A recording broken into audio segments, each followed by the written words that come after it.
Chapter 1250. You guys try it too. Klein handed the iron-black stick in his hand to the other Moon City residents. Those people's throats squirmed as they couldn't help but swallow a mouthful of saliva. However, they didn't immediately respond. They cast their gazes at the high priest, Nim, waiting for him to nod. Nim took out an item from the animal hide clothes he was wearing. It seemed to be a magnifying glass with a handle. At first glance, Klein almost looked like a monocle. He was so scared that his heart skipped a beat. Fortunately, he controlled himself in time and confirmed the details. Nim held the metal handle and placed the glass item in front of his right eye. He examined Russ through the lens for a few seconds. After a brief silence, he put down the item and nodded at the other residents of Moon City.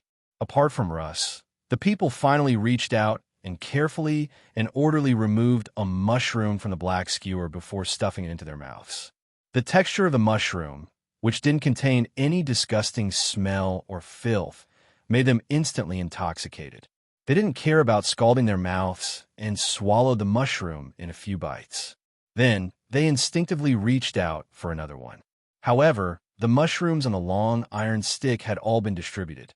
Nim retracted his gaze from the long, iron-black stick and waited for German Sparrow to continue recounting his experiences and the fool's teachings. Klein looked around and repeated what he said before.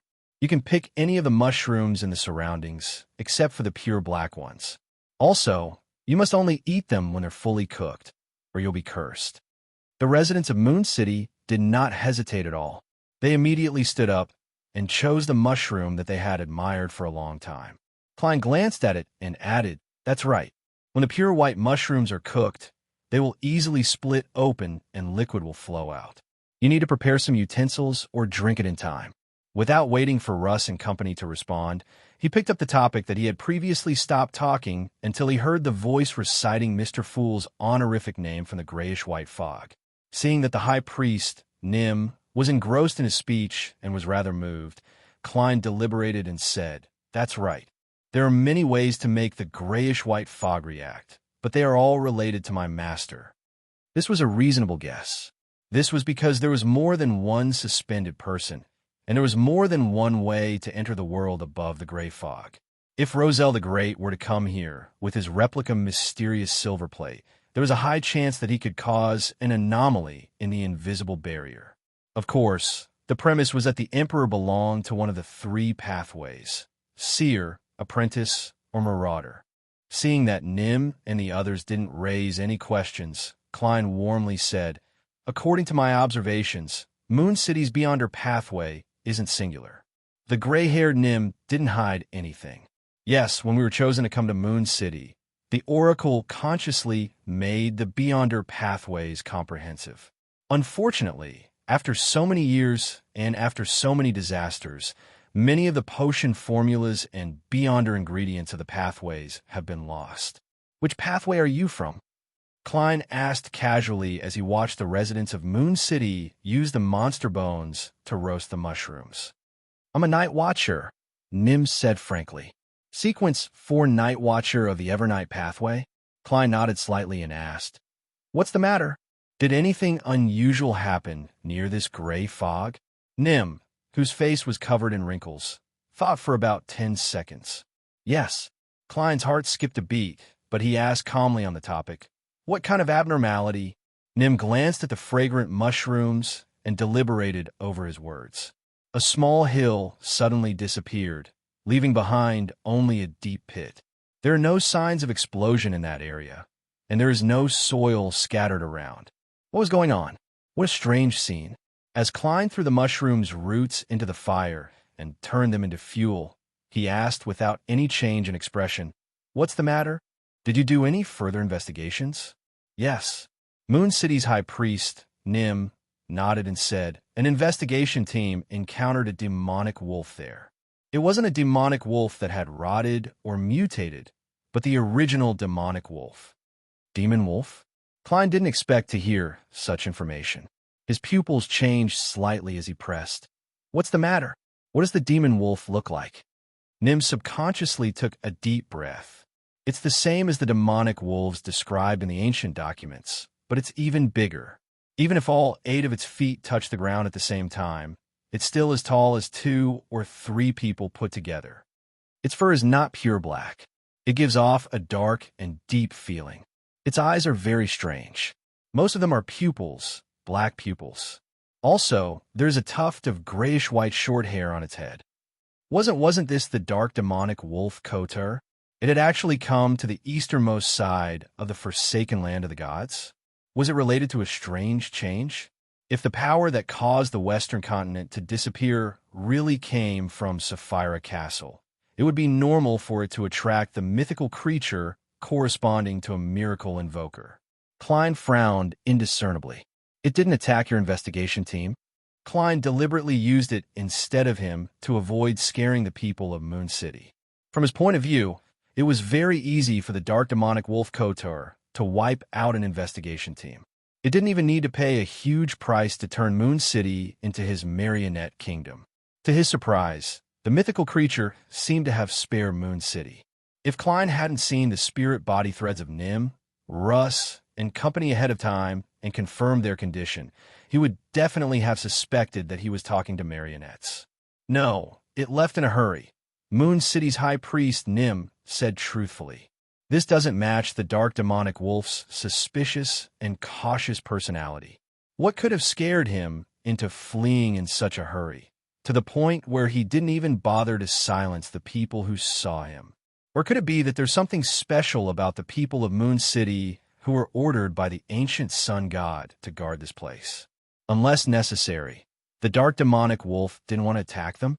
Klein continued asking without any change in his tone. Did it leave any traces? No. Nim shook his head with certainty. Apart from the hill turning into a crater, we didn't discover anything abnormal. Klein's thoughts raced as he tried asking from another angle. When did this happen? The more he understood an item from the past, the more he could touch upon the fog of history. Nim recalled for a moment. 2 years, 2 months, and 10 days ago. He then explained, there are too few things worth recording. I have a deep impression. 2 years, 2 months, and 10 days ago. It's currently September 8th, 1351. If we go back in time, it's June 28th, 1349. Klein's right hand suddenly trembled slightly. His pupils and expression were normal, but this was the result of a clown's deliberate control. He remembered very clearly that June 28th, 1349 was the day he transmigrated and became Klein Moretti. It was the day he repeated the luck enhancement ritual and entered Sapphira Castle in the true sense of the word. The anomaly here, the appearance of the dark demonic wolf, and the mythical creature's hasty departure are all related to me. Klein's heart surged with emotions. He was momentarily unable to find an explanation, so he pretended as though nothing had happened. After some thought, he said, "Did something similar happen in the past 2 to 3,000 years?" "No." Nim gave a very certain answer. "What about 208 years ago? Did anything special happen?" Klein pressed. "That was the time when Roselle the Great transmigrated to this world." Nim hesitated for 2 seconds before saying, "I can't tell you the exact answer. I can't give you an accurate answer. You need to go back and look through the corresponding records." Thankfully, the information and documents in the past 300 years haven't been damaged. At this point, he added, "Don't worry. My limited impression tells me that there shouldn't be anything special. If that's the case, then the reason for the anomaly here and the appearance of the dark demonic wolf was because I entered the world above the gray fog and bound Sapphira Castle to me." Klein nodded slightly and didn't ask any more questions. He simply said, "Tell me where the pit is." By the time High Priest Nim answered, the mushrooms roasted by the residents of Moon City were already edible. Some of them took a bite of the white mushrooms and were scalded by the milk inside, but they couldn't bear to spit it out. Some chewed repeatedly, savoring the faint sweetness. Some ate one after another, unable to stop themselves. Nim was somewhat taken aback when he saw this, as though he couldn't believe that these people were from Moon City. Every one of them was filled with conflicting feelings of hunger and satisfaction. Their faces seemed distorted, but they were brimming with pure happiness. High Priest, you should try it too. Russ, whose eyes were very close, handed Nim a mushroom covered in golden patches that emitted a strange, sweet fragrance. Nim hesitated for a moment before carefully shining the magnifying glass at it. Then, he took the mushroom and stuffed it into his mouth. The next second, his expression changed slightly, and he slowly half-closed his eyes. He had tasted a similar taste in some mutated tree roots, but none of them were this pure and memorable. After an unknown period of time, Nim looked at the indifferent Gehrman sparrow and said with abnormally sincerity, "Your Excellency, we wish to hear Mr. Fool's teachings. I haven't had the time to make it up yet. However, as I'm getting closer and closer to the level of an angel, the corresponding matters should be brought forward. I have to prepare an anchor in advance." As Klein's thoughts raced, he recalled the words he said back when he tricked, no, modified the believers of Sea God. His expression quickly turned solemn. He raised his right hand and grabbed at the air, dragging out a bronze cross with many spikes. Klein then pressed his right thumb on a thorn, allowing his blood to soak into the unshadowed crucifix.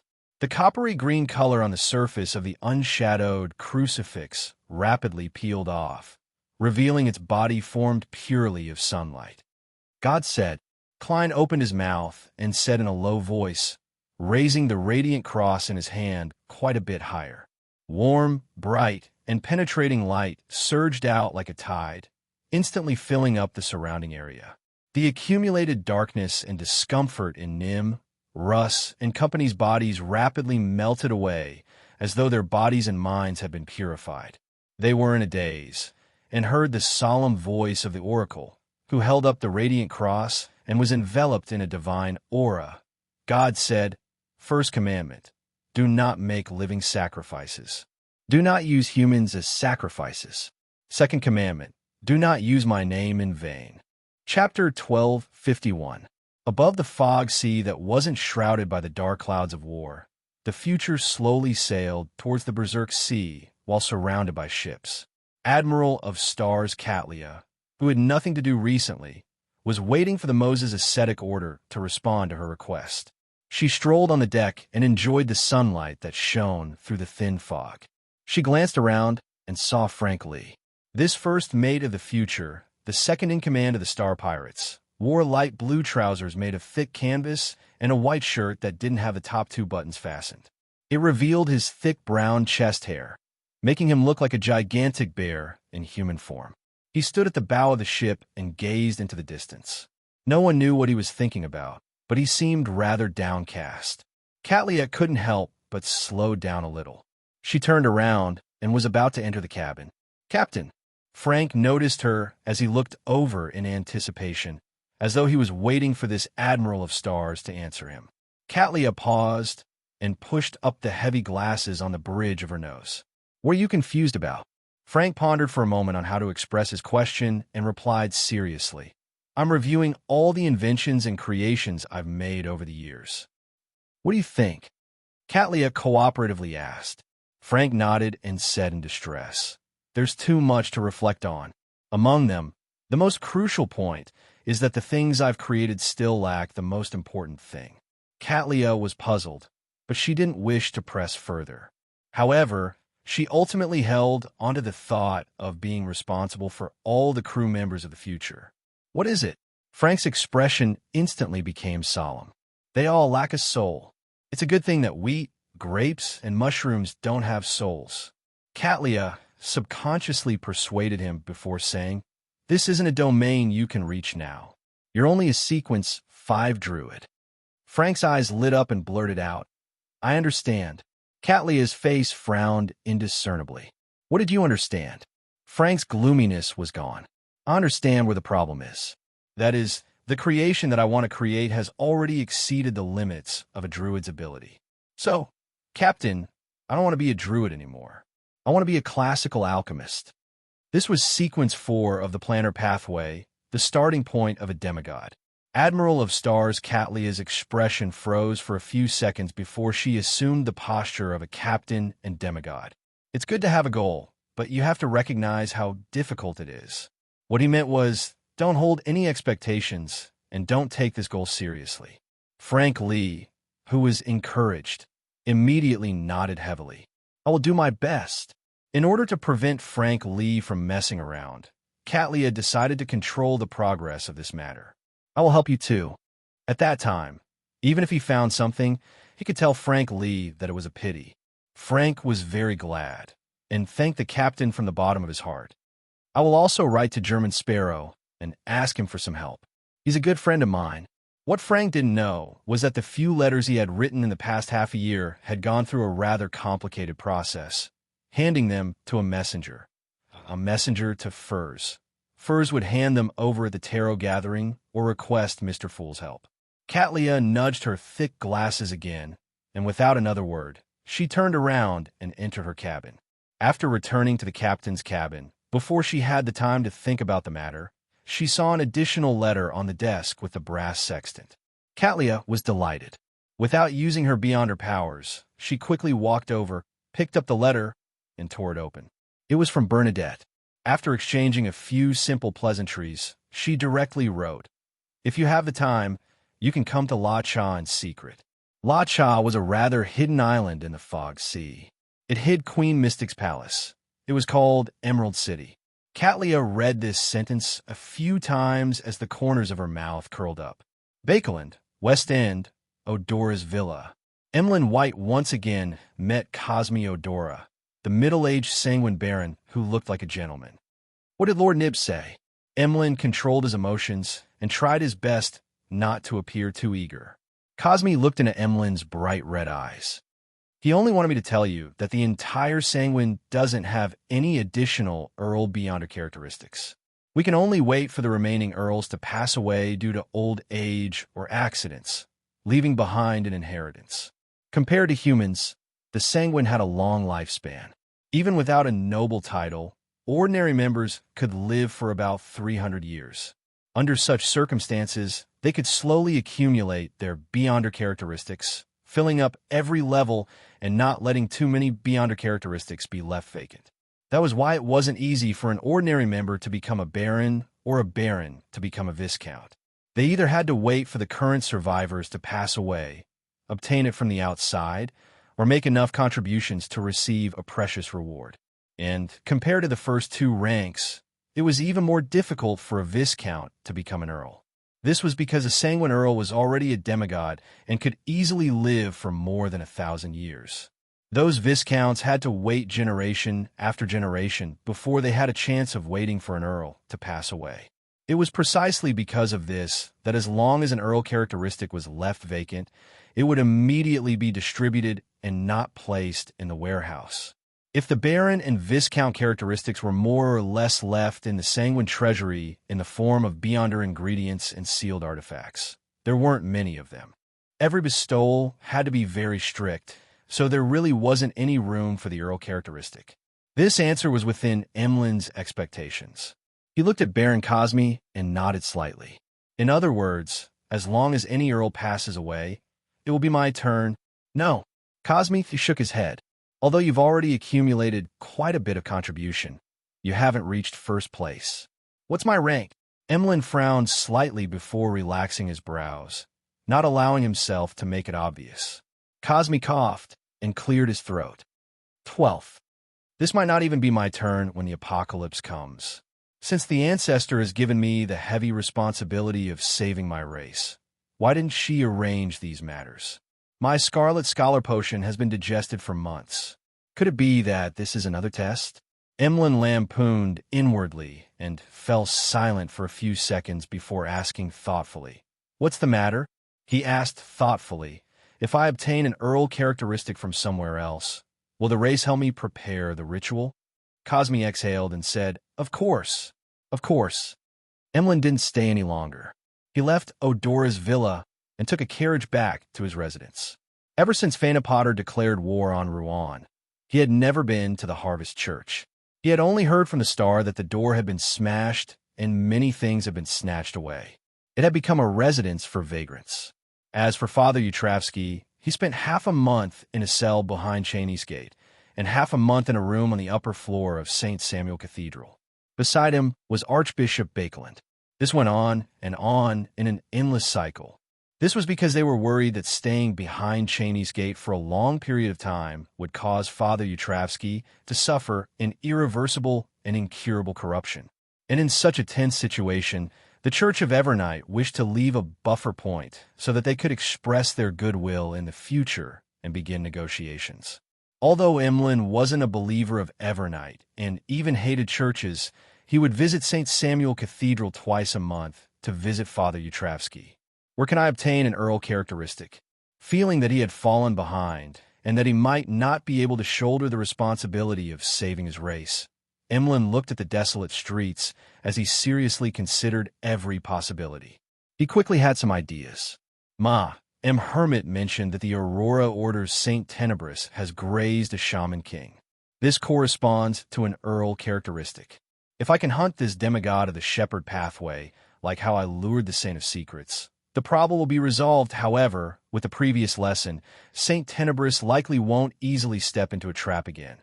There's also the possibility of directly attracting a king of angels. This was something everyone had discussed on the tarot. The conclusion they came to was to avoid the Aurora Order for the next year and try not to provoke them. Apart from Saint Tenebris having a sequence 4 Shaman King characteristic, Emlyn White could only think of one place: Rose School. Be it the life school of Thought's artificial vampires or the primordial moon worshippers that originally existed in the southern continent, they now belong to Rose School.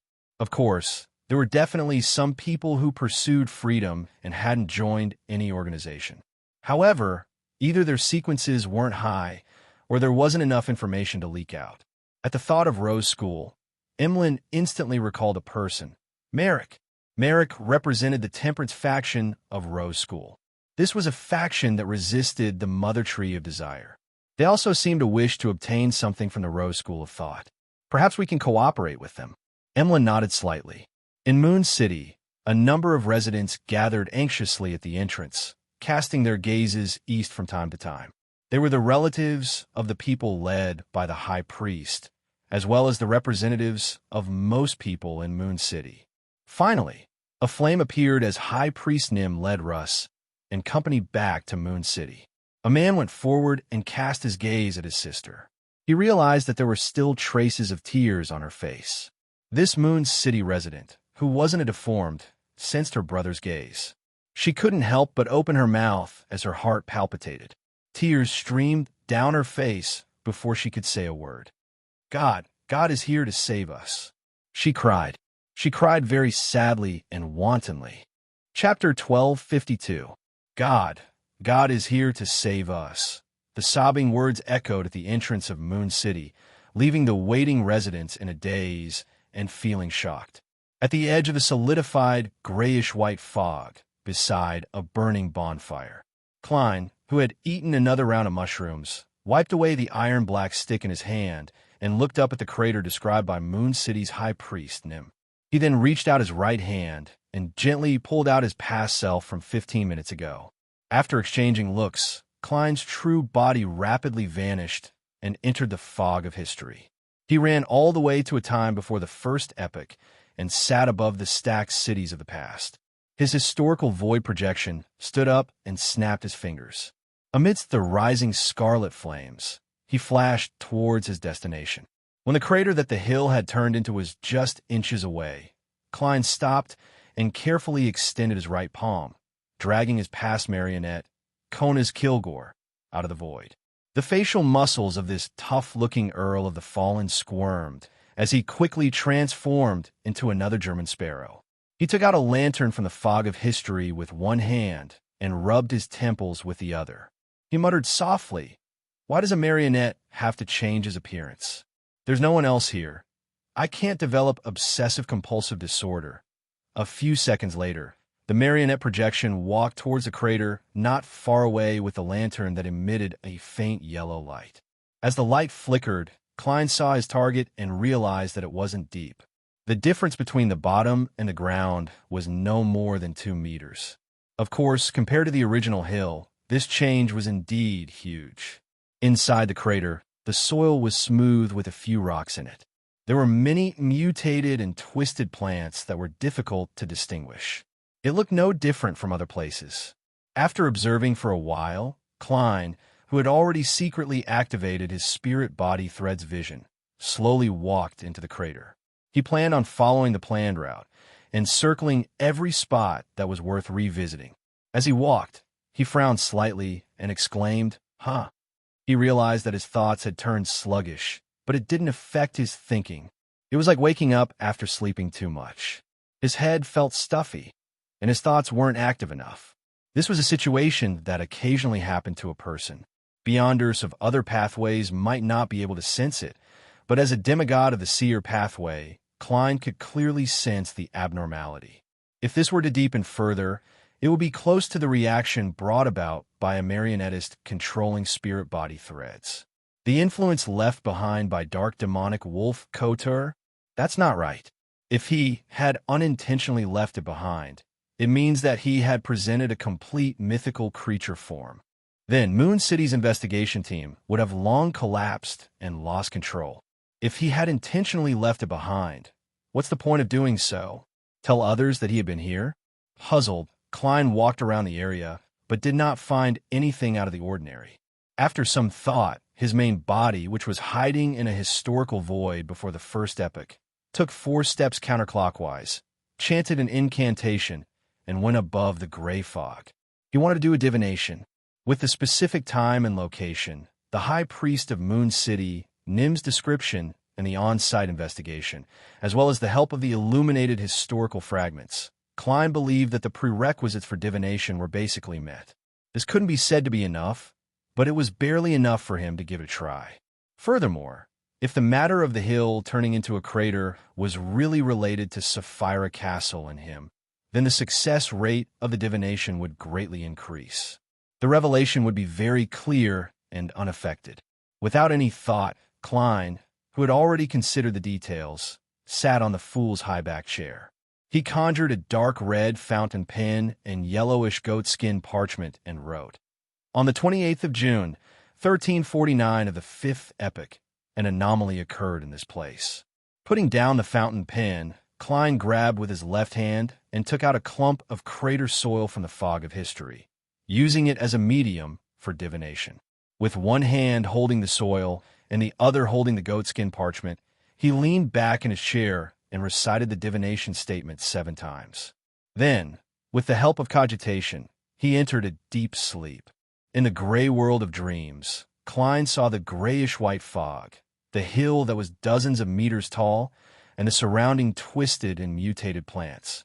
A few seconds later, the fog suddenly squirmed and quickly spat out a black shadow. The black shadow was like a huge velvet curtain, crazily absorbing all the light around it. It was translucent as it grew larger and larger, completely enveloping the hill. The hill disappeared along with it. Not even its roots could be seen. All that was left was a deep pit.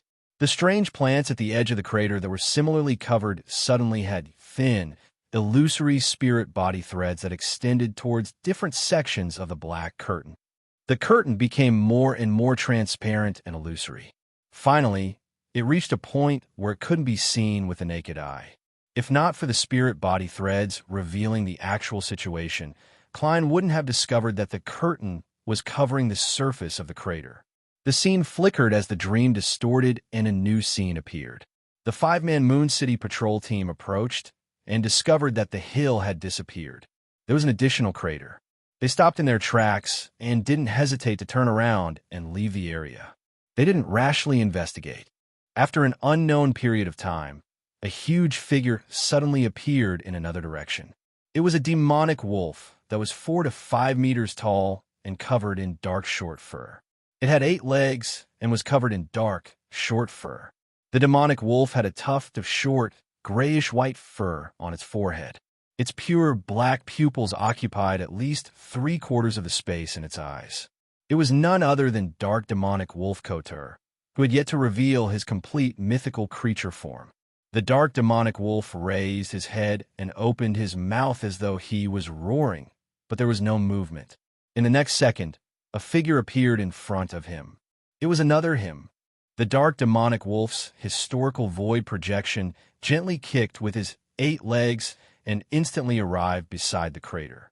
After he surveyed the area, he carefully lowered his head and picked up the completely transparent curtain that had caused the entire hill to vanish. The curtain suddenly came to life as it rapidly contracted and wrapped around the dark demonic wolf. It was as though he had added a half-black, translucent piece of clothing onto him. The dark demonic wolf trembled slightly as though he had turned into a puppet of clothes in 2 to 3 seconds.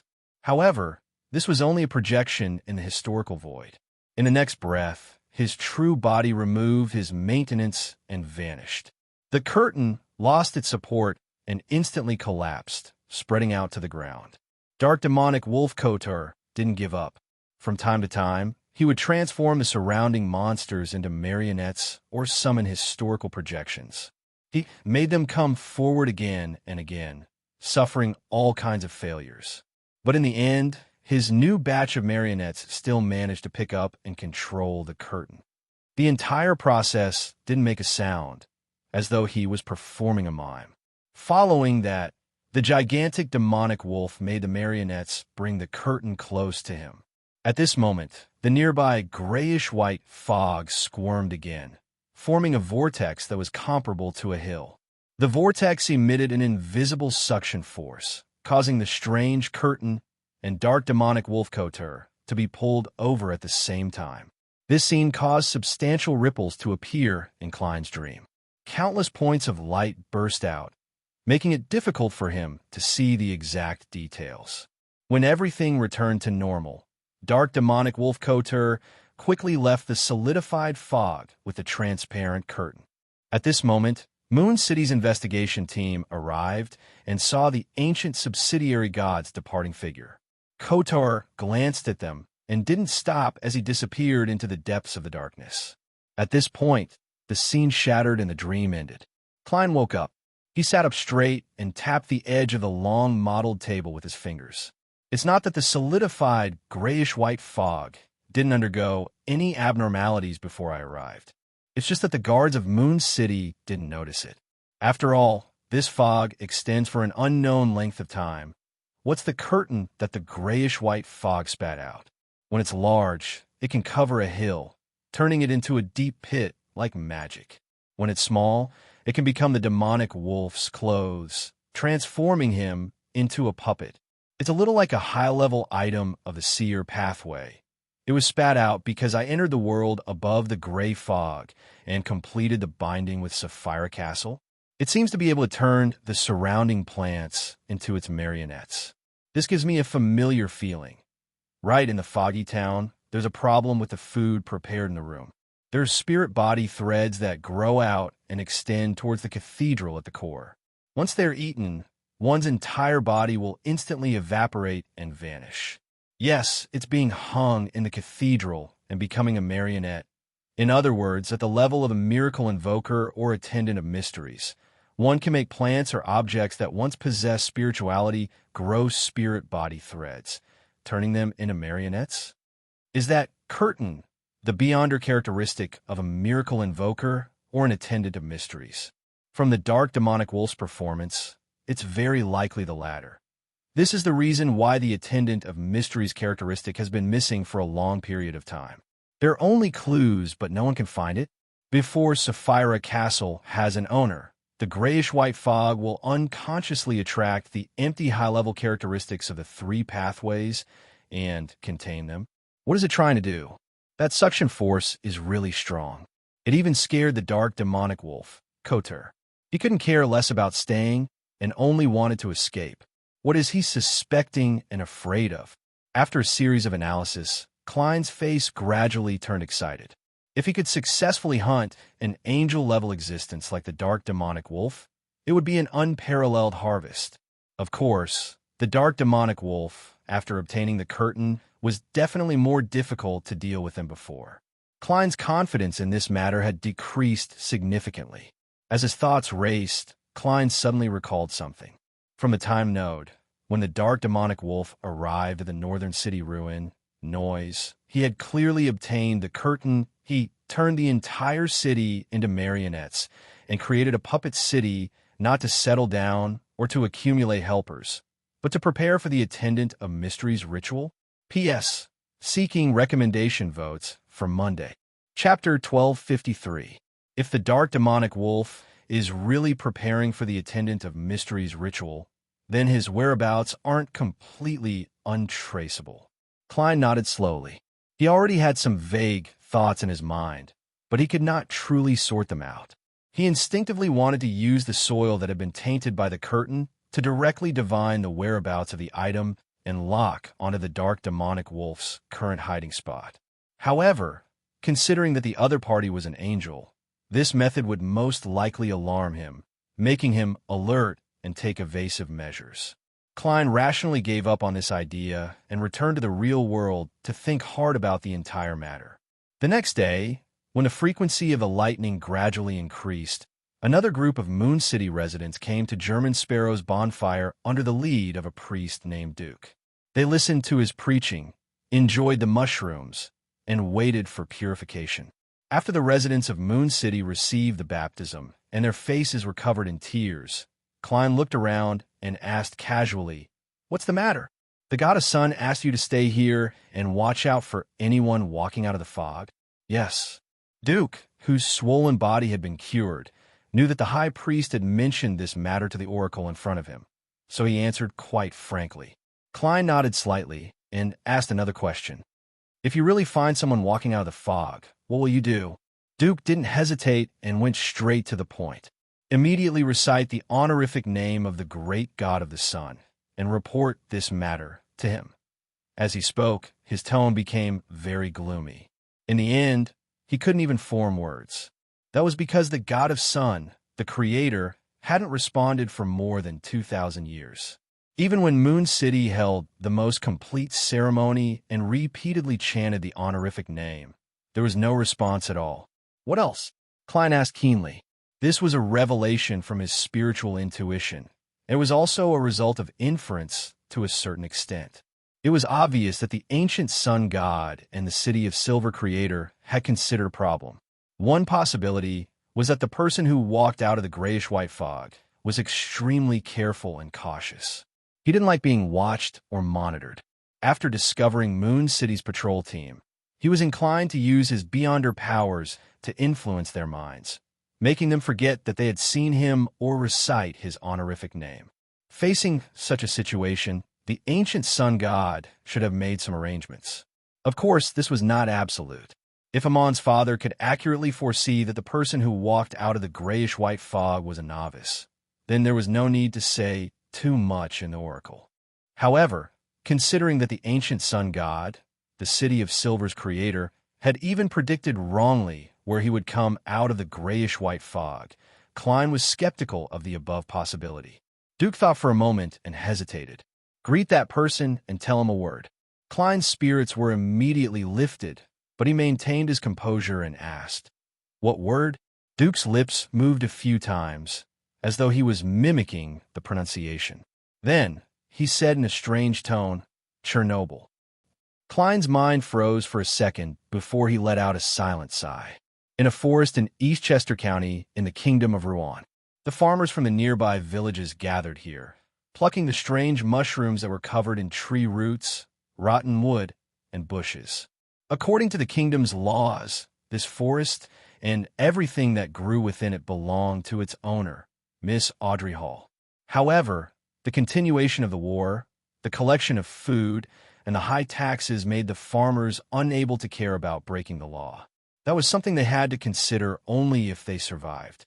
Furthermore, with more people participating, they naturally became bolder. They formed small teams and efficiently plucked. They split the mushrooms that were covered in stars or had fat patterns into two portions. A small portion was kept for their own consumption, and most of them were prepared to be sold to the grain merchants waiting outside the forest in exchange for gold pounds to buy salt, cloth, and other necessities. These farmers didn't go overboard. Apart from the mushrooms, they only took away a portion of the fruits on the trees, leaving enough for the guards of the forest to hand over. In just 2 to 3 hours, the farmers sold a large number of mushrooms and fruits. With gold pounds in their hands and rations on their backs, they returned to their respective villages with smiles on their faces. To them, everything that happened today was what they wanted to do, and they had achieved their predetermined goals. The grain merchant with a beard was equally happy because this was an unexpected harvest. In the current situation, he could earn a lot of money. He led the workers and moved a large number of mushrooms and fruits to the processing point outside the city. After the corresponding processing, they were all placed into the warehouse. As a meticulous businessman, he checked the warehouse again after sending the workers away. After confirming that there were no mistakes, he personally closed the door and locked it. At this moment, he saw a thick stack of cash on the ground, all of which were 10-pound denominations. When did I drop so much money? The grain merchant bent down in relief and picked up the stack of cash. As he counted, he suddenly remembered the origin of the money. It was the profit from selling the mushroom powder, dried mushrooms, and preserved fruits. How generous! The bearded merchant sighed in satisfaction as he turned to leave the warehouse. Inside the warehouse, Audrey, who was wearing a light blue dress, dispelled her psychological invisibility and took out a black bag. This was a traveler's bag that she had rented from Judgment Zio. Following that, Audrey, whose blonde hair was tied up in a simple bun, easily poured the bags of food into the black bag. After doing all of this, she took out a hard, bronze-green notebook and flipped to the page that recorded teleportation. This was Lamino's travels for Magician's Furs, and everything that had happened was secretly controlled by Audrey. She first gave the rapidly reproducing mushrooms provided by Ma M. Hermit to the animals in the forest. With their help, she planted them in suitable spots. Following that, she influenced the farmers in the surrounding villages, strengthening their inner desires, allowing them to overcome their fear of the law. And the grain merchant and his employee happened to pass by and discover this matter. This manipulation of people's hearts was addictive, as though she was the ruler of all life. However, Audrey didn't smile at all. Instead, she sighed softly. It's still not enough. I'm still lacking a lot. Very much. The mushrooms she had obtained weren't the type that little son mentioned that could grow by feeding on monsters' flesh and blood. They needed the environment to provide them with sufficient nutrients to grow rapidly. Therefore, there was no way to plant mushrooms in this forest anytime soon. Otherwise, it might turn into a desert. Staring at the empty cloth bags, Audrey's green eyes shimmered as she couldn't help but think. Large amounts of food are concentrated with the church, the royal family, the military, the government, the nobles, and the merchants Fasak, Intis, and Fanapotter also have it. But with just a traveler's luggage, I wonder how many times it will take. It's very dangerous to manipulate the nobles, merchants, and the military. I might be discovered if I'm not careful. If the situation hadn't deteriorated to such a state, I might never have known that some people have such a side. Different environments and situations make everyone wear different masks. I have to take note of this in the future. As her thoughts raced, Audrey, who lacked experience in dealing with such matters, planned on seeking Mr. World's advice in the next 2 days to see if he had any suggestions. As the world, German Sparrow had been walking alone in the uninhabited forsaken land of the gods for long periods of time, surrounded by a dark and despairing environment. Audrey suggested that he seek her out for regular psychological counseling.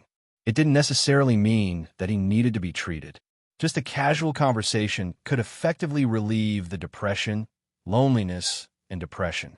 German Sparrow followed the doctor's advice, and Audrey knew from their chats that apart from seeking her out for psychological counseling, this powerful adventurer would occasionally chat with Mr. Star above the gray fog.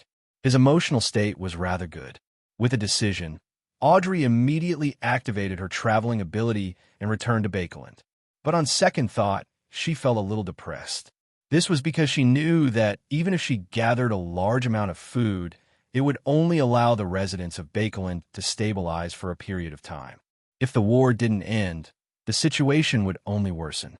War. Audrey closed her eyes, completely at a loss as to how she could stop it. She had heard from Ma'am Hermit that the essence of this war was very likely to be a battle of gods, and the prelude to a battle of gods was the same. It was to spend a certain amount of time and strength to shake the opponent's anchor. After some thought, Audrey pursed her lips and decided to start with what she could do. As the notebook emitted a blurry glow, her figure quickly turned transparent and disappeared. Beside the quietly burning bonfire, Klein, who had sent off the guest from Moon City, couldn't help but recall what blasphemer Amon had once said. He said that Chernobyl had history, wanted to explore, and there were many clues. The ancient sun god had also specially emphasized Chernobyl. Amidst his thoughts, Klein suddenly had the urge to explore Chernobyl. This wasn't considered an impulse. It was something he had always wanted to do, but because of Amon, he didn't dare to put into practice.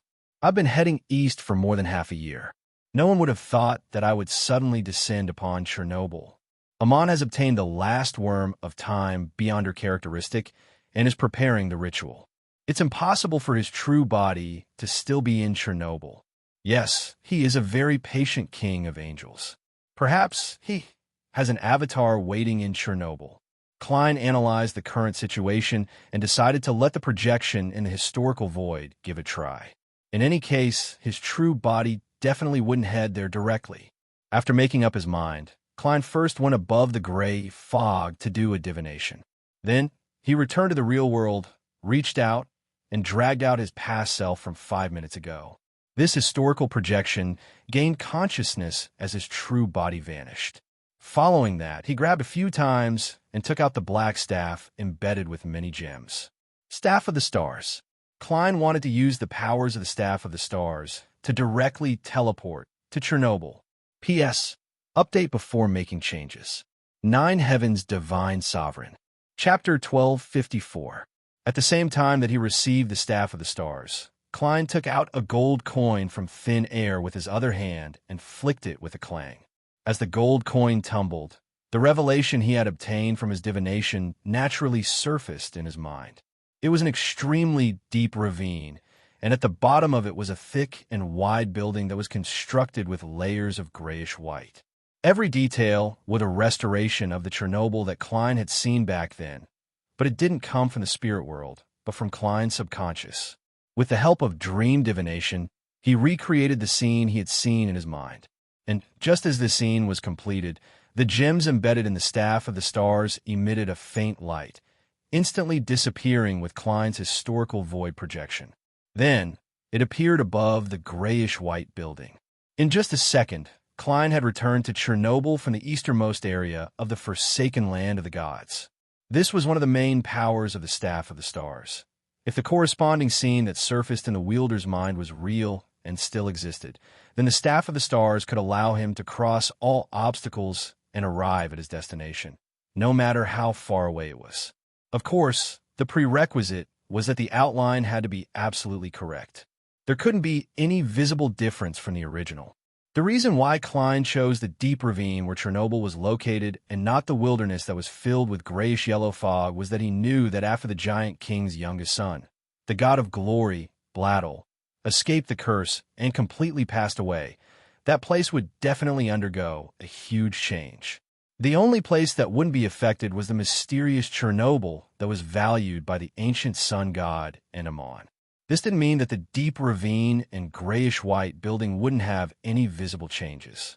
In fact, Klein was already prepared for the teleportation to fail and for his destination to be unknown. After all, the person was fake and the item in his hand was fake. It wasn't a pity to lose it. In midair, Klein, who was holding the Staff of the Stars, didn't even have the time to observe his surroundings before his entire body suddenly sank and plummeted down. Without creeping hunger, nor did he transform into an avian creature, he currently didn't have the ability to fly. Therefore, even though the demigods of the seer pathway were so strange and terrifying, they actually had an ordinary human side. As his thoughts raced, a beyonder power appeared in Klein's mind. The Staff of the Stars lit up in different colors, stirring up violent winds around it. The wind wrapped around Klein, causing his black windbreaker to flutter and his body to slowly descend. During this process, Klein's right hand trembled, allowing the Staff of the Stars' historical void projection to return to its usual spot. This was to prevent any accidents from happening due to his instinctive imagination. Right on the heels of that, he pressed down on the half-top hat on his head with his left hand. Just as the lightning in the sky faded, he pulled out a lantern from the void. Under the dim yellow light of the lantern, Klein's feet, which were wearing buckless leather shoes, stepped firmly on the ground at the bottom of the deep ravine. The endless darkness around him seemed to hide monsters one after another. In front of him was Chernobyl, which was made up of layers of gray. With the lightning in the sky and the lantern in his hand working together, Klein soon discovered a situation. This thick and wide, grayish-white building didn't have a door. Yes, every place is sealed. I remember that the ancient sun god opened an illusory rift in the grayish-white wall. Klein thought as he found the spot in his memories and began chanting the fool's honorific name. In the easternmost part of the forsaken land of the gods, beside the solidified fog near Moon City, Klein, who was hiding in a historical void, immediately entered Sapphira Castle. With the help of the prayer light, he used his true vision to scan the situation in Chernobyl. There wasn't a single Amon in the deep ravine and the remnants of the grayish-yellow fog in the wilderness. As for Chernobyl itself, even with the true vision provided by Sapphira Castle, Klein was unable to see what was happening inside. Beneath the layers of grayish-white, there seemed to be absolute nothingness without any color. It's indeed not simple. As expected of a place where the ancient sun god, the city of silver's creator, walked out, Klein sighed inwardly as he quickly left Sapphira Castle and returned to the historical fragment from before the first epoch. Outside Chernobyl, Klein regained his consciousness as he reached out his hand and took out Lamino's Travels. He quickly flipped to one of the pages and prepared to use the apprentice's door opening. Such a move was actually a little rash for Klein, but considering that it was only a historical void projection, he felt that it wasn't a problem. Beyonders of the seer pathway are indeed cautious and rash at the same time. I'm cautious when preparing, and rash after making preparations, showing the duality of caution and recklessness. As Klein lampooned himself, he silently passed through the obstacle and entered Chernobyl. After repeatedly opening doors, he finally left the place where the grayish-white was poured. He saw a thick, half-open metal door in front of him. The metal door wasn't tall, only about 5 meters tall. It was clearly prepared for humans. In front of it were 2 pitch-black traces and 2 firearms that were more sci-fi than any weapon of the current era. These 2 firearms were a little similar to the ones Klein had seen in magazines in his previous life, but he wasn't a fan of such things, so he couldn't be sure. Klein didn't pick them up, nor did he attempt to study them. This was because his spiritual intuition told him that the 2 gun-like weapons had been completely corroded. Any touch would instantly cause them to dissipate and turn into bubbles. After taking a look, Klein dispelled Lamino's Travels.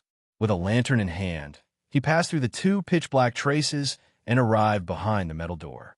There was a very wide aisle, and on both sides were rooms of different sizes. Some of the tables and chairs inside had toppled over. Some were intact, while others were missing half of them. The walls and ground were covered in black traces.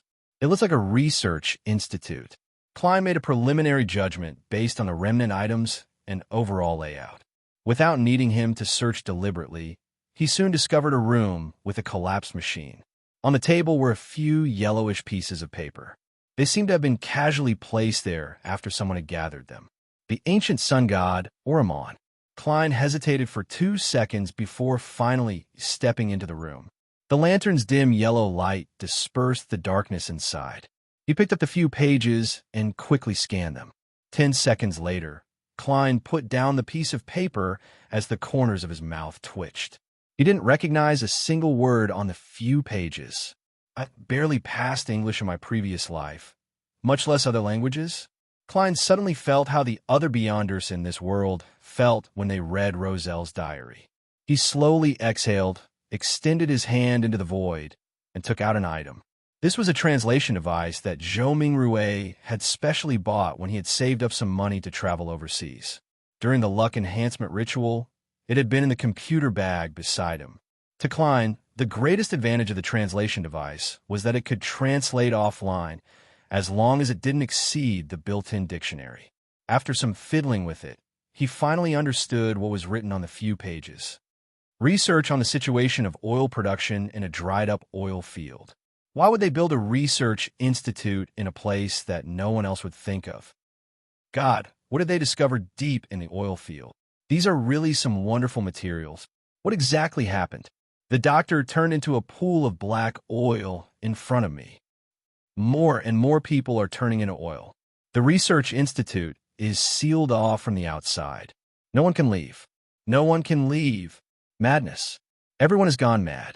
We're the only ones who are still normal, but our food is running out. I think I'm hearing things. There seems to be a voice coming from underground. It's summoning me. He is summoning me. The simple and straightforward text sent a chill down Klein's spine. He had the feeling that he was walking towards madness and death, one step at a time. At the same time, a thought naturally surfaced in his mind: the pollution that originated from underground. The cause of all this was the discovery of some strange geological material during the research of the dried-up oil field, and unnecessary in-depth experiments were done. Then, the world was destroyed. But if it was a disaster caused by such a coincidence, then it doesn't make sense for me, Roselle the Great, and the others to obtain the item that helped us transmigrate ahead of time. Perhaps there's a coincidence in the inevitable, and there's an inevitability hidden in a coincidence. The pollution from underground had actually been affecting the human world, but it wasn't obvious. It could only intermittently bring about some mysterious events. When this research progressed, he would completely awaken. Klein subconsciously swallowed his saliva. He carried the lantern and left the room, heading deeper into the research institute. He paid close attention to his surroundings to see if there was anything worth paying attention to. After walking for dozens of seconds, his vision suddenly turned much darker. More than half of the lantern's dim yellow light was devoured by the area in front of him. Klein took a closer look and realized that there was a cliff 2 steps away. That part of the research institute had collapsed into the ground. It was dark and empty, with no end in sight. Vaguely, Klein seemed to hear a silent cry. It came from deep underground and directly sounded in his mind. Klein had once had such a feeling. It was brought about by the bronze door in the Hall of Truth.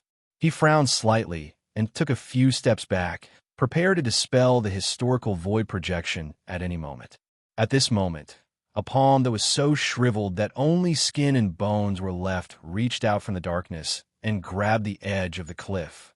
Then a figure jumped out and landed in front of Klein. He was wearing a pointed hat and a classic black robe. There was a monocle in his right eye socket. He was none other than the Angel of Time, Amon. However, Amon's condition wasn't normal. He was like a skeleton covered in skin. Klein subconsciously took a few steps back as he watched Amon's flesh and blood rapidly fill up. He nudged his monocle and smiled. There's actually a visitor. You are? Chapter 1255. I am.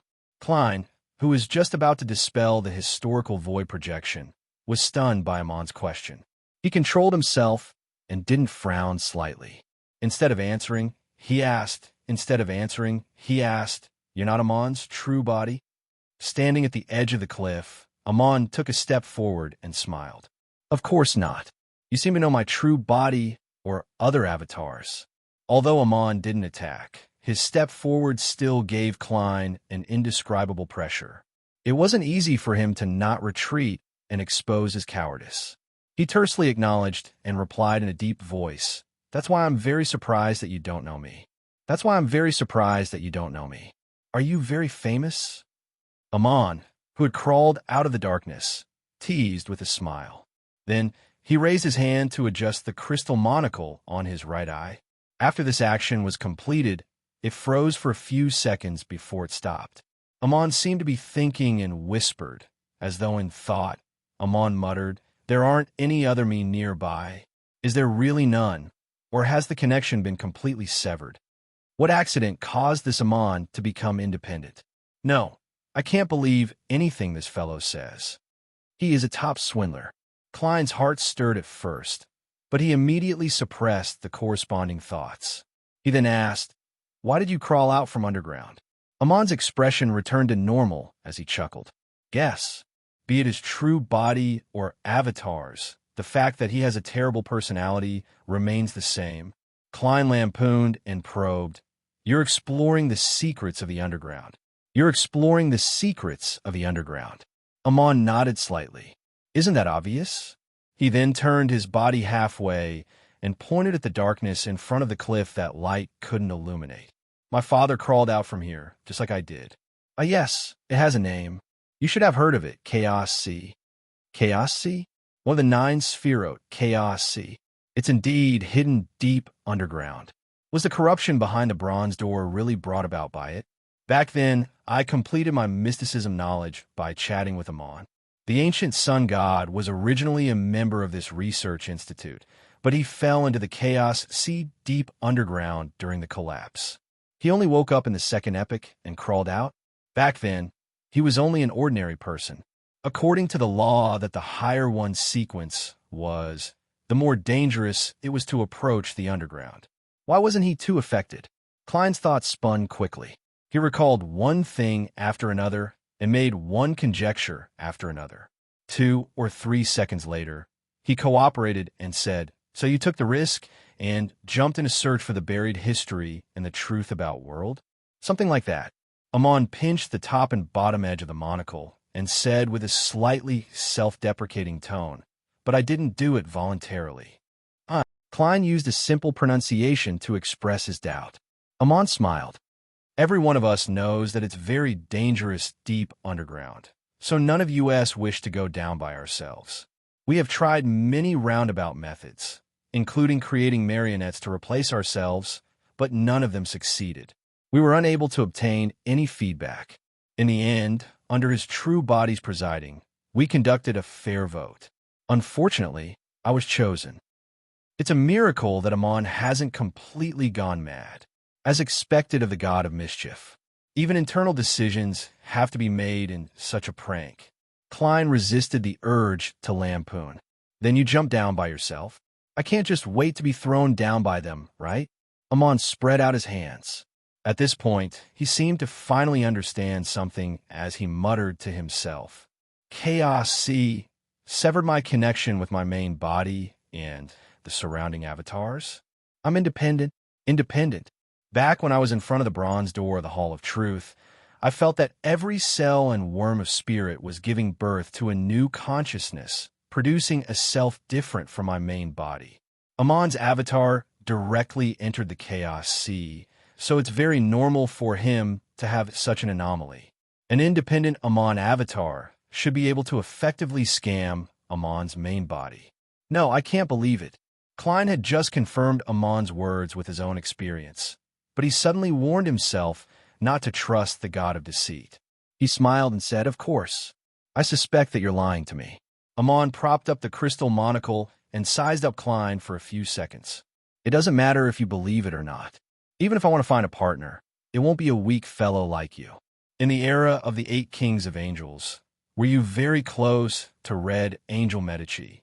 Since Klein was determined not to believe that Amon was already independent, he attempted to ask, "What did you discover in the Chaos Sea?" "A lot. Guess what it is?" Amon said with a smile. "I didn't discover anything," Klein deliberately said. Amon shook his head. "I think the same for the others. Furthermore, because I haven't come out for a long time and didn't respond, it's reasonable to believe that I've been corroded and digested by the Chaos Sea." Without waiting for Klein to respond, Amon continued. "The Chaos Sea is extremely large. It almost fills up the Earth's core and submerges the layer above. It is also the only Sapphira that is both real and illusory. In the world, there is a direct entrance to the Sapphira. The others are either completely illusory and hidden somewhere, or they are absolutely real and coexist with reality. I discovered something very interesting inside. The first blasphemy slate was likely born there, but it was later pulled by some power and left the underground before it was complete. My father might have browsed through that blasphemy slate in the beginning. That's why he condensed his remains into a second blasphemy slate when he died. These are the origins of the 2 blasphemy slates? No wonder the ancient god of the sun was so powerful in the late second epoch.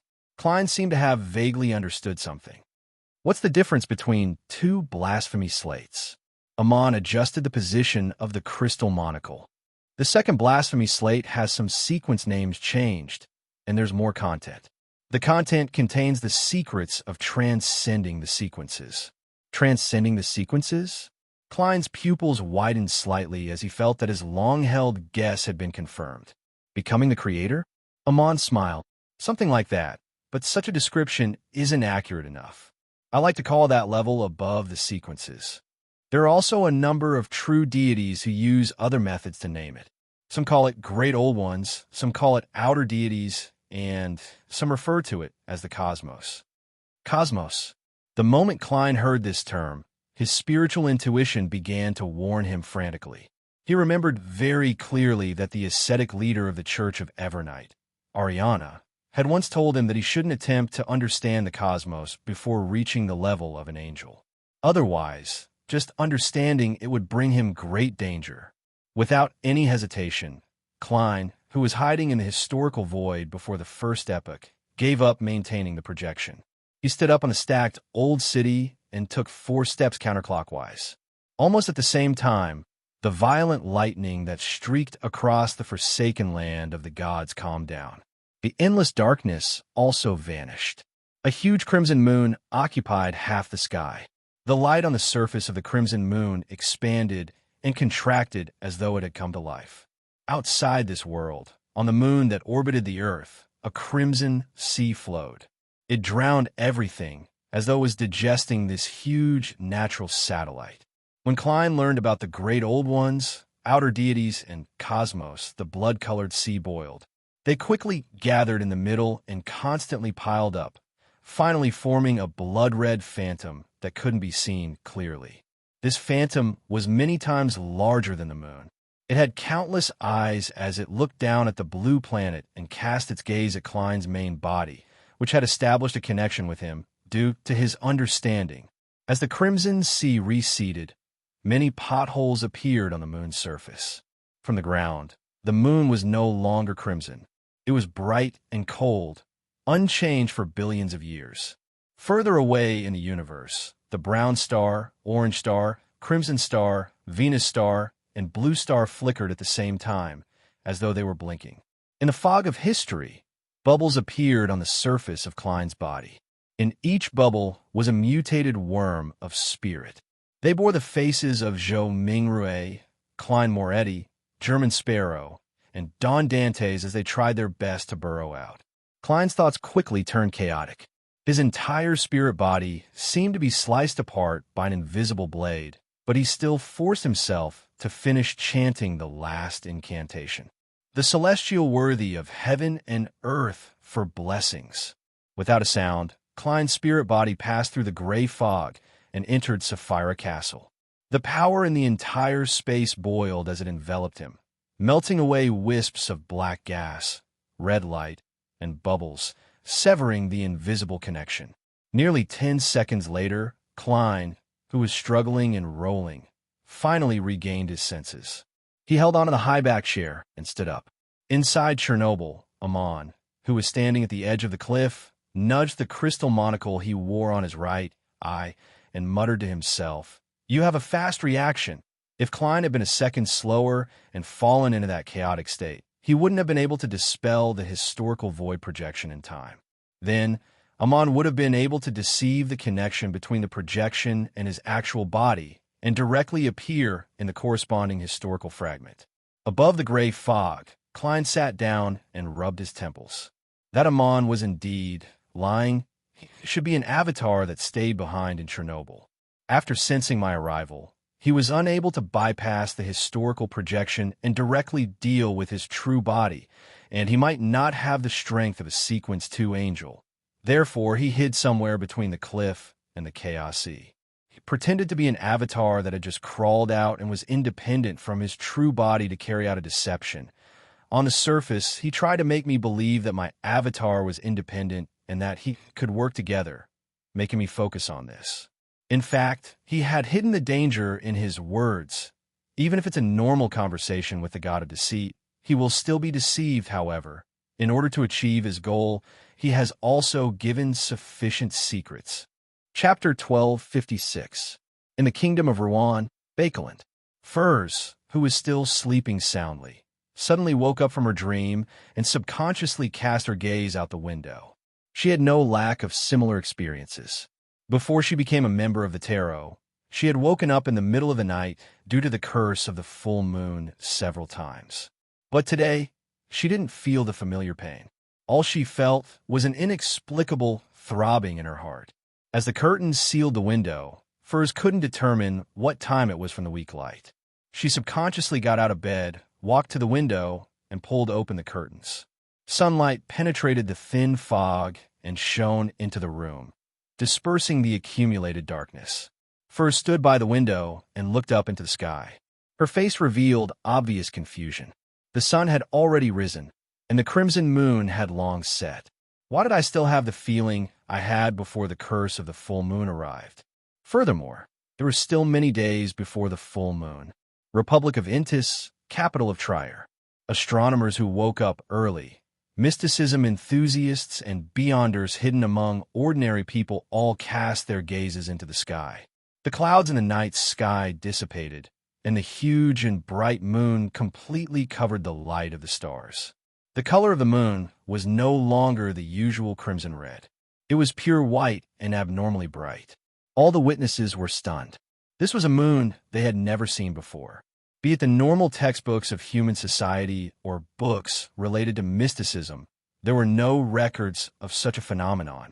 Apart from the common waning moons, full moons, and the occasional blood moon, the moon had never experienced such a change. At least not since the fifth epoch, in the past 1,300 years.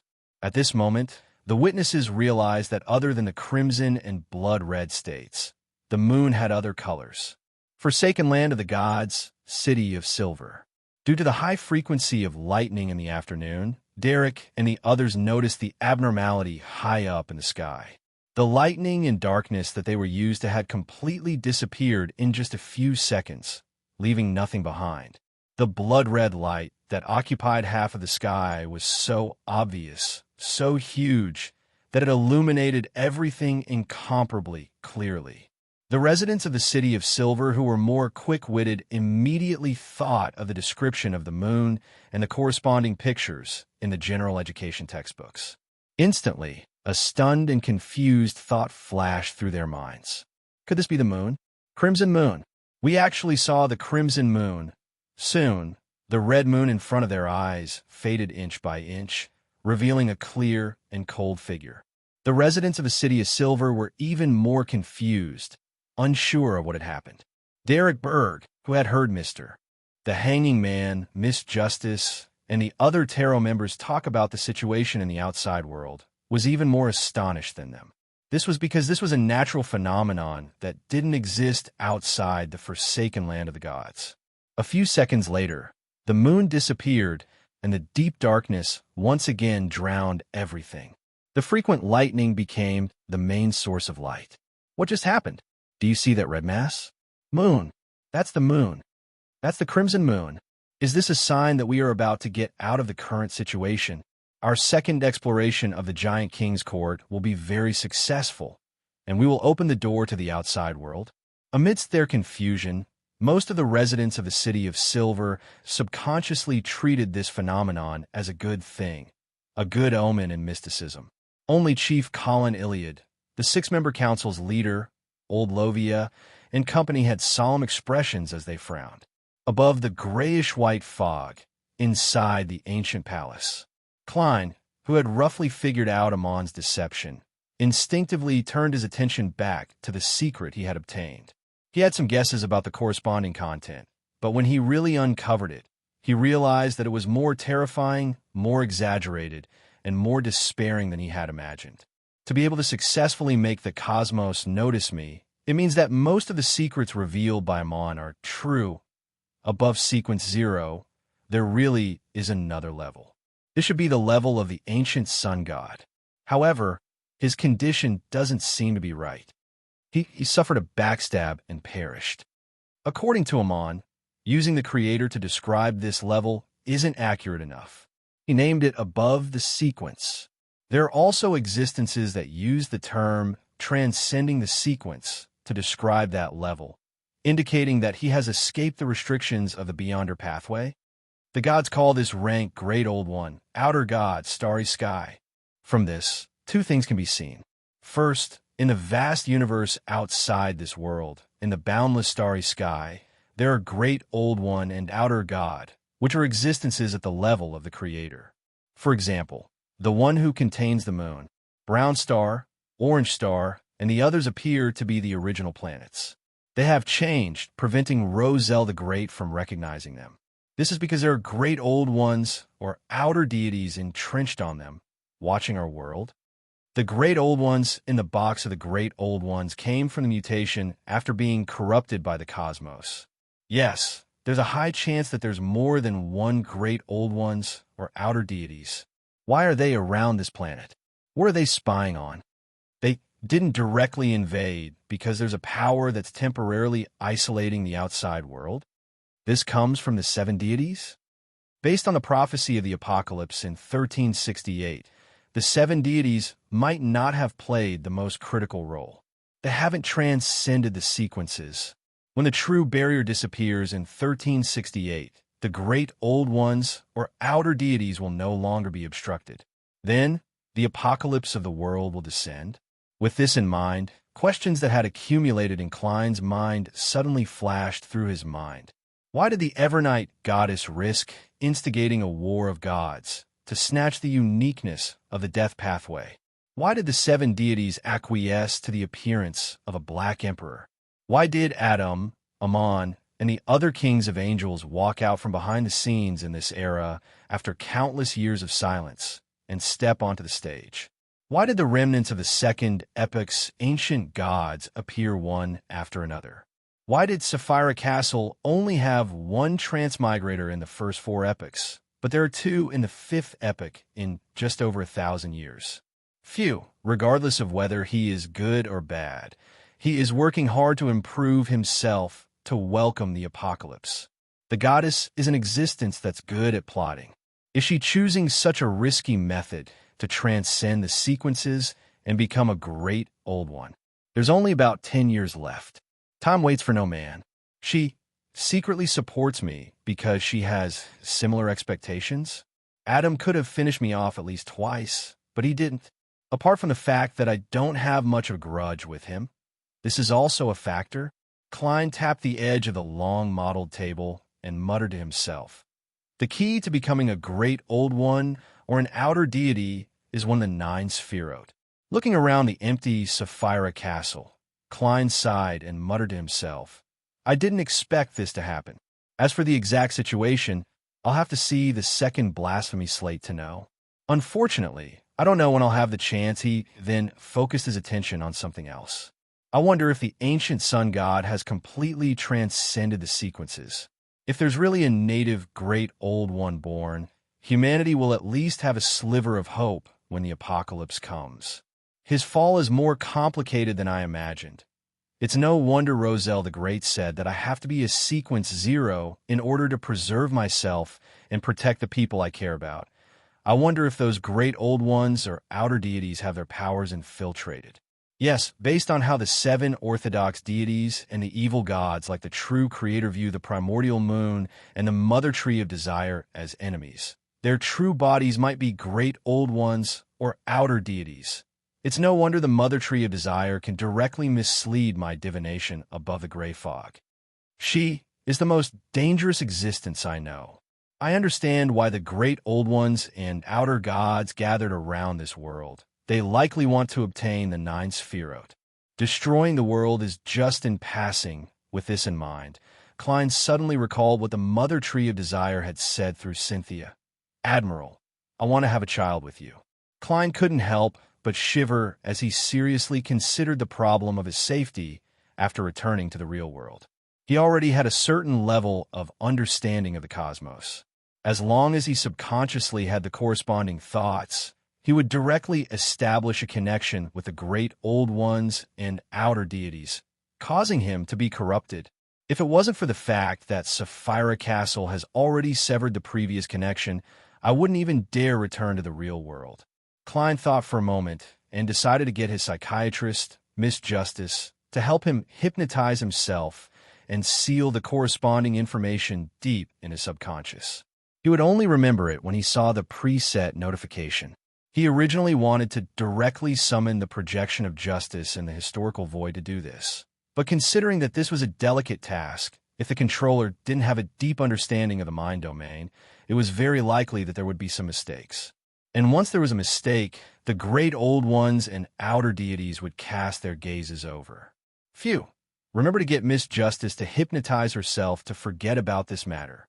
Klein deliberated for a moment before turning the corresponding request into a stream of light and sending it into the crimson star representing justice. Before long, Audrey, who had just finished breakfast and had yet to leave home, arrived above the gray fog.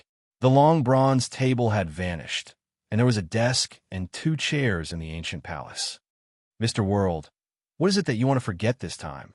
Audrey looked at the German sparrow sitting opposite her and raised the most critical question.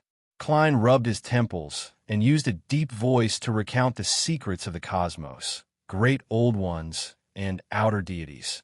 This made Audrey's eyes widen bit by bit, as though she had been invaded by an evil god. After Klein finished speaking, she fell silent for a few seconds before speaking in the same deep voice, looking slightly confused. This is the truth of the apocalypse?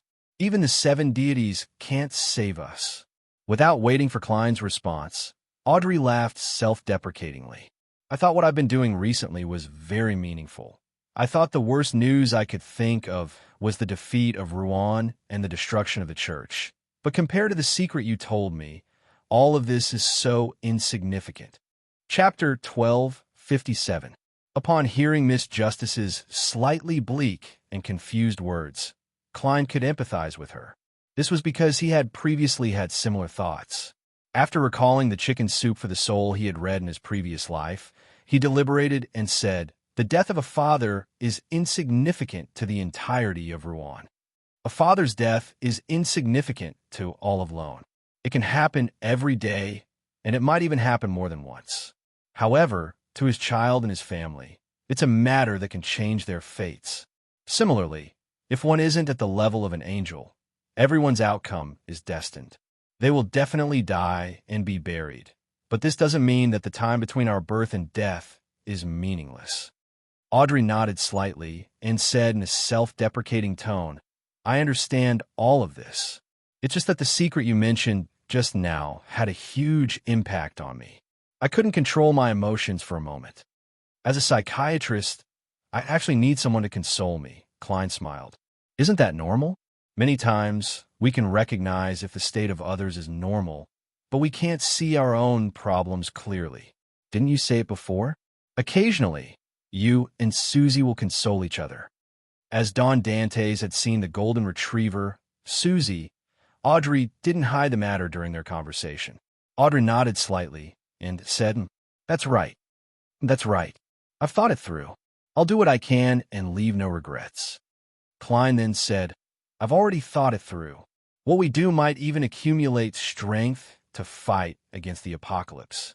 Klein then said, "It's not just a matter of not leaving any regrets. Perhaps what we do can even accumulate strength to fight against the apocalypse. Compared to the whole, although it's tiny, no matter how vast a desert is, it's still made up of grains of sand. No matter how boundless the ocean is, it's also made up of droplets of water. As long as everyone has a bit of warmth and light, there might be some hope." A bit of warmth and light. Audrey softly repeated the key words in the world's German sparrow's words. "That's not what I said," Klein added with a smile. The corners of Audrey's lips curled up as she replied with a faint smile. "Could it be Roselle the Great who said it? I don't know if he said that. I had to endure a strong sense of shame to flip through his quotations, so I couldn't finish reading it." Klein didn't give a definite answer, nor did he deny it. "Start hypnotizing me. Make me forget everything about the cosmos and only remember the corresponding warning. Wait a moment. I have something to ask you." Audrey generously made a request. She took this opportunity to talk about what she had been doing recently, as well as the difficulties she had encountered and the confusion she had. "Mr. World, do you have any suggestions?"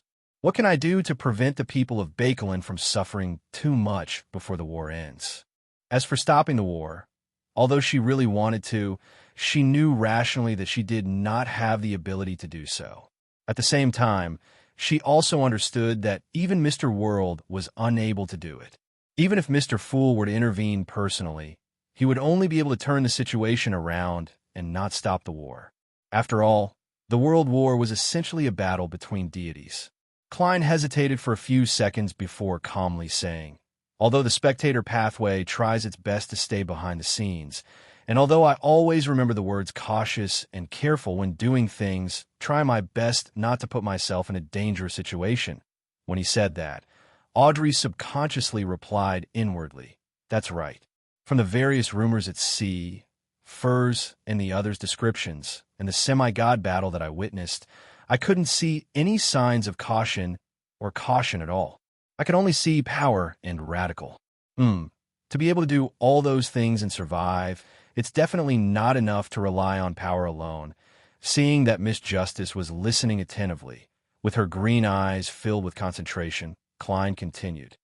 But in this world, not everything can be easily solved. There is no need to take risks. Sometimes when I do something, I do it with the thought that I might die.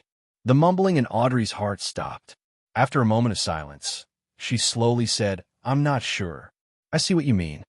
Most of the time, it's impossible to do what you want to do and be absolutely safe. You can only choose one of them." Klein nodded and decided to let Miss Justice understand the truth of this world better, so as to prevent her from being overly idealistic when doing things. Among the methods you mentioned just now, the most feasible, least risky, and most helpful to the people of Bakeland is to obtain food from the nobles, churches, big merchants, and the royal family. Why aren't we plundering the food of the Fasak, Intis, and Phaenopotter armies? Audrey subconsciously asked. Klein said calmly, "That's because these three armies have already penetrated deep into Rouen borders. Even if you can break through the demigod's watch and successfully snatch the food, they won't collapse. They will definitely plunder the surrounding citizens for food to sustain themselves. It won't affect them much in the short term, but in the long term, it might not be possible. In that case, Audrey would know who would be the one being hurt. This was the difference between a war before a war of gods and an ordinary war. Besides, I'm unable to do it. Traveler's Bag has a limited capacity. It's the same for teleportation recorded in Lamino's travels." Audrey enlightened herself and asked in thought, "If I were to really obtain food from the nobles, merchants, and the royal family, and the church discovers the traces, what would be their reaction?" Klein maintained his previous tone. Tacit approval. Audrey had a vague feeling that this was the answer, but she couldn't figure out the reason. Klein continued, "Believers are the anchors of a deity. Believers are the anchors of God, and a believer is an anchor. In this respect, there is no difference between a noble and a poor person. No one is nobler, and no one is lower. Under normal circumstances, nobles and merchants can use their status, power, wealth, and influence to help the church maintain the system and spread the faith, so they are more valued. But in this situation, which one is more important, a few thousand anchors or hundreds of thousands or millions of anchors? This is a simple math problem. Faced with the truth that had torn away the veil of warmth, Audrey was momentarily speechless. When Klein saw this, he added, "That's right. In that respect, what you want to do makes sense on a larger level. You help the Evernight Goddess and the Lord of Storms stabilize their anchors. In the future, this might be the key to fighting against the apocalypse." Audrey pursed her lips bit by bit before releasing them after a long while. She chuckled. "Only now did I realize that I'm actually a little proud of my noble status. What's noble is one's character, not one's status." Klein helped her finish the rest of the sentence. Audrey slowly exhaled and calmed her chaotic heart, but she didn't make up her mind. She casually said, "Our tarot and the Church of Evernight seems to have a pretty good relationship. Mr. Fool and the Evernight Goddess are allies. This question stumps me. I do wish to become allies with the goddess, but the goddess might not think much of me." Klein lampooned before saying rather seriously, "We're currently considered allies. We're currently considered allies." He deliberately emphasized the present to prevent himself from being smacked in the face by reality in the future. At the same time, he muttered the real answer inwardly. From the looks of the situation, the goddess is Tarot's angel investor and main shareholder. Audrey slowly nodded and suddenly smiled. I'm wondering what you're mumbling to yourself when you answer, we're currently allies. It must be interesting, just like when we explored Liveseed. Miss, a psychiatrist isn't suitable to crack such jokes with patients. Is it because we've chatted too much in the past half a year and have become more familiar with each other, revealing your true nature? Please respect the adventurer in front of you who's famous for being cold and crazy. Yes, I have to say that the spectator pathway's ability to adjust their emotions is really strong. It's all Leonard's fault that time. Klein was first taken aback before pretending that nothing had happened. He leaned back in his chair and said, "Let's begin." Audrey immediately reined in all her emotions and began to seriously and meticulously attempt hypnosis. After everything was over, Klein used the Crimson Star to confirm that Miss Justice hadn't been noticed by the Great Old Ones after she returned to the real world. Of course, he had already forgotten that this matter was related to the Great Old Ones or the outer deities. However, he was certain that nothing abnormal had happened from Miss Justice's state. Phew! Klein heaved a sigh of relief and threw the piece of paper that could awaken his memories into the junk pile. He told himself to wait until he became an angel before reading it. Bakeland, Bridge District, inside an apartment. Emlyn White looked at Merrick, who had suddenly appeared in front of him. He took off his top hat and bowed gracefully. "What do you want?" Merrick sat on the sofa, leaned forward, and clasped his hands. Emlyn pulled a chair and sat down. "You still want to deal with the important figures of Rose School's indulgence faculty? You have a clue?" Merrick asked with an indifferent expression. Emlyn had definitely made preparations before coming to visit. He said unhurriedly, "That's right. I really don't have any clues about the person in charge of the Rose School in Bakeland. However, after the war intensified, the southern continent's East and West Balam, Star Highlands, Paz Valley, and Hagati Plains fell into chaos. Many of the Rose School's demigods surfaced and walked onto the stage. It was no longer difficult to lock onto them." Merrick glanced at the red-eyed and thin-lipped Emlyn. "Which duke or marquis of the Sanguine are you representing to say these words?" "Can I represent myself?" Emlyn raised his chin slightly and asked with a smile. Merrick shook his head seriously. "You're only a Sequence 5. You're not qualified." He was so direct that Emlyn was momentarily at a loss for a reply. Chapter 1258. Maintaining his smile and calming his emotions, Emlyn replied, "I can find a helper of a sufficient level. I can find a helper of a sufficient level." On this matter, he didn't wish to rely on the Sanguine's forces. This was because if that happened, he would undoubtedly be reduced to a liaison, a bystander, and a messenger. He wouldn't have any say in the distribution of the spoils of war. As for the Sanguine's dukes and marquises, there was no lack of direct descendants who wished to advance to demigod and become earls. In the beginning, Emlyn believed in his identity as the Sanguine savior. He believed that the important figures above him would treat every matter and every member fairly.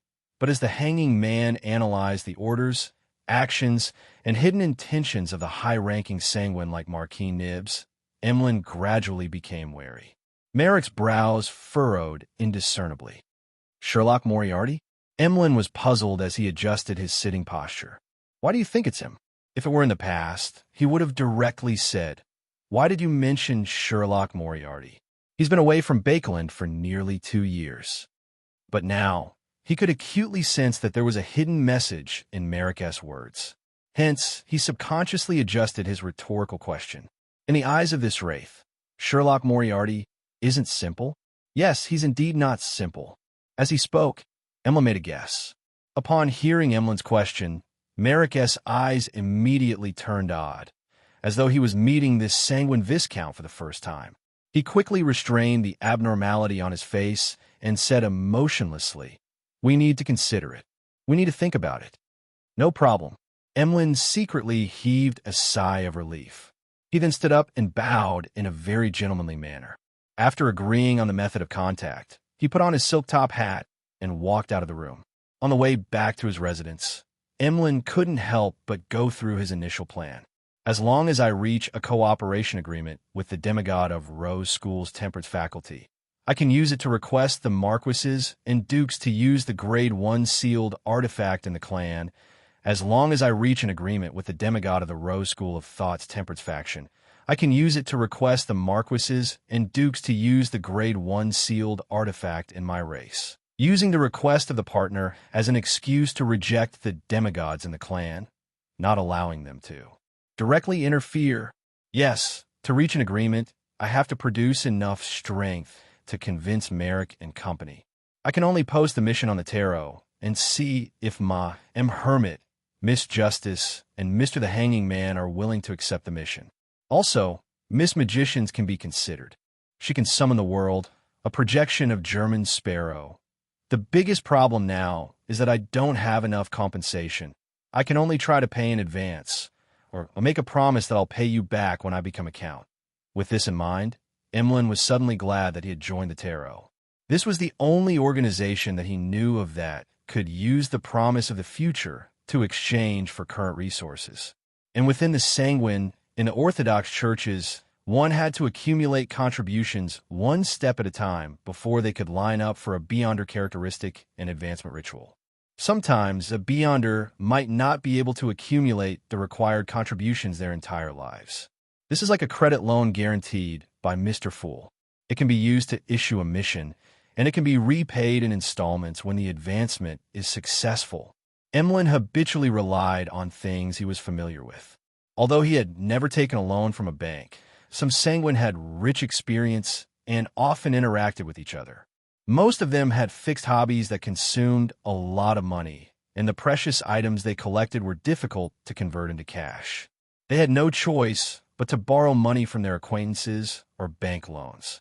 Emlyn remembered that there was a sanguine who wasn't good at business and relied purely on being a doctor to earn money. He had taken a fancy to a precious piece of art and bought it with a loan from the Bakelin Bank. After that, he, who couldn't bear to mortgage his property, relied on his long lifespan to repay the loan in installments after 200 years. Of course, in name, the father died and the son took over.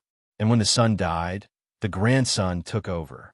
Emlyn's evaluation of this was very trustworthy. Bakeland, Northborough, outside St. Samuel Cathedral. The citizens lined up in a few rows and received food, such as toast, dried mushrooms, and preserved fruits from the staff of the Rouen Poverty Relief Foundation. Their line extended from the cathedral's entrance to the square and circled around several times. At a glance, there were heads everywhere. Audrey stood on the steps behind Melissa and took in all of this. She saw the citizens with sallow faces and eyes filled with desire. She saw mothers carrying babies, coaxing them as they anxiously observed the line in front of them that didn't seem to have shrunk by much. She saw many people dressed smartly, wearing formal suits and long skirts. She saw some people lowering their hats and wearing veils, as though they didn't want the people around them to recognize them. From time to time, there would be people who didn't want to abide by the order. They would be dragged out by the priests and police who helped maintain the line and thrown to the back. As the portions of food were delivered, the cloth bags piled up behind the long table shriveled one after another before turning empty. Finally, all the food had been distributed, but the long line had only been reduced by half. The citizens who didn't receive any relief couldn't help but reveal a mixture of disappointment, frustration, reluctance, and pleading. However, they didn't make a ruckus or argue. They mechanically moved their feet and rushed to the other food distribution points. They had experienced such things too many times in the past month or two. They knew that unnecessary emotional outbursts would only waste their little stamina. They wouldn't be able to quickly move to other relief points or affordable food outlets. At that moment, their expressions were numb as they left the square with empty eyes. They were like a group of zombies. During this process, a woman carrying a child's legs went limp and she fell to the ground. Her child immediately burst into tears, and there was obvious pain in his voice. As he cried, the child sobbed and said, "Mommy, I'm so hungry." As he cried, the child sobbed and said, "Mommy, I'm so hungry. There'll be food soon. There'll be food soon. There's food at Memorial Square." The woman picked up her child and patted his back. As she spoke, tears streamed down her face. Upon seeing this scene, Audrey was just about to say something when she saw Melissa take out a portion of food from a wooden box under the long table. She then jogged towards the mother and child. "I didn't see it just now. There's another portion." Melissa half squatted down and handed over the bread, dried mushrooms, and preserved fruits in her hands. Then she explained softly, afraid that it would cause a fight among the surrounding citizens. The remaining food was actually prepared for the Foundation staff who had been busy for a long time. Melissa had given her portion. The woman took the food and handed it to the child. "Thank you. Thank you." The child hugged the food tightly and childishly said to his mother, "Thank you. Thank you. Thank you. Thank you." Audrey subconsciously looked around and realized that the church's priests, most of the police, and the Nighthawks, who were hidden among the citizens to prevent any accidents, had undisguised sympathy, pity, and sadness. After the citizens had basically left, Audrey picked up her portion of food and handed it to Melissa. "You deserve it." Melissa looked at Miss Hall in front of her and shook her head. "I'm giving you my own share. Miss Hall, don't worry. I'll have food when I get home. My brother is a government employee." With a faint smile, Audrey stuffed the toasted bread, dried mushrooms, and preserved fruits into Melissa's hands. "You don't have to worry about me either. My family has prepared desserts for me when I'm busy outside." As she spoke, she took a wooden box from her maidservant, Annie, and opened it for Melissa. Inside the wooden box were exquisitely shaped cucumber sandwiches, cream muffins, and miniature carrot cakes. Melissa's face revealed a clear look of astonishment. She looked deeply at the desserts for a few seconds before looking up at Miss Audrey Hall. She then lowered her head and didn't say a word. She drank the water prepared by a St. Samuel Cathedral and chewed on the toasted bread. Audrey seemed to be petrified by her gaze. She held the wooden box and stood rooted to the ground. She didn't move for a few seconds as she pursed her lips tightly. After the fifth batch of Moon City residents received purification and treatment and enjoyed the magical mushrooms, the ancient city became believers of the Fool without any resistance. They welcomed the saint and oracle, German Sparrow, into the city. Klein then held a large-scale mass and used the unshadowed crucifix and life's cane to heal the remaining Moon City residents. High Priest Nim came out of isolation, and at the end of the Mass, he respectfully asked, "Lord Oracle, what's the complete honorific name of the Great Lord?" Klein looked around and said solemnly with a taut face, "The fool that doesn't belong to this era." After giving out his honorific name, he deliberately emphasized one sentence. "Don't recite the honorific name in full when you pray, only when there's an important matter. Otherwise, as Mr. Fool, he would have a mental breakdown from the work call." Nim wasn't surprised at all, because it was the same for the ancient sun god.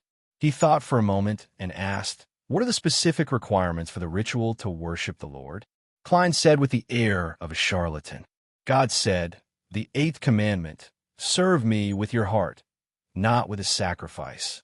The most important thing in the ceremony is devotion. There are no other requirements.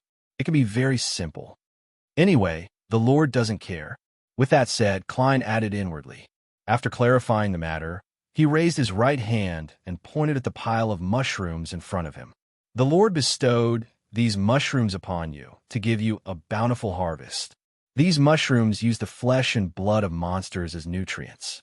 They can rapidly grow and reproduce, and they can accumulate all the toxins, corruption, and madness into the pure black mushrooms. This can be used as a medium for curses or paint for arrows." The residents of Moon City listened excitedly. At the same time, they clasped their hands and lowered their heads. They shouted, "Praise the Fool." At that moment, Klein seemed to hear countless illusory voices emerge from the air. They mixed with the real praises, surrounding him and fixing him in place. Chapter 12:59. After Mass, Klein followed the newly appointed priest of the Fool, Nim, into the Black Tower. Nim didn't hold back as he explained in detail how many demigods and Grade 1 sealed artifacts there were in Moon City. 3 demigods, 5 Grade 1 sealed artifacts. Moon City isn't weak at all, as expected of a faction that can directly obtain a revelation and guard the borders. Furthermore, in the beginning, their 22 Beyonder pathways were relatively complete. They could effectively cooperate with each other, making certain rituals not require external help or be restricted by the environment. Yes, for them to be able to last until now in an environment worse than the City of Silver and without the support of a Grade 0 sealed artifact, they are indeed outstanding. If it wasn't for the fact that they couldn't find suitable food, they would have been able to last in the darkness for hundreds or even thousands of years. Klein sighed when he heard that. At this moment, Nim said respectfully, "Your Excellency, we are willing to sacrifice all the sealed artifacts and Beyonder characteristics to the Lord. I wonder which one will please him more." The High Priest had just said that apart from him, the Night Watcher, Moon City also had an iron-blooded knight and an imperative mage. They served as the Lightning Priest and the Night Priest, respectively. As for the 5 Grade 1 sealed artifacts, one of them belonged to the Monster Pathway. It seemed to be a portion of the Misfortune Sorcerer's Beyonder characteristic, mixed with a bit of a Chaos Walker's characteristic.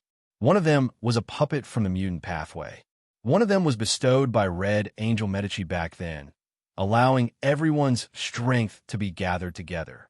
One of them was suspected to be a manifestation of a Bizarro Sorcerer's characteristic. It was unknown which pathway it corresponded to. It had extremely powerful insight abilities, but it had been corrupted by an unknown entity. It was rather dangerous. Upon hearing Nim's words, Klein's eyelids twitched. Serve your master with your heart, not as a sacrifice. The Lord encompasses the entire world and does not care about these things. At this point, he paused for a moment. Of course, if you don't mind, you can show me around so that I can broaden my horizons. No problem, Nim answered without hesitation. He originally imagined that German Sparrow would take away a Grade 1 sealed artifact during the tour, but to his surprise, the Oracle only wanted to understand the exact situation and had no intention of asking for any benefits. He picked up every sealed artifact and looked at it, but he eventually put it back. After the tour was over, Klein said to the 3 demigod priests, "I'm not sure. The opportunity to leave this cursed land hasn't come yet. You need to hold on for a while longer. And I will continue my journey to find other survivors and spread the light of the Lord." "Yes, Your Excellency," Nim and the other priests replied without any hesitation. With those mushrooms, they would not be in danger of being destroyed for at least 3 generations. After arranging the matters in Moon City, Klein put on his windbreaker, top hat, and lantern and walked into the deep darkness outside. What he was going to do next was very clear. Find dark demonic wolf Koter and hunt the God of Wishes. My wish is to obtain the Miracle Invoker Beyonder characteristic and that curtain. I wonder if he can help me realize it. As he walked, Klein mocked inwardly.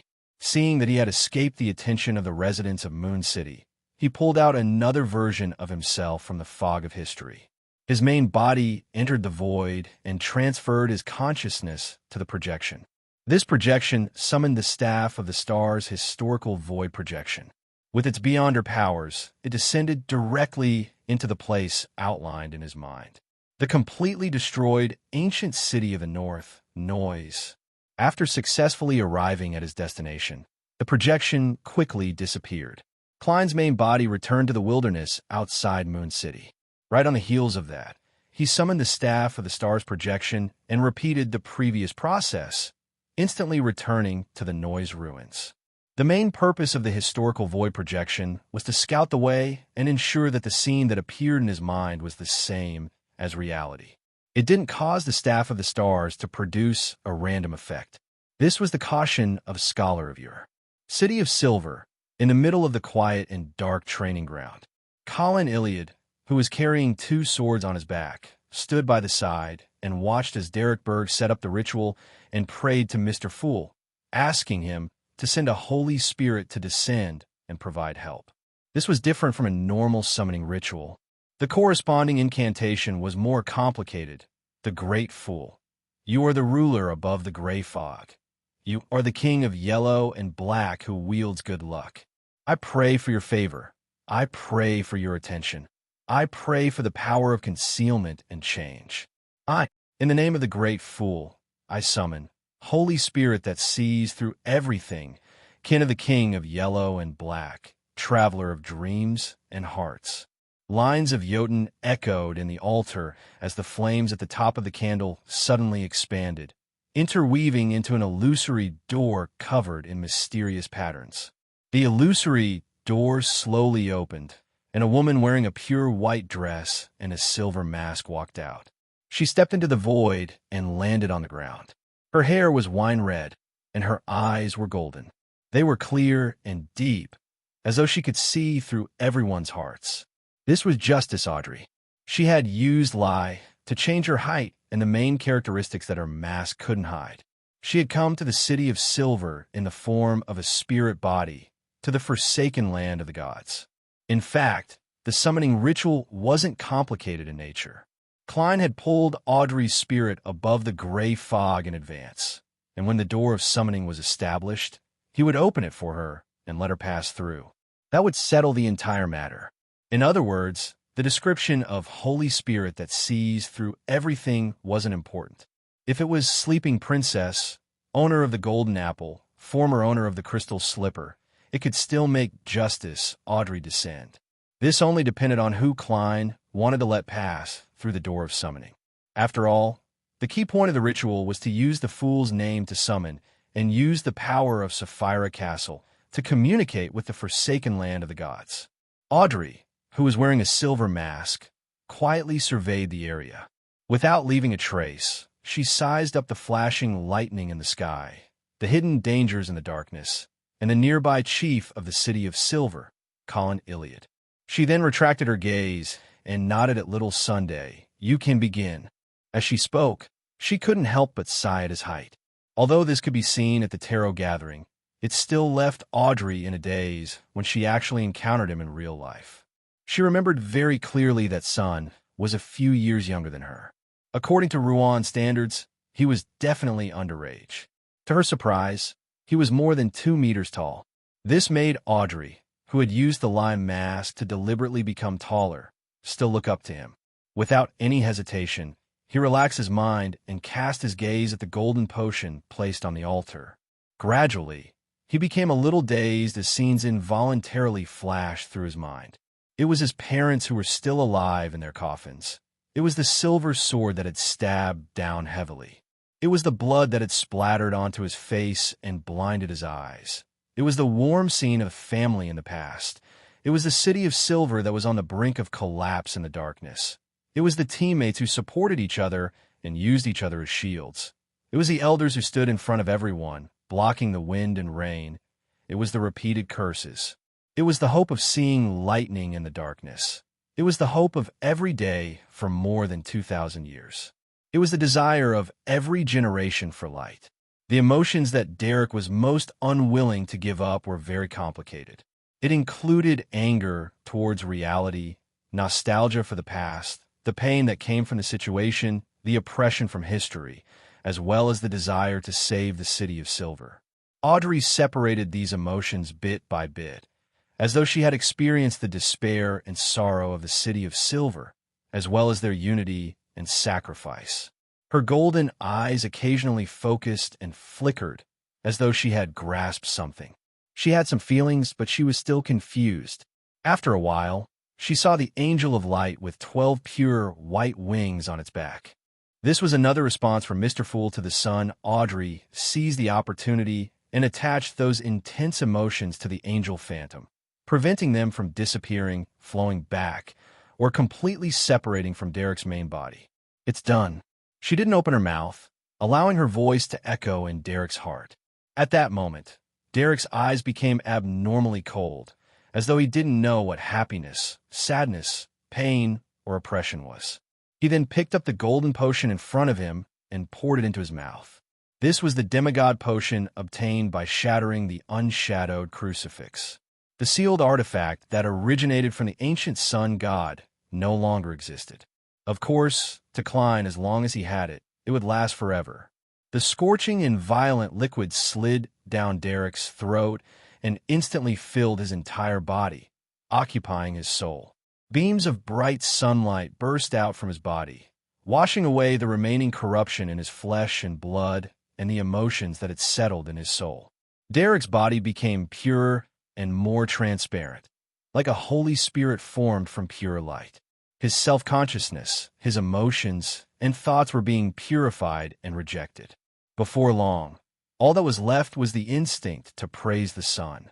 At that moment, Audrey no longer allowed the intense emotions that had been stripped away to attach themselves to the angel phantom. Instead, she guided them back to Little Sunday. The scenes resurfaced in Derek's mind, and he was overwhelmed with complicated emotions. He once again experienced the pain of killing his parents with his own hands. He experienced the despair brought about by the City of Silver situation, and he experienced the joy of obtaining Mr. Fool's favor. This was engraved into his bones. It was the foundation of his mind's world. It was extremely sturdy and reliable, helping him withstand the final few rounds of the potion's purification power.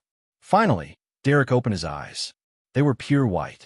When he saw a remnant of light in front of him, he instinctively reached out his right hand in an attempt to grab it. However, the light quickly dimmed and calmed down. Derek was taken aback for a moment before he clenched his right hand. Beams of light soared up, enveloping the entire City of Silver. The legendary noon arrived at this moment for a brief moment.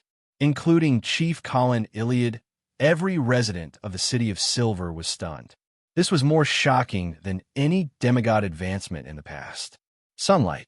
This was sunlight that illuminated the entire city. After ending the summoning, Audrey returned above the gray fog. At that moment, Mr. Fool was nowhere to be seen. The only person left in the ancient palace was the world, German Sparrow, who had planned on watching the ritual from the sidelines. "You don't seem to be in a good state," Klein took the initiative to ask. Audrey sat down and smiled. "I'm just a little hesitant and confused. That's normal. Before they make up their minds, everyone will be like that. There are countless people who shrink back in regret," Klein said calmly. Audrey did not directly respond to this topic. Instead, she smiled faintly and said, "Ever since I became a spectator, I've always shown the side of myself that others can accept, taking care of their most delicate emotions. This isn't a bad thing, but this way, I have no way of knowing what my true self looks like in the eyes of others. I have no way of removing the gorgeous clothes and seeing the rotten flesh hidden beneath. I have no way of figuring out where the problem lies. Recently, I've been trying to reveal my true state in some details. I want to see how the people around me will react to the current situation. I want to see if they still think that I'm that kind, amiable, and noble lady." Having said that, she suddenly fell silent. After a few seconds, she sighed softly. After a few seconds, she sighed. Chapter 1260. Without waiting for the world's German Sparrow to respond, Audrey, who maintained her upright sitting posture, slowly said a few words, heavy pain, shame. Klein listened quietly and didn't comment on Miss Justice's words. He used a gentle tone that was closer to Dwayne Dantes' image. "Why do you suddenly want to do such a test?" "It's not a test." Audrey shook her head. "I'm just revealing some of the details that I usually deliberately hide and avoid, so as to see what the real me is in the eyes of others." After a pause, she moved the corners of her mouth without a smile. "After the last conversation, I'm really trying to formulate a plan. I intend to secretly manipulate things so that the nobles, merchants, the royal family, and the church can provide enough food. This matter is easy to talk about, but when I actually put it into action, I realized that I couldn't be as resolute and decisive as I thought I would be. Some of them are my uncles and aunts. Some of them are my cousins. Some of them are my friends since I was young. Some of them are my elders who took good care of me. Some of them are people I often meet at various banquets and charity events. They are rather friendly people. They formed the basis of my childhood and gave me too much. They are part of me growing up. They carry my beautiful memories of the past. Moreover, the food that they accumulated was not robbed, so their explanation is actually reasonable to a certain extent. I really can't bring myself to target them and try to rob them of part of their wealth, at least for now." When she said these words, Audrey's voice unconsciously became louder, as if she was arguing with someone. She immediately realized that she had lost her composure. She remained silent for 2 seconds before continuing. "Therefore, I want to understand myself more deeply and get rid of the illusion of warmth. Under different gazes, I want to ask myself what I really want, whether my thoughts in the past were impulsive, hypocritical, naive, or a strong will from the bottom of my heart." At this point, Audrey suddenly smiled. Although there are no results yet, the attempt itself has already brought some additional rewards.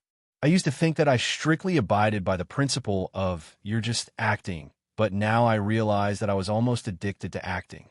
It's different from the other pathways, which require one to portray different identities and occupations. The spectator pathway's portrayal is completely integrated with one's daily life. Sometimes it's very difficult to differentiate. The simplest example is, who doesn't desire to be loved by everyone? Therefore, I'll wear different masks when facing different people. I'll use the powers of the spectator pathway to create an image that best matches the other party's wishes. When such things happen more and more, when you do it to everyone, you're already addicted to acting and are about to lose yourself. Klein nodded slightly. This is a very good harvest. He didn't comment on Miss Justice's previous words. Audrey was silent for a while, then slowly said, "Recently, I've reread the East District investigation report that my father got someone to do, and I've gained a new understanding of many things.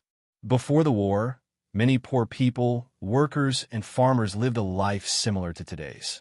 They lived in hunger and pain for a long time. The amendments to the Poor Law, the mandatory regulations on labor hours and the environment, and the control of air pollution have indeed brought about some improvements, but only a little. When the war ends, if we defeat the apocalypse, will similar things happen again?" As she spoke, Audrey pursed her lips and fell into silence. Klein could sense Miss Justice's confusion and bewilderment. After some deliberation, he didn't say the answer he had in mind. Instead, he said in a deep voice, "These questions of yours, including the truest thoughts you just mentioned, need to be answered by yourself. No one else can replace you. I can only give you some suggestions. Go to the fields to see the working farmers. Go to the factories to see the toiling workers. Go to East Borough to experience it in depth. Go to the library and read the newspapers and all kinds of related works of the past." Audrey listened attentively and nodded seriously. "I'll try to do it." She then stood up and bowed to the end of the long, mottled table. Although Mr. Fool had already left, Audrey believed that he was watching her. Just as she was waiting for Mr. Fool to send her back to the real world, the world's German sparrow suddenly said, "Wait a minute." "Yes?" Audrey asked with a nasal voice.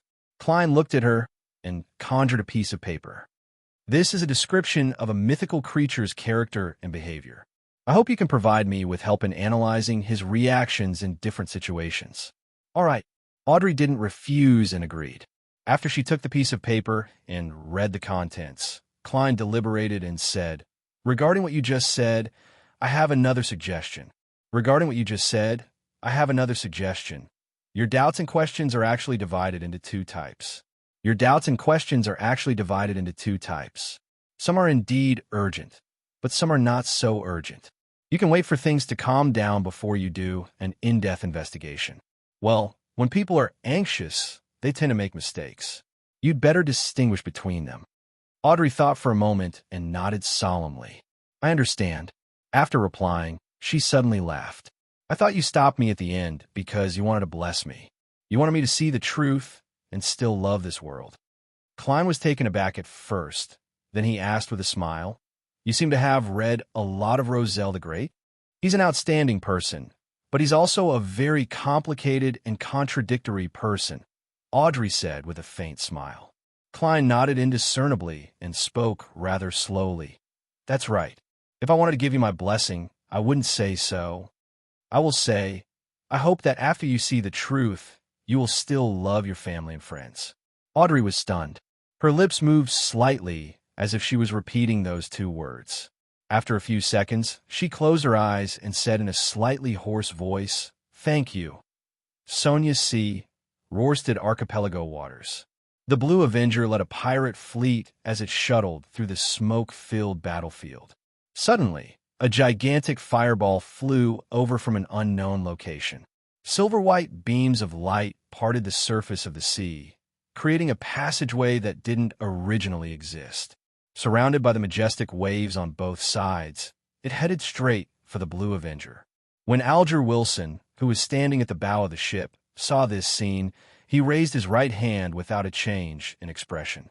A violent tornado suddenly appeared, sweeping up the blue seawater and the silver-white beams of light, making them look like a long snake that soared into the sky and collided with the gigantic fireball.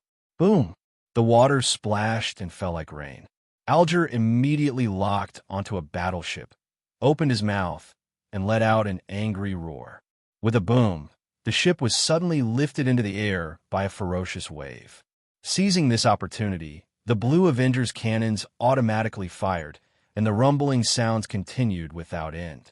Seeing that the Beyonder on the enemy's battleship still wanted to use the recoil of the fireball to move the ship sideways, Alger suddenly pulled down with his right hand. A thick bolt of silver lightning struck down, charring the Beyonder's body as he trembled constantly. Boom! Boom! Boom! One cannonball after another hit, and the ship disintegrated in midair. At that moment, Alger was in a daze. He couldn't help but look down at his right hand. This is the power of a cataclysmic interrupter. Is this what it feels like to be a demigod? He sighed inwardly in an intoxicated manner before quickly coming to his senses. He made the Blue Avenger pursue the enemy. An hour later, the intense naval battle ended, and Ruan's side once again defended the Roarsted Archipelago. Alger was in a good mood. After the Blue Avenger returned to the port, he called for the sailors to disembark and head to one of the few bars that were still open for a drink. Ruan had issued a wartime ban on alcohol to conserve food, but for sailors, alcohol was indispensable. Therefore, in a place where the Church of the Storm was in charge, the ban wasn't too strict. Furthermore, the Roarsted Archipelago was rich in resources, and the population wasn't too large. The sea transportation lines were also under control, so food could still be supplied. After walking for a distance, Alger's gaze suddenly froze. The street in front of him had been bombarded, and many houses had collapsed. Among them, a huge pothole had appeared in a concrete field, and the four-story building beside it was left in ruins. The smile on Alger's face disappeared bit by bit. Monday afternoon, 3 o'clock in Bakelin time. Crimson beams of light rose from both sides of the long bronze table, solidifying into blurry figures. After all the members bowed at Mr. Fool, the gathering directly entered the transaction phase due to the lack of Roselle's diary and the lack of accumulated questions. Emlyn immediately sat up straight and surveyed the area. Ladies and gentlemen, I have a commission. Which shaman king do you wish to hunt? According to her understanding of Mr. Moon, Catlia went straight to the heart of the matter. Emlyn took 2 seconds to digest her question. He maintained his elegant smile and said, "You guessed right." Catlia nodded slightly. "Then what kind of payment can you pay?" Emlyn was once again at a loss for words, a little embarrassed to say the words he had prepared. At this moment, the world's German sparrow, who was at the bottom of the long bronze table, suddenly said, "You found someone from Rose School's temperance faculty to cooperate?" Emlyn secretly heaved a sigh of relief. "Yes, then I can accept this commission." As this was a matter between Miss Messenger, Miss Sharon, and Merrick, Klein controlled the fake world to take the initiative to accept the order. Of course, this requires a certain medium. Without waiting for Emlyn's response, he made German Sparrow look at Miss Magicians. Make some preparations ahead of time. Furs, who had been watching the entire play, had a blank look on her face. Nine Heavens' Divine Emperor. Chapter 1261. Seeing that Miss Magicians hadn't fully reacted, Klein made the fake world add another sentence. "You don't need to be there. Just summon my historical projection in advance." "Okay." Magician's Furs nodded hurriedly. At that moment, because German Sparrow had accepted his mission, Emlyn clearly relaxed. In his mind, this meant that the probability of success had skyrocketed. In the next second, the world's German sparrow looked at him and asked in a hoarse voice, "What kind of payment can you pay?" Emlyn fell silent for 2 seconds as his gaze drifted up slightly. "When I become a shaman king, I'll make a promise to help you on a similar matter for free. Also, I only want the shaman king beyonder characteristic for the spoils of war. The people from Rose School's temperance faction should have a clear goal. The rest is yours." Mr. Moon is feeling guilty. He doesn't have much confidence. Audrey came to a certain conclusion through his actions and words. This fellow, Emlyn, has also learned from others to take out a loan. Klein snickered inwardly as he made the fake world reply indifferently. "Looks like I'm the only demigod you can afford.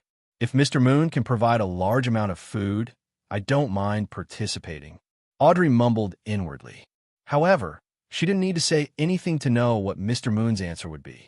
Why do vampires like us have to hoard so many snacks? For the blood race, their staple food was human blood that was rich in spirituality. Food, such as bread and meat products, were not necessities. Seeing that the world's German sparrow didn't reject his conditions, Emlyn secretly heaved a sigh of relief. "What else do you want? I will try my best to satisfy you." The German sparrow thought for a moment. "Provide a mystical item or sealed artifact that can greatly enhance the wielder's spirituality for a short period of time." This was lent to Miss Magicians, allowing her to maintain the historical void projection she summoned for a few more minutes. And without a doubt, the moon domain had such beyonder powers. For example, a Scarlet Scholar could create a full moon state, allowing spirituality to flourish and enhance one's spiritual perception. "Phew!" Emlyn quickly nodded. "Okay, no problem." Seeing that the human and vampire had come to an agreement, the magician's furs hurriedly raised her hand. No full moon. If that happened, she would be lucky if she didn't die on the spot, much less enhance her spirituality. After all, the higher the sequence, the better the effects of Mr. Door's ravings. And furs had long advanced from sequence 6 scribe to sequence 5 traveler. Emlyn also knew about Miss Magician's full moon curse, so he didn't have any questions about it. He tersely acknowledged, indicating that he would take note of it. At this moment, the hanging man, Alger, who was listening to the entire transaction, thought and said, "That's right. Although the beyonders of the Rose School's indulgence system are easily controlled by their emotions and instincts, this doesn't mean that their brains have disappeared along with their zombification. Even if their brains have really disappeared, they still have beyonders of the moon domain among them. Since their demigod directly participated in the Southern Continent's war and exposed their location, it's impossible that they didn't consider the possibility of the Blood Tribe, Temperance Faction, and other enemies ambushing them in secret. I believe that there's a high chance that they're hiding a trap." "Yes," Leonard echoed. "Many dossiers indicate that although the beyonders of Rose School's indulgence faculty are known for being bloodthirsty, cruel, and indulgent, they are still very meticulous when it comes to doing things. They will show a certain level of cunning and sinister." Zio glanced at her friend and said, "That's right. 2 months ago, I encountered a beyonder incident that involved Rose School. The target was clearly deceived and fell into a trap." The world German sparrow listened attentively and laughed before turning to Emlyn. He then turned to Emlyn and said, "Which shaman king is your target?" Emlyn didn't hide the truth. The shaman king who led the natives to besiege Rouen main colonial city in East Balam and North Olet. Upon hearing this, a thought flashed through Klein's mind. The Mother Tree of Desire didn't seem to wish for the goddess to grasp the uniqueness of the death pathway. She was driving the natives and using war to shake the Church of Evernight's proselytizing foundation in the Southern Continent. As these thoughts raced through his mind, Klein made the world German sparrow look at Emlyn and chuckle. "Then, my target will be another shaman king. This has nothing to do with your actions." Without needing him to be too direct, Emlyn, Katlia, and company quickly understood his plan. It was a simple plan. German Sparrow hunted another shaman king and took the initiative to step into a trap, attracting the forces of Rose School's ambush. And at this moment, the Moon and the Temperance faction of Rose School seized the opportunity to attack the real target. Isn't that too dangerous? Emlyn subconsciously replied. The danger was, of course, referring to the German sparrow who set off the trap. The world's German sparrow replied very calmly. That's just a historical projection. If he died, then so be it. Upon hearing such an answer, Emlyn, Leonard, and the other tarot members were at a loss for words. They didn't know if they should marvel at how different a sequence 3 demigod was, or if they should be envious of scholar of yours beyond her powers. Klein continued making words speak. If Rose School is suspicious of my sudden attack and only diverts a portion of its forces to stop me, maintaining a relatively complete trap, I'll attempt to forcefully hunt down that Shaman King and turn the fake target into the real target. After all you want is the corresponding item. You don't care who the original owner is. A simple but effective plan. The crux of the matter is that German Sparrow has to have strength that exceeds the limits. Even against an angel, he can resist. Audrey studied it seriously and evaluated it inwardly. Emla no longer had any doubts as he thought for a moment. After some thought, he said, before the official operation, there's a need to meet with the temperance faction of Rose School to finalize the details. World's German Sparrow nodded. You make the arrangements. After this exchange, Klein made World conjure a stack of paper and distribute it to the tarot members. A certain existence, and I will be dealing with a mythical creature. You can give your opinions and share your thoughts. On the piece of paper was written dark demonic Wolf Kotar's personality and specific actions, as well as Miss Justice's various analyses based on it. Klein hoped to find inspiration through the different opinions provided by people with different personalities and insights. Mythical creature. The world has already targeted a mythical creature. The hanging man Alger, who was much quieter than usual, couldn't help but look up at the bottom of the long bronze table. Although he was already mentally prepared for this, feeling that he wouldn't be surprised even if the world's German Sparrow suddenly claimed to be an angel, he couldn't help but feel a little surprised and shocked when he realized that the hanging man was really targeting a mythical creature. Katlia had similar feelings, but she immediately thought of the Snake of Fate, the Death Consul, and the Ancient Bane. This matched the certain existence mentioned by the world's German Sparrow. It was very normal for 3 angels and a sequence 3 deities blessed to hunt a mythical creature.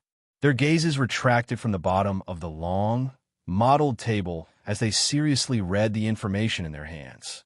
At this moment, as it didn't involve a commission, a transaction, or the sharing of information, the tarot members inexplicably felt like they were working hard together. They had the feeling of a loose gathering that was beginning to resemble an organization. After reading the contents of the piece of paper, the hanging man Alger was the first to speak. According to Miss Justice's analysis, no bait will make that suspicious mythical creature take the bait. It will only make him hide even further away. In a situation where he is suspected to have a sequence 1 beyonder characteristic, there's really no need for him to pursue anything else. Improving himself is the most important thing. If we want to deal with him, we can only consider it from this angle. Upon hearing this, Zio said from her profession, but this mythical creature is very careful. He didn't leave any clues, and according to the intelligence, the location of his sequence 1 ritual isn't restricted in the forsaken land of the gods. Yes, there are too many monsters for him to use. Sun confirmed Miss Judgment's words. The scene immediately turned gloomy. Leonard thought for a moment and said, yes, there are too many monsters for him to use. Can we rely on the law of beyonder characteristic convergence? As he spoke, he looked at Klein Moretti. That mythical creature seems to be on the same pathway as you. Just relying on the convergence of beyonder characteristics at this level to find that mythical creature through a chance encounter might take a year, 2 years, or even longer. Furthermore, the other party is a complete mythical creature. He has the ability to interfere with this to a certain extent. Klein rejected Leonard's suggestion. Of course, if he were to attach the convergence ability of Sapphira Castle to himself, he might be able to directly encounter the dark demonic wolf the next time he used the Staff of the Stars to randomly teleport. However, the problem was that if that were to happen, the chances of encountering Amon's true body would be higher, much higher. This was a standard case of sending him to his doorstep. After hearing everyone's discussion, Catlia thought and said in accordance with the Queen's taboo, "Can we use this mythical creature's honorific name to establish a connection? If the dark demonic wolf hadn't been tracked by Amon, it wouldn't be impossible.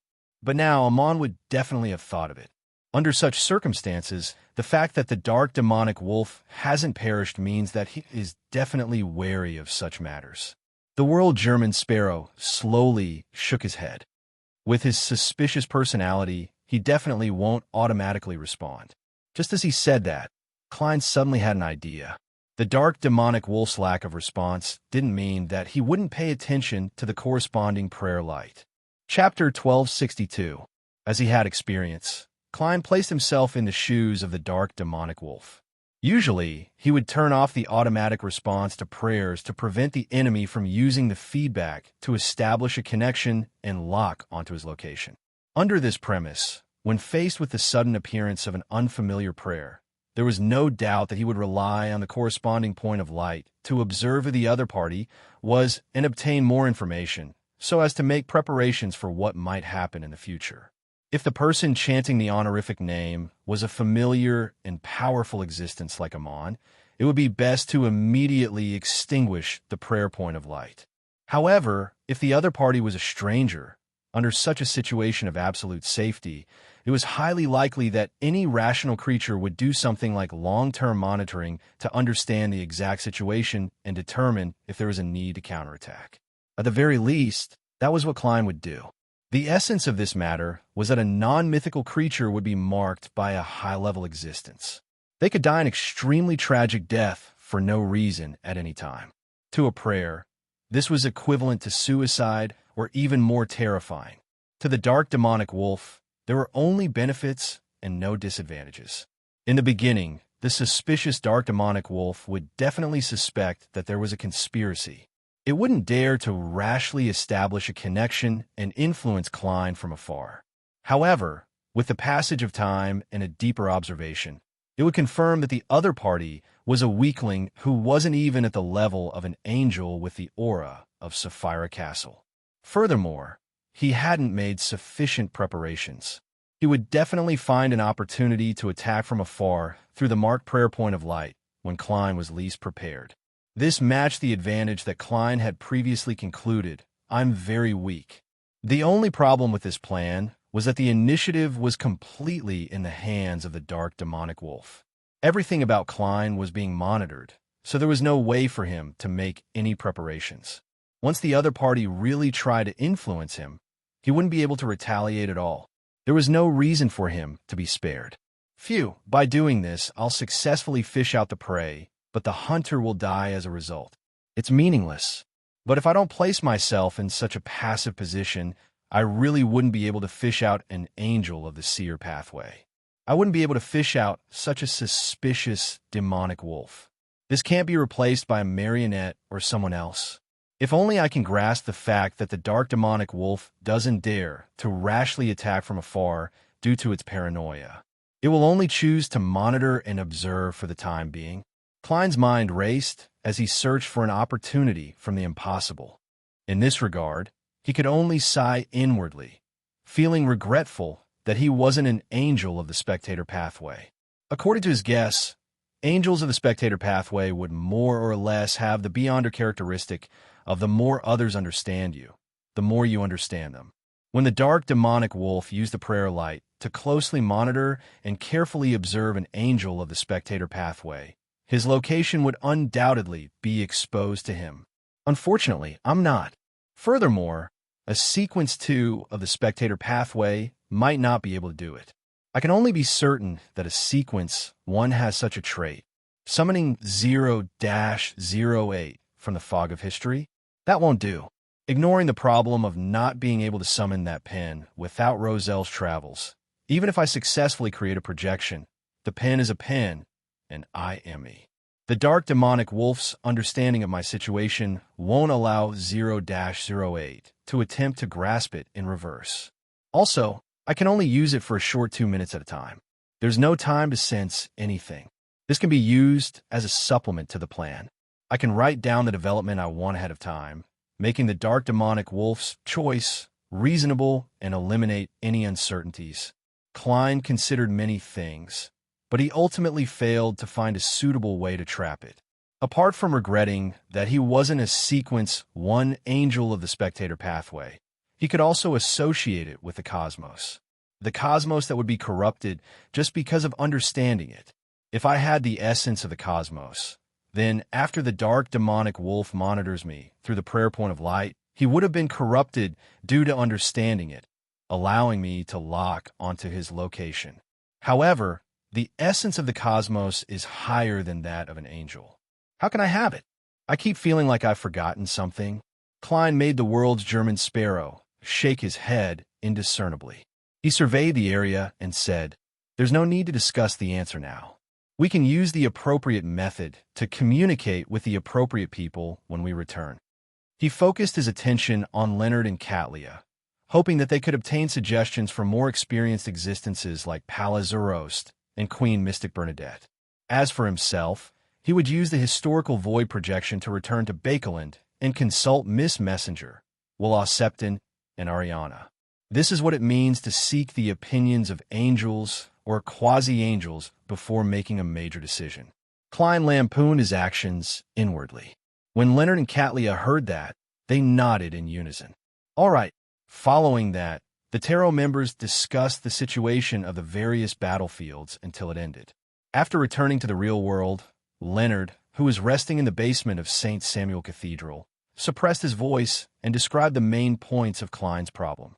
Finally, he said, "Old man, what suggestions do you have?" He wants to obtain the miracle invoker beyonder characteristic left behind in the forsaken land of the gods.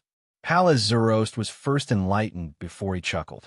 "Tell your former colleague that he can't resolve this matter himself. I only have one suggestion, to seek help from the fool." Leonard knew Old Man's character very well, so he hurriedly asked, "Is that really the only suggestion?" Pallas Zoroast grunted and said, "That's a mythical creature that even Amon failed to capture. That's a mythical creature that even Amon hasn't been able to capture. We can only rely on the fool's help." Only then did Leonard nod and sigh. From the looks of it, that's the only way. 2 days later, 2 minutes before the agreed meeting time between Emlyn and Merrick, Magician's Furs was nestled in a reclining chair by the fireplace as she listened to the commotion on the second floor. She cast her gaze at her good friend, Zio. "If the war continues, Bakeland will definitely suffer more attacks. Are you really not going to evacuate your mother and brother to the surrounding villages?" Zio's short, pale yellow hair was parted asymmetrically and combed neatly. Compared to last year, she looked more serious and had the bearing of an adjudicator. She was like a high-ranking knight leading a squad of knights. She said hesitantly, "The surrounding villages have reached their limits. The population of the surrounding villages has reached its limit, and I can still get enough food from my 9. Having said that, she paused for a moment.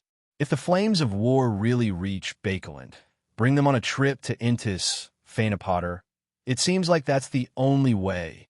Furs was just about to mention her trip to Intis a few days ago to purchase food when she suddenly heard her alarm ring.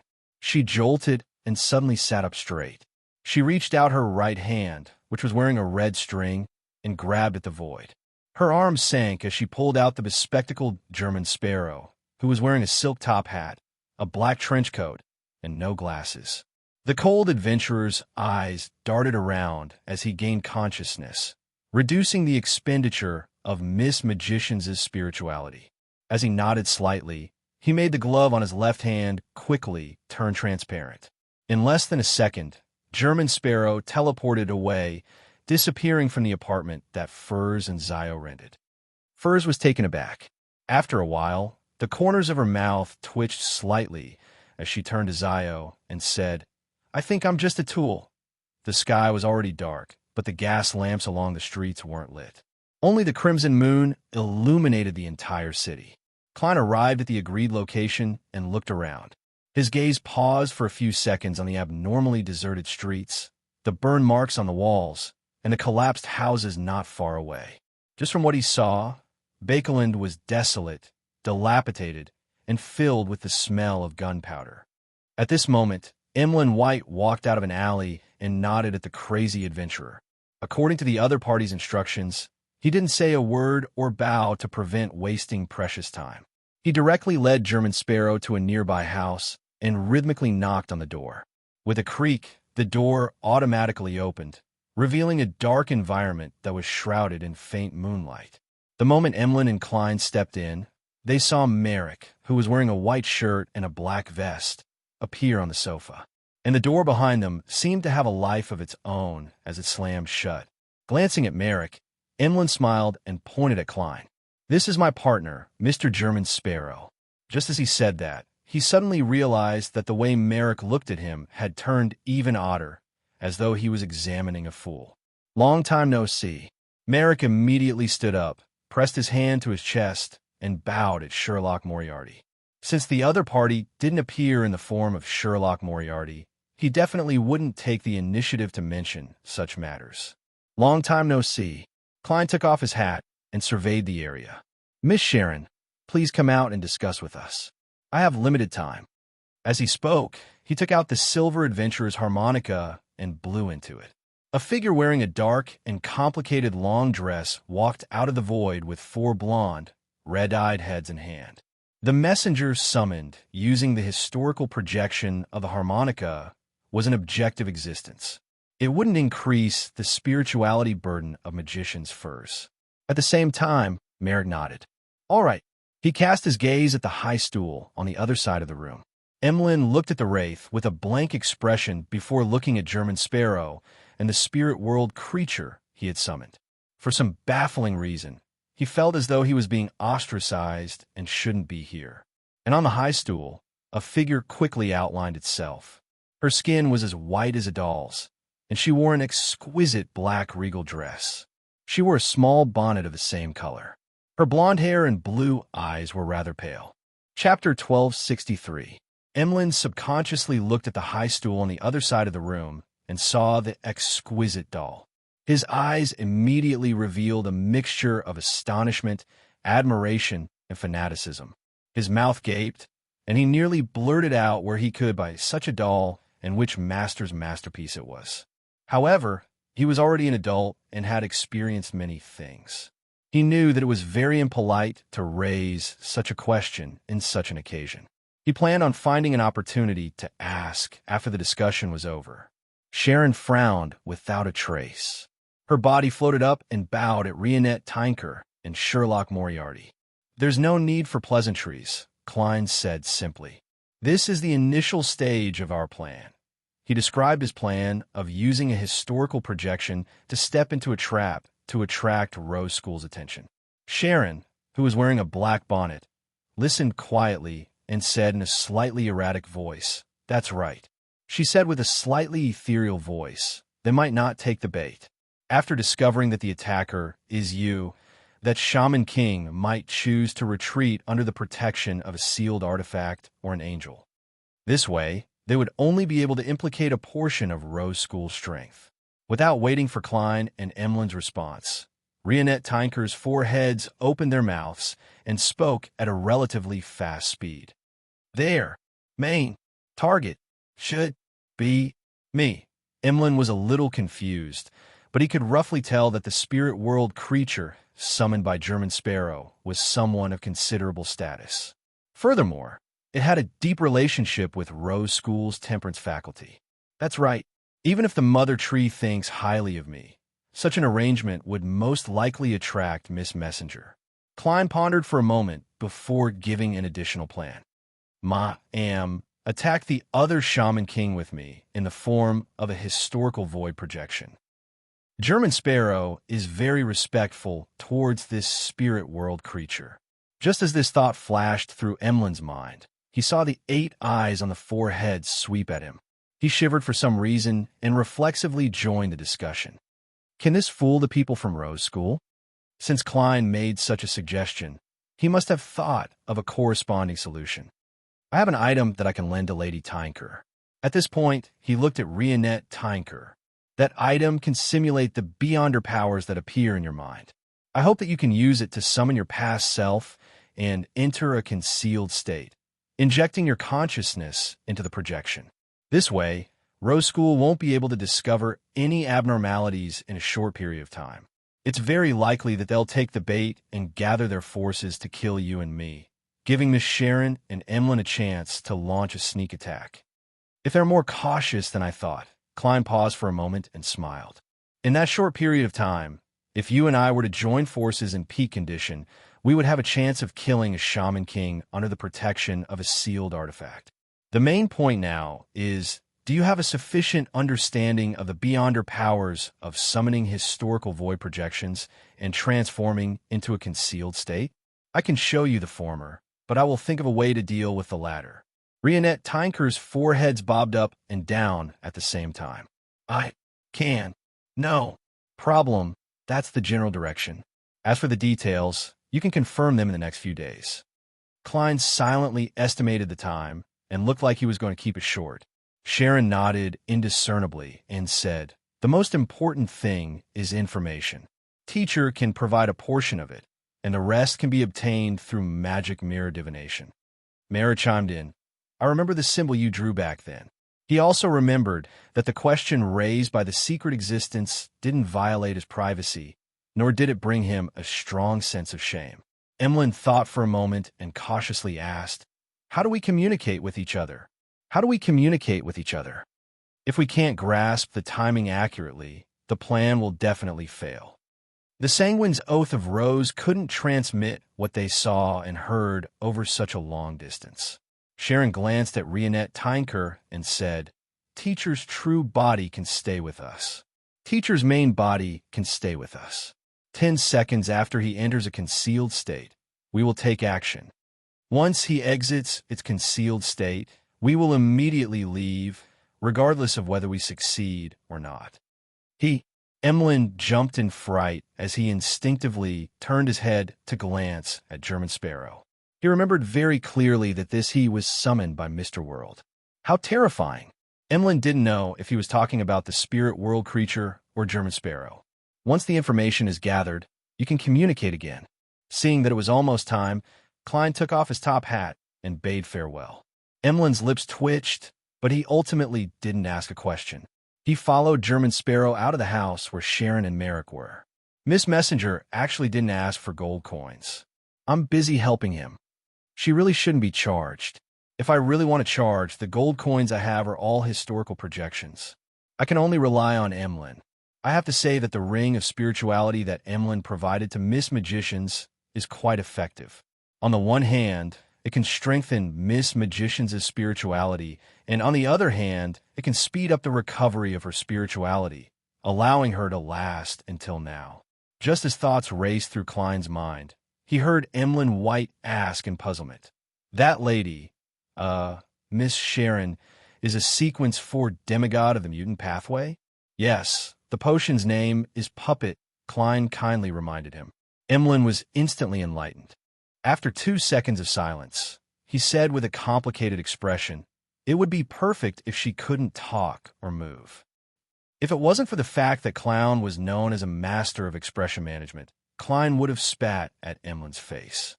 He had thought that the other party would praise Miss Sharon's beauty and doll characteristics, showing infatuation and fanaticism. But in the end, I can't understand this guy's mental world. Klein controlled his urge to puffed and sighed in his heart. Emlyn glanced at him as though he had guessed what he was thinking. He scoffed and said, "That's right. Which 2 things do you like the most?" With German Sparrow's persona, he shouldn't have answered such a boring question. However, Klein was still Sherlock Moriarty, and he was considered a friend of the vampire in front of him. He thought for a moment, walked into the alley, and said casually, "What's the matter?" "Money and delicious food. Then I'll give you a stack of edible gold pounds. Would you like it?" Emlyn didn't have the fear that Miss Magicians had towards crazy adventurers. He walked beside German Sparrow and asked further. Klein imagined it and felt that this would tarnish the value of the gold pounds, and it would make the delicacies lose their alluring appearance. Hence, he slowly shook his head. So, the corners of Emlyn's mouth curled up. Although I like exquisite and beautiful dolls and beautiful and pure girls at the same time, I can't help but find it a little odd when they are combined. Yes, I believe that every one of my dolls has their own personality and their own story. If they were to suddenly come to life, I would be very disappointed and worried if they weren't what I imagined them to be. Of course, if I have the chance to obtain the puppet potion and drench every doll with it, I might give it a try. As Emlyn spoke of his conflicting thoughts, he acted like a philosopher. If Miss Justice were here, she should be able to analyze Emlyn's true mental state from his reaction and words. Before Klein could respond, his figure instantly faded and vanished. In the apartment that Furs and Zio rented. In front of the fireplace, Furs leaned back into the reclining chair with a pale face. She pulled up the wool blanket that covered her body and, with the help of cogitation, entered a deep state of sleep. 2 hours later, she woke up in high spirits, but there was still a hint of fatigue on her face. This Miss Magicians took a deep and slow breath and reached out once again, dragging German Sparrow out of the air in front of her. Half of the demigod powers she recorded was to summon images from the historical void. Klein glanced at her and didn't even nod his head this time. He directly teleported out of the apartment and entered an empty room in a hotel. 2 hours ago, he had been busy with Emlyn and Miss Sharon's matters. This time, he was returning to Bakelin for himself. Without wasting any time, Klein immediately took out the adventurer's harmonica and blew into it. After Miss Messenger stepped out of the void once again, Klein recounted the main points of his plan to hunt the dark demonic wolf. Finally, he asked, "Do you have any suggestions?" Rionette Tinker's 4 blonde, red-eyed heads bobbed at the same time. Sapphira Castle. It's essentially the same as Palez Zoros's answer. Klein pressed in puzzlement. I don't know. Rionette Tinker's 4 heads answered in unison. Klein silently exhaled and thanked her. "Sorry to trouble you. You can leave now." The blonde, red-eyed heads in Rionette Tinker's hands immediately replied, "Bills. Records. 1351. Year, 9. Month. Gehrman. Sparrow owes me gold coin." With that said, her figure turned transparent and returned to the spirit world. Klein was stunned for 2 seconds. He slowly took out his wallet from his inner pocket and picked up a paper crane. "I have a question." He wrote on the surface of the crane with a fountain pen he carried with him. After doing all this, Klein lay down on the bed and fell into a deep sleep. In the gray world of dreams, he once again saw Willow Septon, who was lying in a black pram and wrapped in silver silk in the pitch-black steeple. "You're already more than a year old. Do you still think you're a few months old, baby?" Klein pretended not to see the man sucking his fingers and quickly described his problem. The chubby Willow Septon retracted his thumb and sized up Klein. "Isn't the answer obvious?" Klein was pleasantly surprised and puzzled. Willow Septon grumbled. "You must have been eating too little sweets recently, causing your memory to deteriorate. Do you still remember what happens when Beyonders of the Fate Pathway look at you directly?" Klein's eyes suddenly lit up. Chapter 1264. After Klein became a demigod and gained initial control over Sapphira Castle, preventing its aura from seeping into the real world and attaching it to him, he didn't consider such problems. After all, this would result in abnormalities, causing him to be instantly recognized by Beyonders of the Fate Pathway. It was rather unsafe, and at this moment, with Willow Septon's reminder, he felt his thoughts clear up. Back when I was only attached to Sapphira Castle and had a certain level of use, the accompanying aura and projection of Sapphira Castle was enough to make a saint of the Fate Pathway not dare to look at it directly. It made the corresponding low and mid-sequence Beyonders feel as though they had seen a mythical creature. Now that I've gained initial control over Sapphira Castle, there's a high chance that I can make the effects even better. This can affect an angel that's a complete mythical creature. Sapphira Castle is at least at the level of Sequence 0. Yes, according to my guess, it might be a little higher than Sequence 0. It has the trait of being corrupted, if one understands it. Klein's thoughts became active as they flashed across his mind like bolts of lightning. He quickly decided to return to the forsaken land of the gods and find the monsters in the depths of the darkness and the marionettes in the fog of history to conduct experiments to determine if his idea was useful. A smile appeared on his face as he said to the 1-year-old child in the black pram, "I roughly understand what you mean. I think I understand what you mean. I'll have someone send you ice cream in the near future." Willow Septon, who was wrapped in silver silk, slowly turned his head and looked to the side. "No, there's no need. I've been eating too much ice cream recently. It's affecting my body's development." Klein pricked up his eyebrows and said, "It's pure. It's top-grade ice cream from Trier, the capital of Intis." "Give it to me next week," Willow Septon replied after some hesitation. With that said, the chubby 1-year-old child turned around and buried his face in the tiny pillow in the pram. As Miss Magicians could only maintain the historical void projection for a limited amount of time, Klein didn't say anything else. With his unique traits, he forcefully broke free from the dream and woke up. He got out of bed. Right on the heels of that, he reached out his right hand and pulled at the air. 4 or 5 times later, his arm sank, and he dragged out an ordinary-looking lady in a simple linen robe and a tree bark belt. She was barefooted and had long black hair draped over her shoulders. The leader of the Church of Evernights Ascetics, servant of concealment Ariana. At the same time, in a house in Hillston Borough, Furs, who was sitting on a reclining chair, seemed to be pulled by invisible strings. She sat up abruptly, her body straight, and the veins on her forehead throbbed. She felt that her spirituality was like a flood that had burst a dam, surging into the void in front of her. She couldn't stop it no matter what, and it looked like it was about to dry up. In the next second, the feeling eased up a lot, but it was still frightening. It wasn't something she could withstand at the moment. In the hotel room, seeing that Mime Ariana's historical void projection had gained sentience, Klein cut to the chase. "I plan to work with someone to deal with a certain shaman king from Rose School." Ariana nodded lightly, indicating that she understood, but she did not give her own suggestions.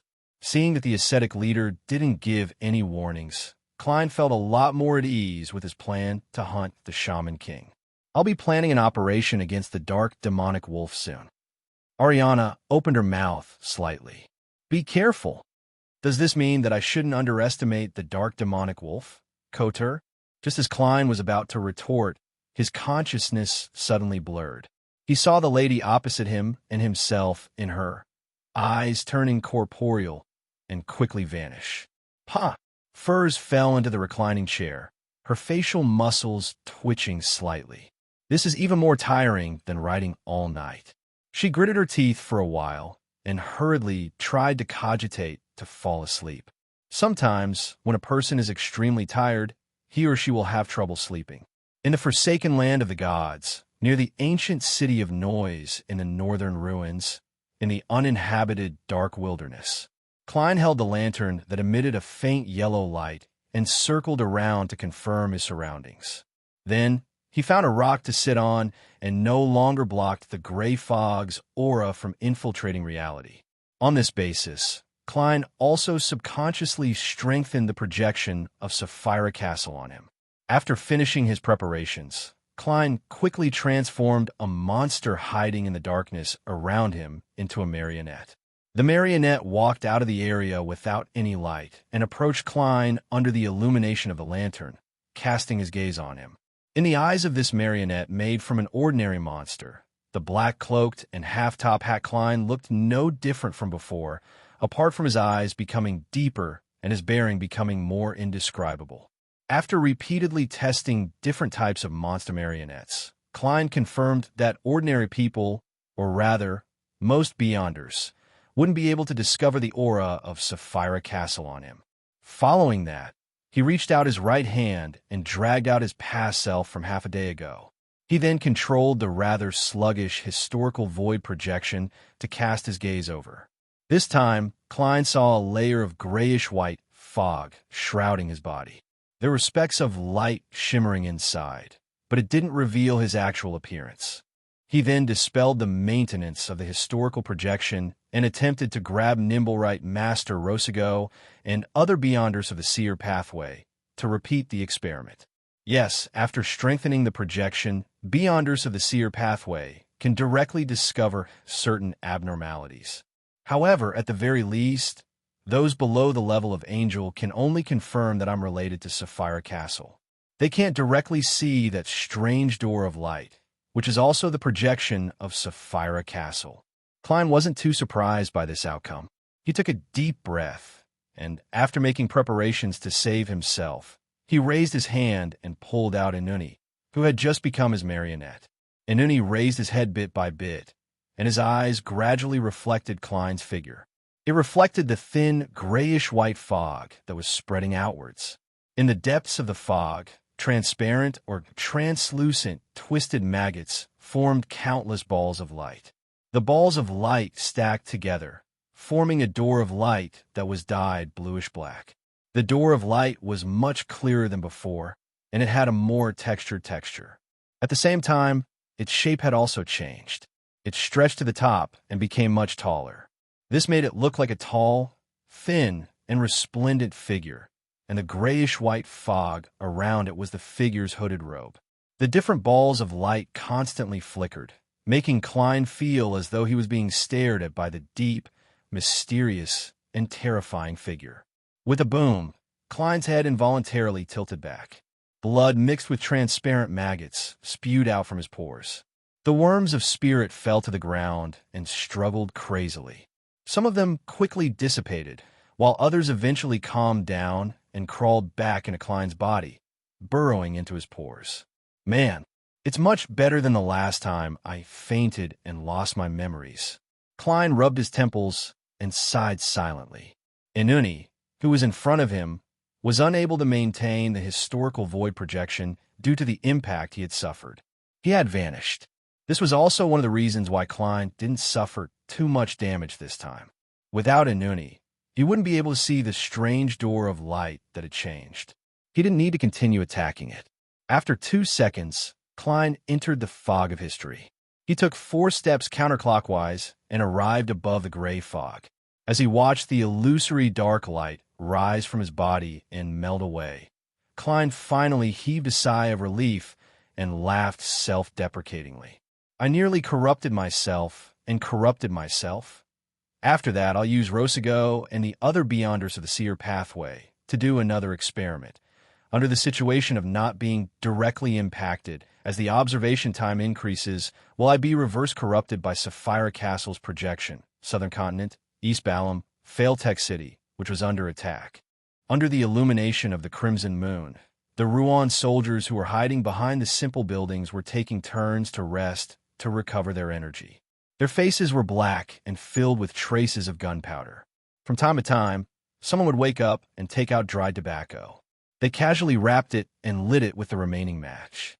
They brought it to their lips and took a deep breath. Their eyes were filled with numbness and blankness. Several soldiers on duty at this line of defense smelled the smell of tobacco. They subconsciously sniffed and looked back. "Do you still have tobacco?" A soldier holding a repeating rifle asked his companion in a low voice. His comrade shook his head. "I've long finished smoking them. I wonder when the next batch will arrive. I'm going crazy without tobacco." The soldier who spoke first pointed outside the fortifications with his chin. "See that? There are so many corpses, so many hands, and so many feet. They used to belong to the living." Before the sun set, the resistance launched a ferocious attack. They crazily attacked the various defensive lines of Failtech City. Their fearless attitude frightened the Ruan soldiers and servants. They nearly won, but in the end, they failed to break through the key defensive line. They left behind a large number of corpses and retreated like a receding tide. His comrade fell silent for a moment. "Perhaps tomorrow, or perhaps the day after, we will end up like this." Having said that, he looked up at the crimson moon and said dreamily, "I wonder how Bakeland is doing. I wonder how Backlund is doing. I haven't received a letter from home in a long time. I wonder if they have enough food, and if they can find a doctor if they're sick, The soldier who had wanted to smoke was just about to curse the darn war and the darn enemy when his eyes suddenly widened. He raised his trembling right hand and pointed ahead. Alive, alive, alive. The soldiers looked over and saw that under the crimson moon, the mutilated corpses that the resistance had left behind were crawling up one after another. They were staggering as they attempted to approach the defensive line. In the distance, a mysterious man wearing a hood and a black robe embroidered with crimson patterns stood behind the resistance with his arms slightly spread open. The spirituality of the entire battlefield was rapidly growing. P.S. Seeking recommendation votes and monthly votes on Monday. Chapter 1265. Ever since the war deepened, the Rouen soldiers had seen too many unscientific and unnatural phenomena. It was so many that they were numb to it. However, the scene of the mangled corpses crawling up still shocked them. It left them horrified and confused. They had the feeling that they wouldn't be spared and would eventually become zombies. Of course, there was a reason why they were able to maintain their morale after seeing so many unscientific and unnatural phenomena. They didn't collapse. Just as they were feeling immense fear, a series of chanting sounded from behind them. They are naked, without food or clothing. They have no cover in the cold. The Evernight didn't abandon them. It gave them its blessings. Note 1. The holy and merciful prayers echoed throughout the entire defense line, quickly dissipating the fear of every soldier. Their bodies and minds turned tranquil. Then a number of soldiers obeyed the orders and moved out cannonballs covered in silver patterns. They adjusted the muzzles and aimed at the black mass of mangled corpses. Boom, boom, boom. Sparks constantly flashed as the cannonballs landed in different spots on the battlefield, exploding and emitting a rich darkness. The mangled corpses were either destroyed or collapsed powerlessly, returning to their eternal slumber.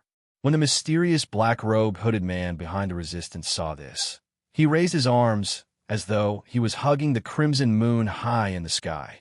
At this moment, his body suddenly turned incorporeal and was dyed with a faint red color, turning into a hazy moonlight. The moonlight instantly shattered, turning into pieces of red scales that dissipated on the spot. Moonlight transformation.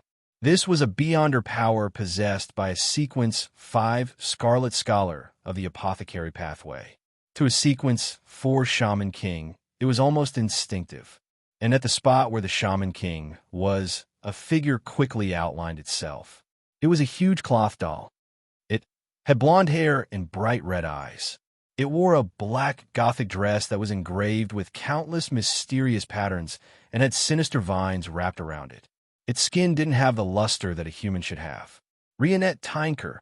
She had used the Staff of the Stars to summon herself in perfect condition. Of course, what Klein had lent Miss Messenger was the real Staff of the Stars. It was the Staff of the Stars that he had brought from above the gray fog to the real world ahead of time. If that wasn't the case, it would be equivalent to Klein's historical void projection summoning the Staff of the Stars projection. Then, the Staff of the Stars projection would summon Rionette Tinker at her peak in the past. All of this burden would be placed on Magician's furs, quickly draining her spirituality. And by temporarily handing the Staff of the Stars' main body to Rionette Tinker, it could effectively avoid this problem. The spirituality expended would be borne by the ancient Bane. At the same time, Rionette Tinker was perhaps one of the existence's least afraid of the negative effects of the Staff of the Stars.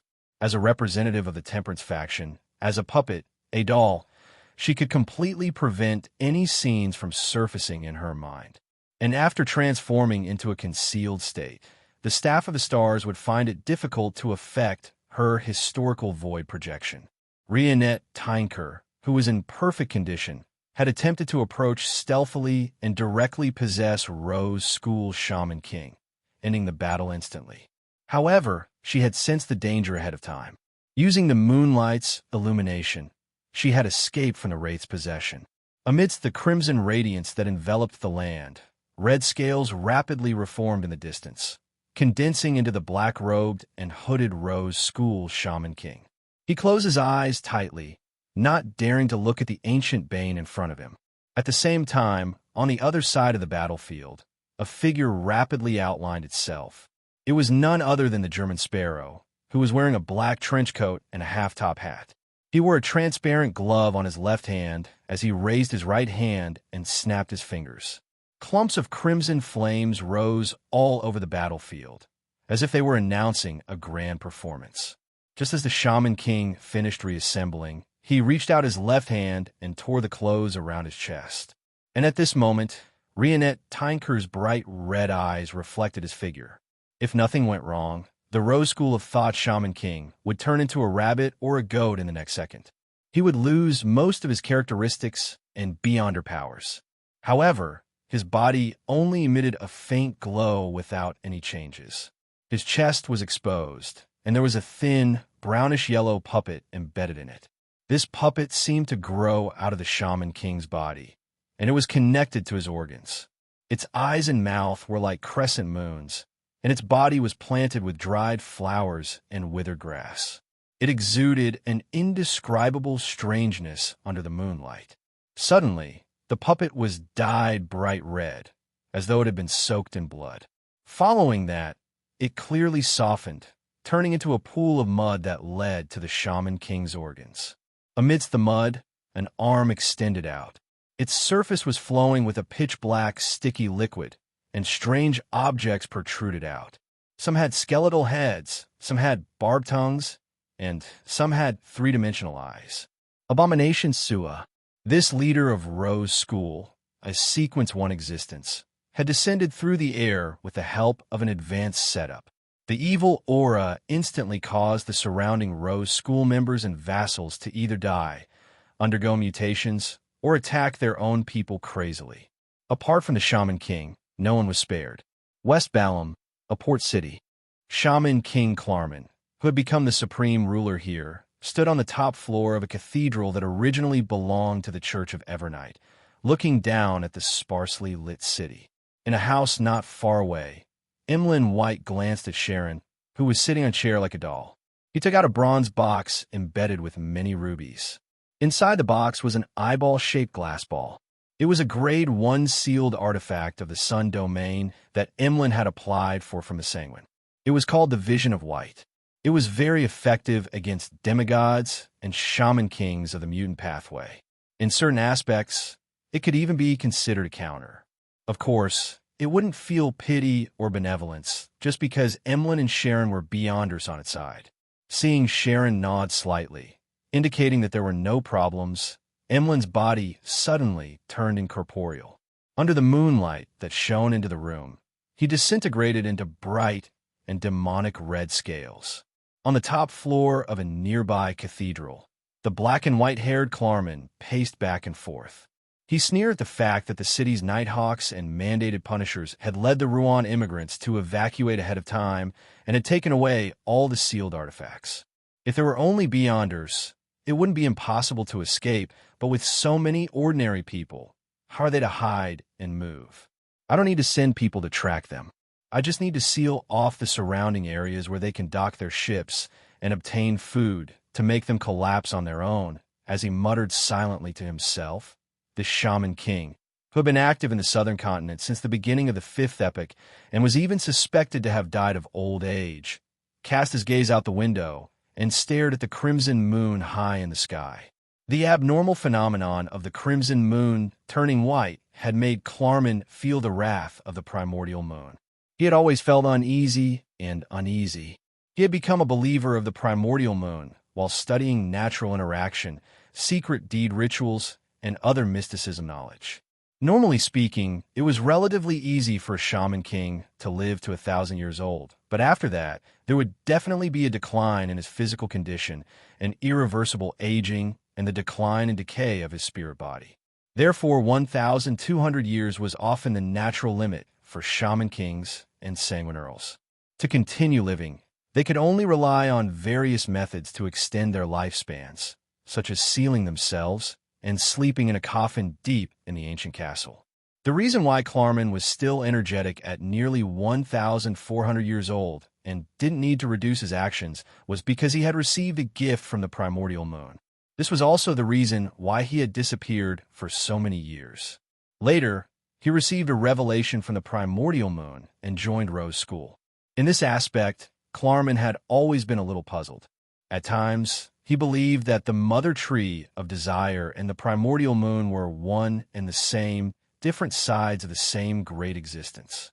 At other times, he felt that the mother tree of desire and the primordial moon were not only completely different, but there was even a deep contradiction between them. This resulted in the primordial moon believers like him, who later joined Rose School, not receiving enough attention. Apart from receiving some gifts, they were placed in non-critical positions. Just as Klarman was focused on sensing the crimson moon in an attempt to obtain a revelation, bright red scales of light appeared in the crimson moonlight that scattered across the cathedral's bell tower. They gathered together and turned into Emlyn White, who was wearing a suit and a bow tie. Behind this sanguine, thick black gas emanated, forming a pair of illusory bat wings. Emlyn had long consumed the corresponding potion to eliminate his scent and spirituality fluctuations, allowing him to approach the target in secret. Of course, it was a demigod, a sequence for demigod of the same pathway. Even if he was fully prepared, he didn't dare to get too close, or he would be easily discovered. Looking at the window of Shaman King Klarman's room and observing the projection on the glass for a second, Emlyn White opened the bronze box embedded with a ruby and picked up the vision of White with his left hand, which was wearing a black velvet glove. His expression immediately warped as he experienced the pain of being completely exposed to the blazing sunlight. Enduring the feeling, Emlyn placed a transparent eyeball-shaped glass ball near his right eye. All the buildings in front of him suddenly disappeared from his vision, leaving behind figures that were either cold, crimson, or depraved and evil. Among them, there was a figure that was like a huge black vortex, crazily devouring the surrounding light, causing its body to distort. This was Emlyn's target, the ancient Shaman King, Klarman. A spot of light lit up, condensing into a scorching, blinding beam that shot out from the vision of White and headed straight for the figure behind the glass window. Note 1. Adapted from the Old Testament. Job. P.S. Seeking recommendation votes and monthly votes on Monday, Divine Sovereign of the Nine Heavens. Chapter 1266. The blinding white beam penetrated the glass window and landed on Shaman King Klarman. It then burst out with an intense light that melted away all the undead, darkness, and evil. Klarman's figure ignited with white flames, like a paper figurine that was close to burning coal. It was indeed a paper figurine, as though it was condensed from crimson moonlight. Shaman King's substitution spell, Moon Paper Figurine. As the paper figurine turned to ashes, the ancient Shaman King appeared at the top of the cathedral and cast his cold gaze at Emlyn White, who was near the bell tower. At this moment, Klarman's blood-red eyes reflected the figure of Sharon, who was wearing a black regal dress and a small bonnet. His body stiffened as though he had lost control of himself. Upon seeing this, Emlyn didn't hesitate. As though he had practiced it thousands of times, he aimed the vision of White at the Shaman King's left chest, preparing to activate the Sun Domain's unshadowed spear. As long as this attack hit Klarman's heart, this Shaman King wouldn't be able to use Moonlight Transformation to resolve it, nor would he be able to use the artificial vampire's powerful recovery abilities to heal himself. Of course, this would definitely cause serious damage to Sharon, who had possessed Klarman, but if she could quickly finish the target, she was willing to pay the corresponding price. In the previous communication, Emlyn, Sharon, and Merrick had already discussed a few similar plans and reached an agreement. This was also the reason why Sharon didn't restrain Shaman King Klarman by affecting his clothes. Compared to Wraith Possession, this was easier to resolve for an opponent who could Moonlight Transformation. As for whether Klarman would be ashamed of running naked, the Magic Mirror's answer was no. Under such circumstances, they finally chose to let Emlyn White attack the target, so as to deplete his moon paper figurine and create an opportunity for Sharon to possess him. Seeing the transparent glass ball in Emlyn's hand accumulate light once again, extending out an extremely pure and incandescent spear, Klarman, who was standing stiffly at the top of the cathedral, suddenly changed. A crack quickly appeared in the middle of his forehead, and it looked as if a blood-red full moon was embedded in it. Moonlight surged out like a tide, causing Sharon's illusory body, pale blonde hair, and light blue eyes to float uncontrollably from Klarman's body. Klarman's stiff and slow movements barely returned to normal. Under the light of the full moon, he turned into a ball of blood and split into countless fragments of light. His figure quickly reassembled on another spire of the cathedral. Behind him was Sharon's illusory figure in a black regal dress. As for the unshadowed spear that Emlyn had created, it passed through Klarman's original location and flew into the distance, expanding into a miniature sun in midair. The entire port city was suddenly illuminated. At the same time, Klarman's right shoulder clearly squirmed. Something tore through his black robe and drilled out. It was an exquisitely crafted male doll. It was only the size of a palm and wore a dark red suit with gold embroidery. Its eyes had been dug out by someone, leaving only 2 black holes. The doll sat on Klarman's shoulder. It raised its hands and pressed its fingers together, as if it was playing an invisible instrument. Sharon's figure was immediately repelled from Klarman's back, as if she had suffered a severe rejection. As for Emlyn, he felt his clothes tighten and bind him tightly. His bow tie also came to life, strangling him in midair. The doll was a Grade 1 sealed artifact that Rose School had given Klarman. It was called the General of the Pupilless Eye, an item formed after a sequence 4 demigod of the mutant pathway died in an accident. It had the characteristic of being alive. According to the owner's thoughts, it could possess objects with a spirit and awaken objects without a spirit. However, it had to be fed by the owner's flesh and blood. Otherwise, it would gradually grow eyes. And once the sealed artifact was complete, it would transform into an evil spirit that would crazily pursue its original owner and hate all humans. When Emlyn heard his bones emit a sound of being unable to bear the burden, the vision of white that burned his soul bloomed with a clear light, turning the surrounding area into a shadowless kingdom without any evil. The General of the Pupilless Eye's influence on his clothes was severed, but at this moment, Klarman had already mumbled a certain word. With a cruel smile, he reached out his hands and stretched out an illusory and hazy door that was engraved with many mysterious symbols. This was the door of summoning. The Moon Pathway Sequence 3 was called Summoning Master. Klarman, who was originally only at the Shaman King level, had completed the summoning under the illumination of the blood-red full moon on his forehead. However, his overall temperament had changed as a result. His rationality had faded significantly, and his madness had become more obvious. Amidst the illusory, creaking sounds, the door of summoning opened a gap. From the gap, 2 human palms reached out. Their skin was lusterless and lacked texture, like the worst of puppets. Outside Fairtech, the Rose School believers and vassals, who had originally planned on following the resurrected corpses to attack the Ruan army's defensive line, were crazily killing each other without any rationality. Some of them, who were originally ordinary people, bent their backs and grew grayish-black wolf fur. The corners of their mouths widened as sticky saliva constantly dripped down. Some of their skin was dyed black and as hard as steel. Some of them had lost their hearts and fell to the ground, but they got up completely fine. Some of their bodies turned transparent as though they had turned into shadows. Just the descent of Abomination Sua's aura had tainted the surrounding living beings, causing them to either collapse and die tragically or mutate into beyonder creatures such as werewolves and zombies. As a high-ranking sequence won existence, he could directly bestow power upon his believers, but there was a time limit.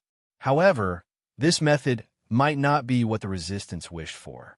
On the other side of the battlefield, more than 2,000 meters away, after the Ruan fortifications, although the soldiers didn't see or hear anything, transparent blisters still appeared on the surface of their skin. Their minds were filled with thoughts of venting all sorts of emotions and desires. Before long, they would go crazy one after another, turning into mindless beasts. And in the entire base, or even in Fairtech, there weren't many humans who could remain clear-headed. Suddenly, they heard chanting. It was a chant formed from holy and ethereal voices. The chanting came from the Evernight Cathedral in the city, as though there were many choirs praising the goddess. The soldiers, citizens, and officers fell asleep one after another. After the fortifications, inside the trenches, and beside the streets, they dreamed of a tranquil darkness, of moon flowers, and of night vanilla. Their bodies and minds were at peace, and they were no longer corrupted by evil. In the Evernight Cathedral in Fairtech, the high-ranking deacon of the Nighthawks, goddesses Ilia, tried her best to maintain the dream that enveloped the entire city, unable to interfere with the demigod-level battle outside. Klein and Rionette Tynker simultaneously felt the surrounding spirituality transform, as though it had turned into layers of barriers in an attempt to bind them to the spot and restrict their movements.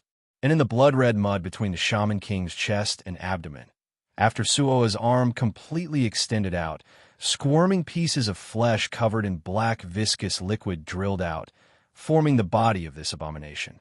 It was like a gigantic tree that had been doused with oil. His extended branches were made up of many arms that protruded out one strange object after another. On the tree trunk, on the surface of the viscous black liquid, there were bloodshot black and white eyeballs rolling everywhere, instantly clearing the rationality of anyone who saw them, turning them into rabbits, goats, and fat pigs. The hundreds of arms quickly extended outwards. Some sealed off the sky, while others drilled into the ground. Some surrounded them from all directions, while others directly grabbed at Klein and Rionette Tynker. At the same time, Abomination Sua let out a roar that pierced straight at the spirit body, causing the two targets to tremble at the same time.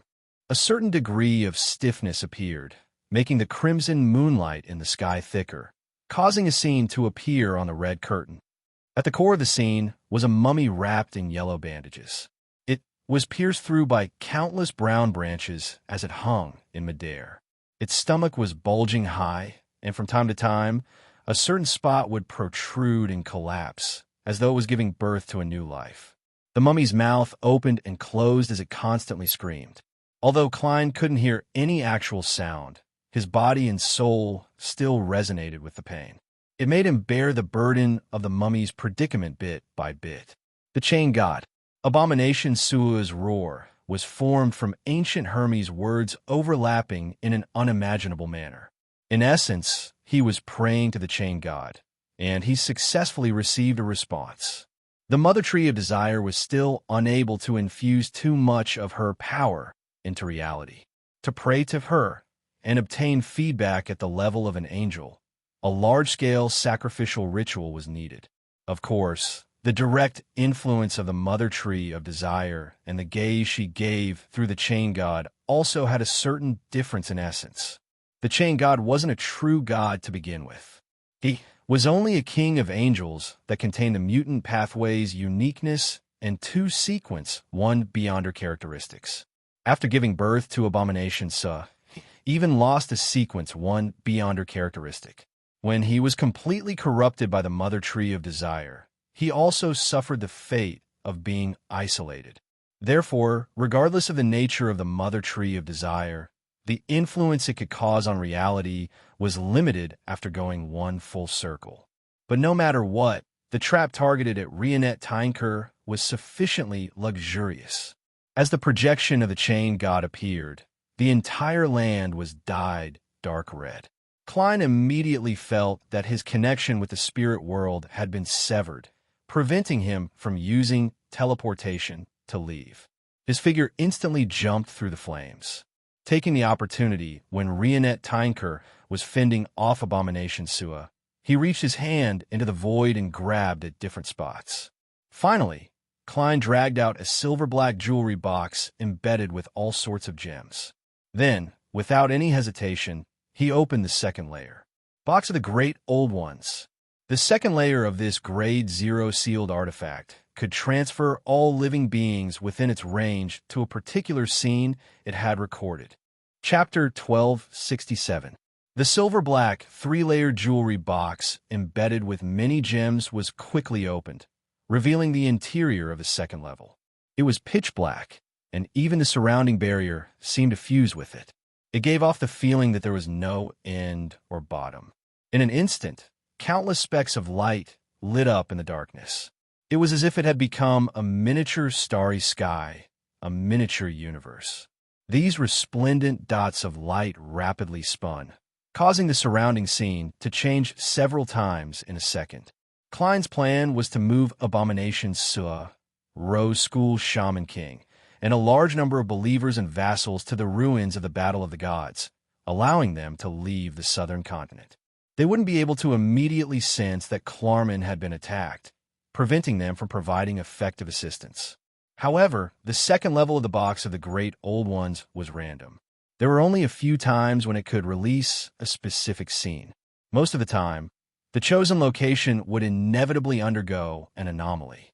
This couldn't be affected by accumulating luck, at least not below sequence 0. Therefore, after opening the second level of the box of the Great Old Ones, Klein didn't know what would happen. It was just like how he didn't use his Beyonder powers to cheat at the card table. It was just like how he had pushed out all his chips purely through observation. Of course, he wasn't too worried. No matter where the box of the Great Old Ones took him and Miss Messenger, it wouldn't be able to harm him. After all, Rionette Tinker was fake, the box of the Great Old Ones was fake, and he was fake. With this in mind, even if he was thrown underground by the box of the Great Old Ones and faced the terrifying corruption, Klein could still instantly remove the historical void projection and enter Sapphira Castle to do a complete disinfection and cut off the connection. On this basis, he had the ability to help Miss Messenger's main body resist the corruption. This wasn't directly enduring it. With the layer of historical projection, it was relatively better. The only thing Klein needed to worry about was that the scene chosen by the box of the Great Old Ones was the place where Miss Sharon and Emlyn had attacked Shaman King Klarman. If that happened, it would be equivalent to him leading the enemy's main force straight to his headquarters. He could only consider giving up on the operation and cooperate with Rionette Tinker to escape the battlefield with the other participants and escape the southern continent. The probability of this happening was very low, but they had to guard against it. At that moment, due to the influence of Abomination Sua's aura, Klein's spirituality had solidified quite a bit, as though it was restraining his body and soul. However, it still surged into the box of the Great Old Ones, maintaining its opening. In the blink of an eye, the scene on the second level of the box of the Great Old Ones changed. A miniature, vast sea of sand appeared. Klein, Rionette Tinker, Abomination Sua, the hooded Shaman King, and a large number of Rose School believers and vassals saw the endless yellow sand and felt the extreme coldness of the night. Apart from a projection of the Chain God, all the creatures on the battlefield were instantly transferred to a desert. As for the projection, due to Abomination Sua's departure, its connection was severed. It was unable to send its powers into reality. Without bothering to examine where he was, Klein dispersed the box of the Great Old Ones and snapped his fingers, summoning scarlet flames out of thin air that kept jumping about. He was doing this to avoid Abomination Sua's gaze and seize the opportunity to complete the summoning of the historical projection. At that moment, an extremely evil roar sounded in his ears. His mind suddenly went blank as he temporarily lost all his thoughts. The scarlet flames he was in came to life as well. Like a cage, it bound him to the spot. With just a roar and the influence of some aura, Abomination Sua was able to restrain Klein to a preliminary stage. If it wasn't for the fact that he had Rionette Tinker in her perfect condition as a teammate, Klein's projection would have been dealt with without being able to retaliate. His main body might have even been affected to a certain extent. At that moment, the gigantic doll the size of a castle took a step forward and opened its tightly shut mouth. There was no sound, but the twisted tree that was covered in pitch-black liquid seemed to have encountered flood. It began to sway backward as it raised its arms that protruded with strange objects. This was a curse that Rionette Tinker had been silently accumulating for a long time. The root cause was the anger, hatred, and resentment that surged after the tragic attack. However, Abomination Sua didn't show any obvious changes. All it did was sway and stiffen for a second before returning to normal. High-level existences of the same pathway were always especially effective against lower sequence beyonders. They could even exert a certain level of influence across space. Using this opportunity, Klein escaped the restraints of the flames and switched to using creeping hunger. He flashed to the other side and avoided the blood moon arrow created by the Rose School Shaman King. He didn't dare look straight at Abomination Sua. Seizing the opportunity, he reached out his right hand and pulled at the void in front of him. This time, he didn't summon anything. Klein continued, blinking, and repeated his previous actions. Then, he successfully dragged out a figure. It was none other than the ascetic leader of the Church of Evernight, the Angel of the Concealment Domain, Ariana, who was wearing a simple linen robe and a tree bark belt. My previous report was effective. A thought flashed through Klein's mind as he once again activated creeping hunger and teleported elsewhere. The eyes of Ariana's projection moved slightly as her gaze turned deep. Following that, she joined Rionette Tynker's battle against Abomination Sua. With her help, Rionette Tynker, who was in a rather difficult situation and was working hard to create an opportunity for Klein, finally managed to catch her breath. She didn't get possessed by Abomination Sua's consciousness and become a real doll. The Rose School Shaman King showcased his comprehensive abilities in the darkness and moon domains. He attempted to use spells like Abyss Shackles to restrict Klein's movements, but short-distance blink was just too useful. Without the influence of the chain God's projection on the surrounding area, and without Abomination Sua's interference, Klein was like a fish that had returned to the sea. He wandered freely, and he only needed to consider resisting the enemy's spells in the interval between two teleportations. However, the Shaman King was unable to predict where he would appear next, so it was difficult for him to effectively stop him. During this process, Klein grabbed a few more times and dragged out a figure. This figure had bronze skin, black hair, and brown eyes. His facial features were soft, and his gaze was cold. He wore a deep black robe embroidered with golden threads, and he wore a golden bird-shaped crown. He was none other than the former death consul Aztec Eggers. Another angel. The Shaman King's eyelids twitched as Abomination Sua suddenly stabbed his pitch-black arms into the desert. The nearby desert boiled and was covered in a sticky black liquid.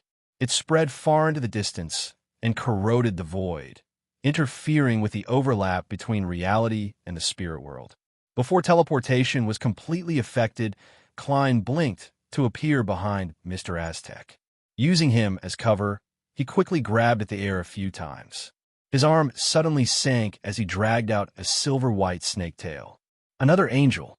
The reason why Klein dared to directly summon the three angels was because his historical void projection was summoned by Rionette Tynker's true body using the Staff of the Stars. The spirituality expended was born by this ancient bane and not magician's furs. Otherwise, furs would have already fainted when the servant of concealment, Ariana, descended. She wouldn't be able to maintain it any longer. Magician's Furs' role was to first summon the historical projection of German Sparrow, allowing him to have plenty of time to set up the ritual ahead of time and bring the Staff of the Stars to the real world. Then, she would remove the maintenance and allow the historical void projection to return to the fog, allowing Rionette Tynker to summon another one. In less than 10 seconds, as Abomination Sua had placed his focus on Rionette Tynker and subconsciously underestimated Klein, not only did he lose the help of the chain God's projection, but he also went from an ambush target to being surrounded by 4 angels. Without any hesitation, this sequence, one angel opened his mouth and let out many overlapping roars in ancient Hermes. He prayed to the chain god once again.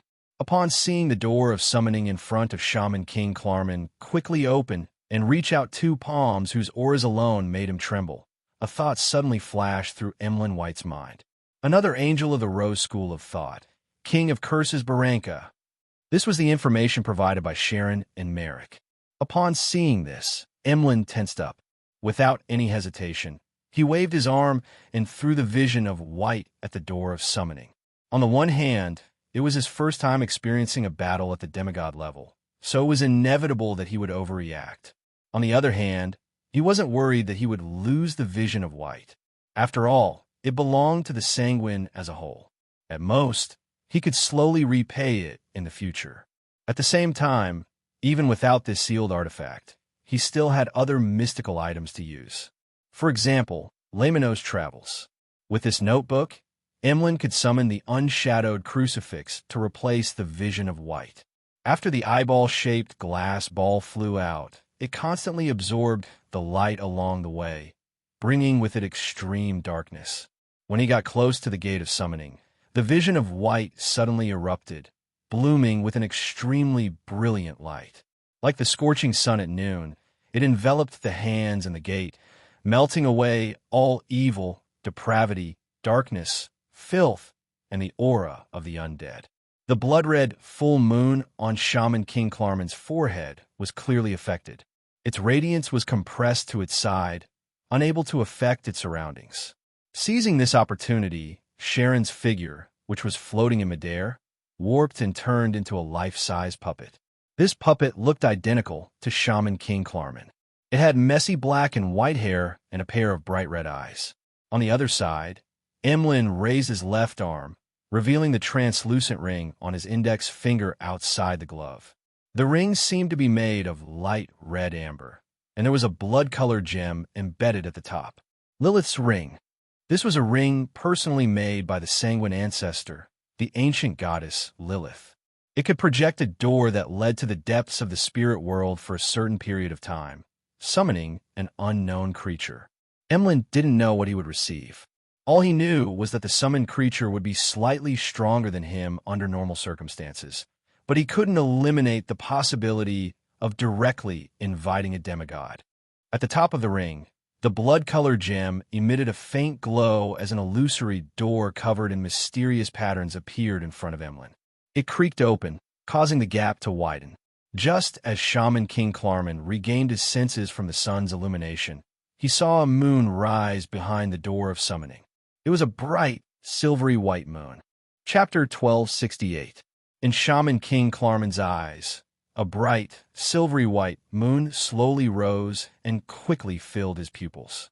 This was completely different from the common crimson moon, nor was it the blood moon that occasionally appeared. It was similar to the abnormal state of the moon not long ago, but there were certain differences. It illuminated Klarman's eyes and body, making him instantly lose his connection with the crimson moon. In other words, before returning to normal, Klarman couldn't attempt moonlight transformation, nor could he blink within a certain range of the crimson moonlight. Suddenly, a word appeared in the mind of the moon domain's Shaman King. You, Lilith, the ancient goddess, Lilith, who had once wielded the moon pathway. Such a change exceeded Emlyn's expectations, but Sharon, who was good at restraining her emotions and thoughts, wasn't affected. Despite having turned into a Klarman puppet, she raised her right hand and pulled out a lock of black and white hair from her forehead. Almost at the same time, a lock of white hair on Shaman King Klarman's head fell to the ground without suffering any attacks.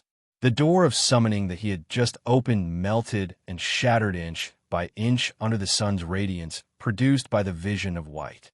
This wasn't because the summoned Rose School Angel was unable to resist a Grade 1 sealed artifact like the vision of white, but because the door of summoning was unable to withstand such a unique attack.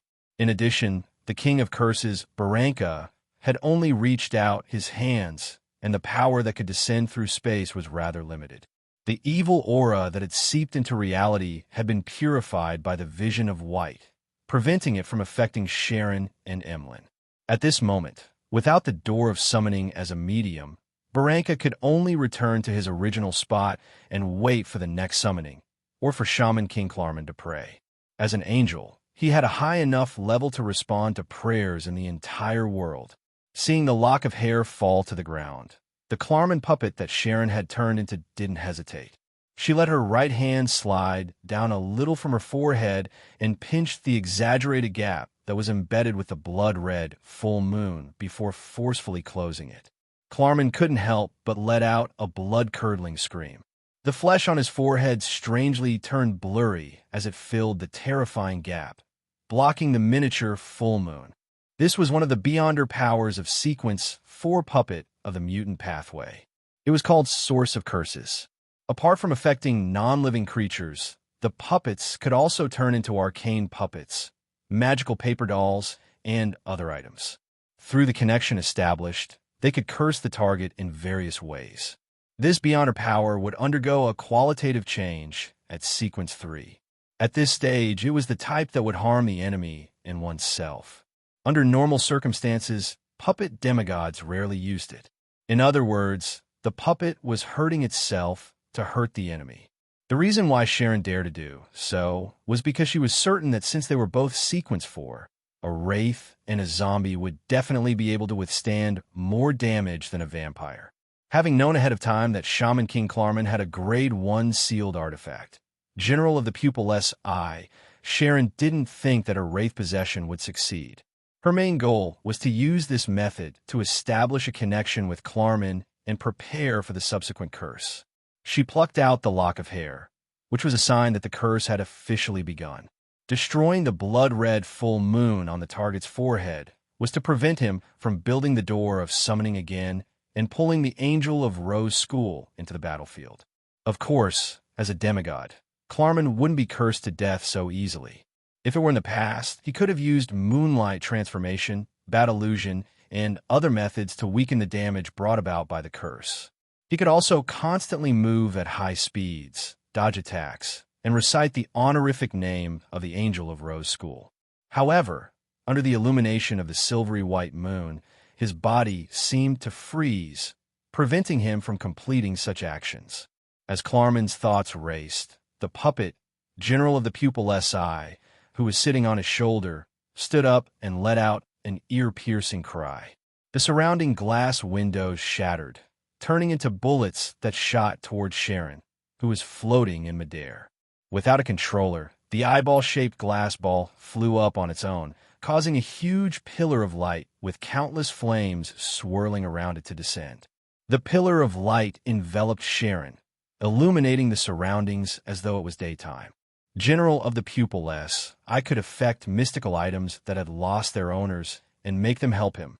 Amidst the flaring sun, Sharon, who had transformed into Klarman, clearly melted. Her expression twisted uncontrollably.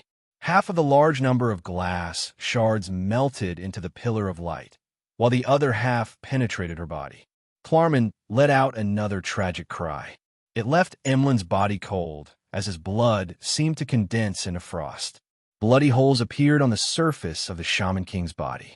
His entire body was like a candle that had been thrown into a fireplace, slowly softening and dripping with oil.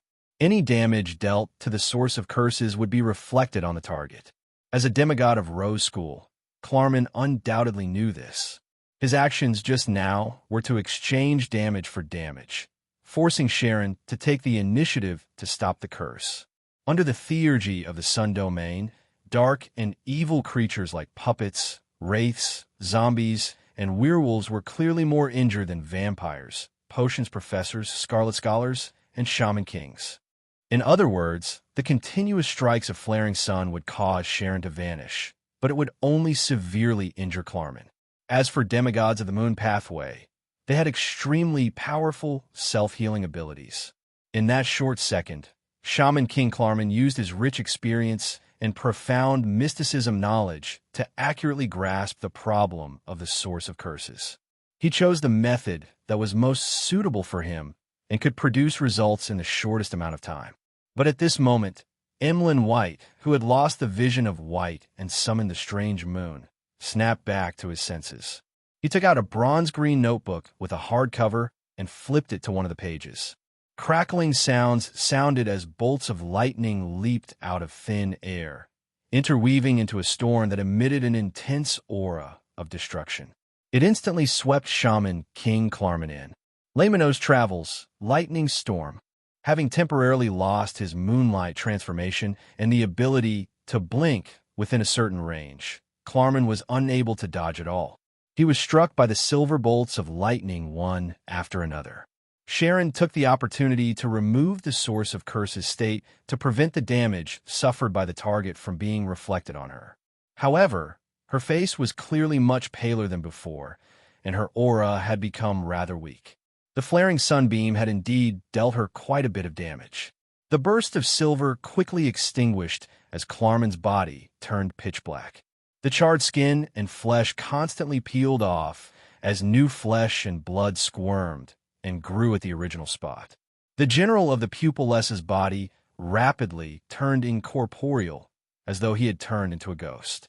He was prepared to possess Klarman and move him out of the current area to prevent any subsequent attacks.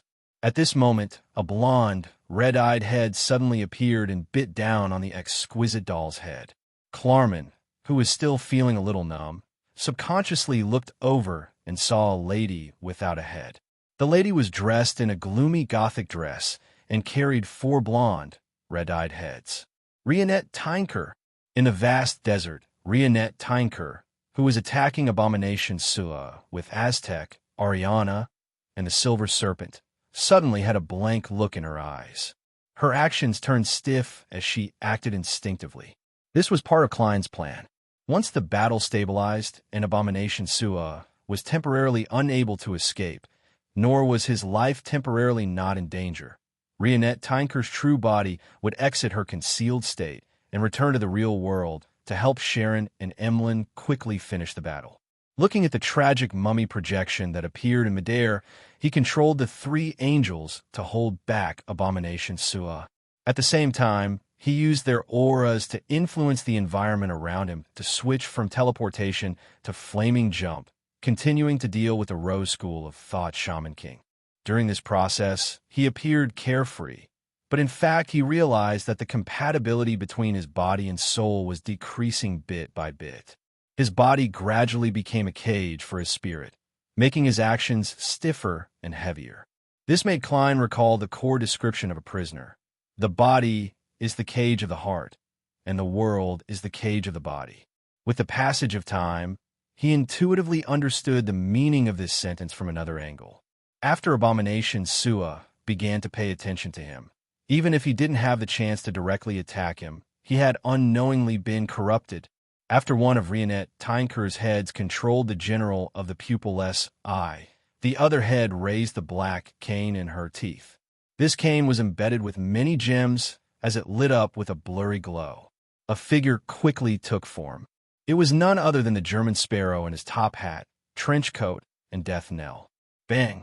A silver-black stream of light flew out and accurately hit Klarman's body. Klarman's thoughts came to a halt as his entire body froze on the spot. Control Spirit Bullet.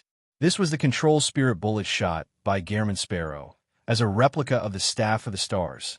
This sealed artifact numbered 0 to 62 could allow the Beyonder powers and characters that appeared in the wielder's mind to descend into reality, and the latter could launch a single attack. On the other side, Sharon immediately turned into a puppet that looked identical to Klarman. She retracted her right hand and stabbed it into her chest. Blood spewed out as Klarman opened his mouth, but he was unable to make sound.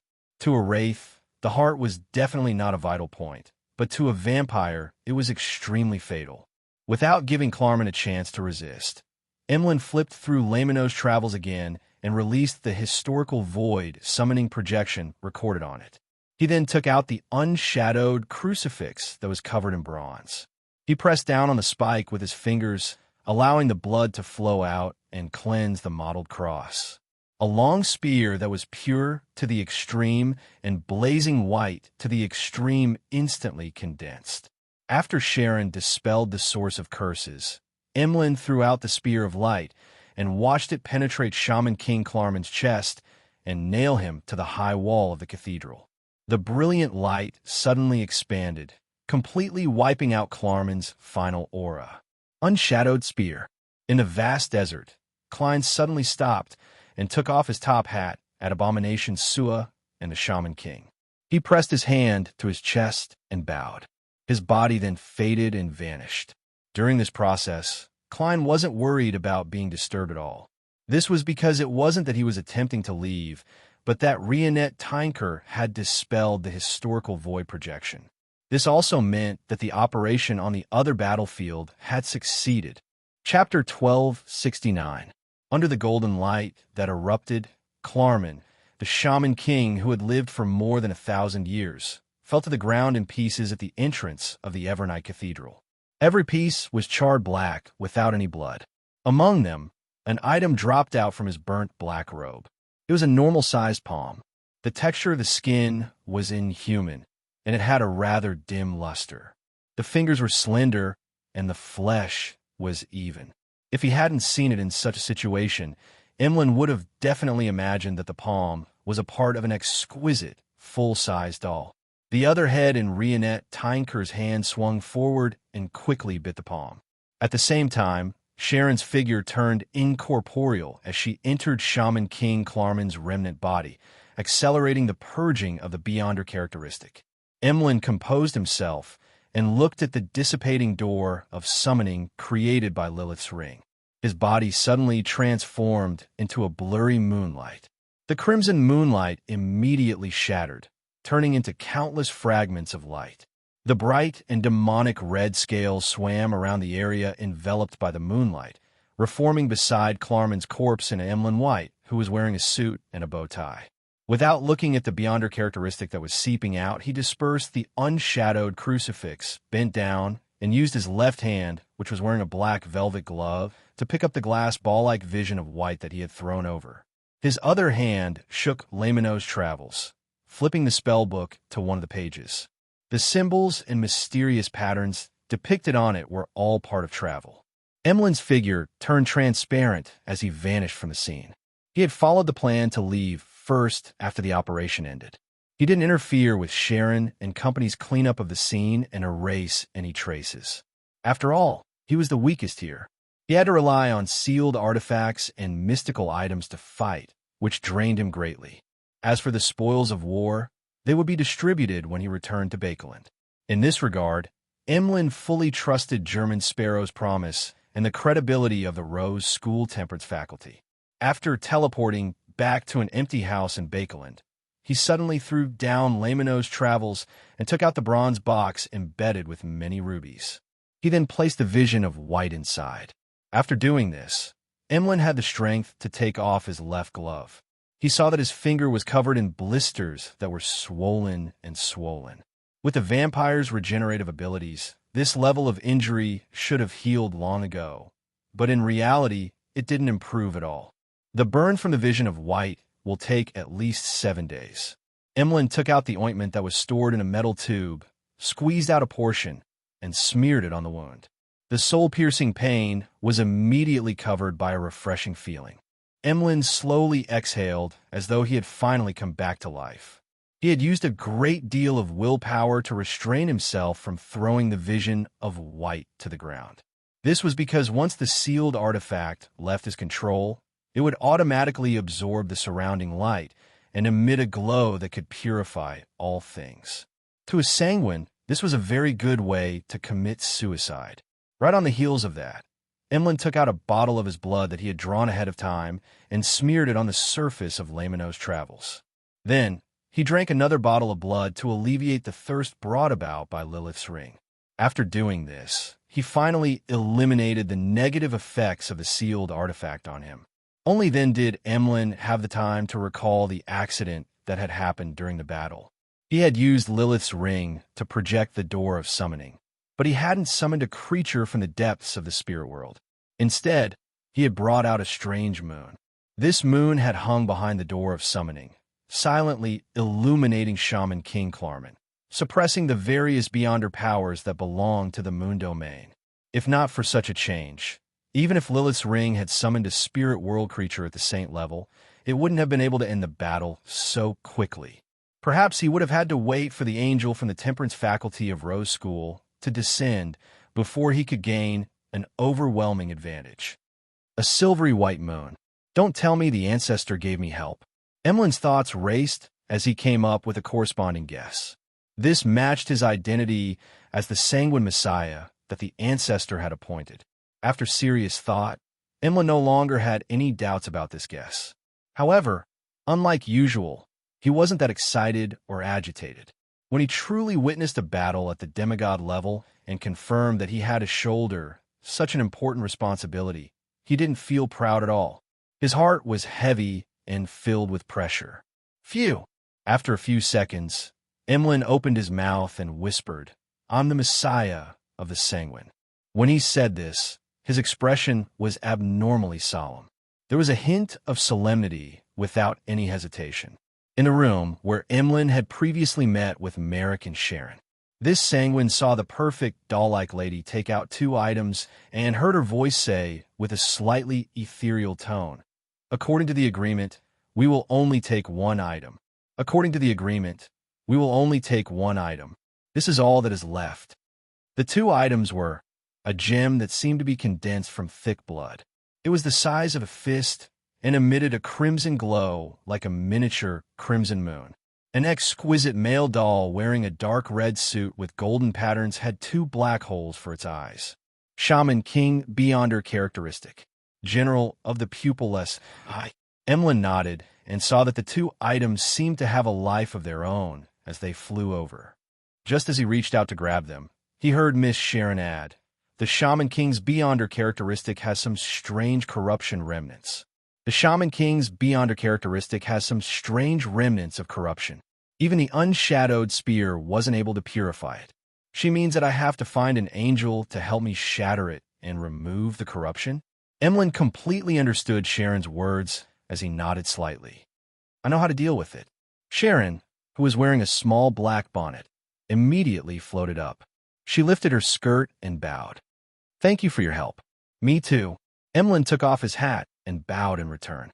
Above the grayish-white fog, inside the ancient palace, Klein looked at the wisps of black gas that emanated from his body and shook his head with a sigh. "I actually got cursed by a divine abomination without realizing it. It might also be done by the projection of the chain god. I'm already separated by a historical projection. If it were any saint without Sapphira Castle, they would probably suddenly die after believing themselves to be safe.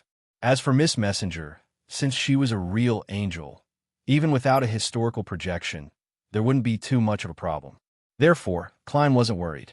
After the black gas dissipated, Klein waited for a while until Emlyn sacrificed his items and requested Mr. Fool's help in purifying the Shaman King Beyonder characteristic. The strange corruption comes from the mother tree of desire, or of the primordial moon. Klein picked up the miniature crimson moon and carefully examined it for a few seconds. During this process, he was on high alert, prepared to mobilize the power of Sapphira Castle at any moment. If it wasn't for the fact that he already had the level of an angel here, he wouldn't have agreed to Emlyn's sacrifice of this characteristic. Instead, he would have chosen to directly descend with the power of a sequence 2, shatter the characteristic across space, and separate the corruption. Back then, Klein didn't even dare to divine the werewolf Beyonder characteristic that the Mother Tree of Desire had exerted a little influence on. He had hurriedly sold it. After seriously sizing it up, Klein pressed down with his right hand, causing the entire mysterious space to tremble. The miniature crimson moon shattered with a crack, splitting into tiny scarlet dots of light. Amidst these dots of light, a small amount of red mist evaporated and finally condensed into a drop of fresh blood. Then, the scarlet dots of light gathered again and constantly condensed, turning back into the miniature crimson moon. However, compared to before, it appeared even clearer and purer. Klein conjured a fake hand and picked up the drop of blood that looked fresh. He discovered that it contained a vibrant vitality. It hasn't reached the level of an angel, but it's a little strange. It seems to have received the blessings of an evil god. As Klein severed all the invisible connections that were derived from the blood in his hand, he pulled a paper figurine over and pressed the blood on it. The moment the blood came into contact with the paper figurine, it immediately seeped in. In the next second, the paper figurine's stomach strangely protruded and suddenly exploded.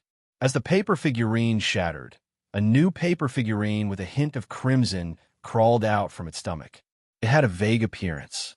The power of reproduction. Klein frowned slightly as he jabbed forward with his right hand, turning the newborn paper figurine into powder. The small amount of blood-colored fog spread out again, condensing into a drop of blood. The characteristics and spirituality have only decreased slightly. It'll take at least 100 transfers to completely degrade. Klein silently made an evaluation and gathered the power of Sapphira Castle to seal the drop of blood. He then looked up and cast his gaze at the male doll on the long modeled table. The palm-sized doll in a formal attire was prostrating, not daring to raise its head. It's easy to resolve it if it has a living characteristic. Klein chuckled and moved the sealed drop of blood towards the puppet named General of the Pupilless Eye. General of the Pupilless, I propped up its limbs and retreated. After pausing, it pressed its forehead tightly against the table and let out a noise that humans couldn't understand. Expressing your submission? Very good.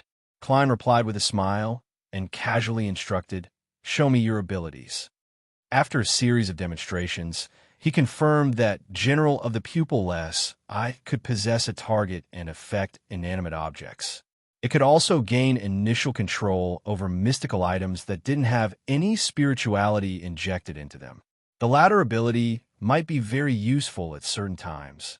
Klein nodded slightly and beckoned for a box to appear, allowing the pupilless general to jump into it. After carefully sealing it, Klein threw the box and the drop of blood into the junk pile, allowing them to familiarize themselves with the place they would live in the future. As for the negative effects of General of the Pupilless Eye, Klein believed that it could be resolved through friendly negotiations. Chapter 1270. Seriously, in the field of online literature, there's practically no rest all year round. If I hadn't fought for 1 day of rest per week in the second half of last year, I feel that my mental state would definitely be much worse than it is now. The longer a book is written, the more anxious and stressed, and it might even affect the quality of my sleep. Don't worry, I won't stop updating. Just like last year, there will be no updates during the New Year period every day at 12:30 p.m. Starting from the 23rd, which is tomorrow, I'll resume normal updates on the 3rd of February. That will be a total of 11 days. Compared to last year, there's no increase at all. Furthermore, there are 4 days that I was supposed to update alone, which means that I've actually only taken 7 days off. In short, you guys have earned a lot, and I haven't lost out either. Also, the bonus for last month's monthly votes for first place is even longer. I originally planned to put it on New Year's Eve, but after thinking about it, I decided to put it at the climax of the plot. That would be better, and I'll inform you guys in advance. Also, everyone, take care of your health, don't go out too much, and stay at home for the new year. Lord of the Mysteries, New Year Update Schedule, Chapter Updated. Currently typing, please wait a moment. After the content has been updated, please refresh the page to receive the latest update. Chapter 1271. After dealing with his harvest and bestowing the purified shaman King Beyonder characteristic to Emlyn White, Klein wasn't in a hurry to leave Sapphira Castle. He briefly reviewed the battle today. Among them, he focused on Abomination Sua's performance in various aspects to evaluate how powerful an angel was. If I were to encounter him head-on and not hold back, I might not even have the chance to summon an angel projection unless he succeeds in one try. Of course, my target, the Dark Demonic Wolf, is a Sequence 2 Miracle Invoker, while Abomination Sua is already a Sequence 1. The difference between the two of them shouldn't be small. However, the Dark Demonic Wolf and I are both of the Seer pathway. He can suppress a low sequence like me in all aspects. I can only be thankful that he hasn't completed the ritual and advanced to Sequence 1. Otherwise, there's no hope of winning. Sequence 1.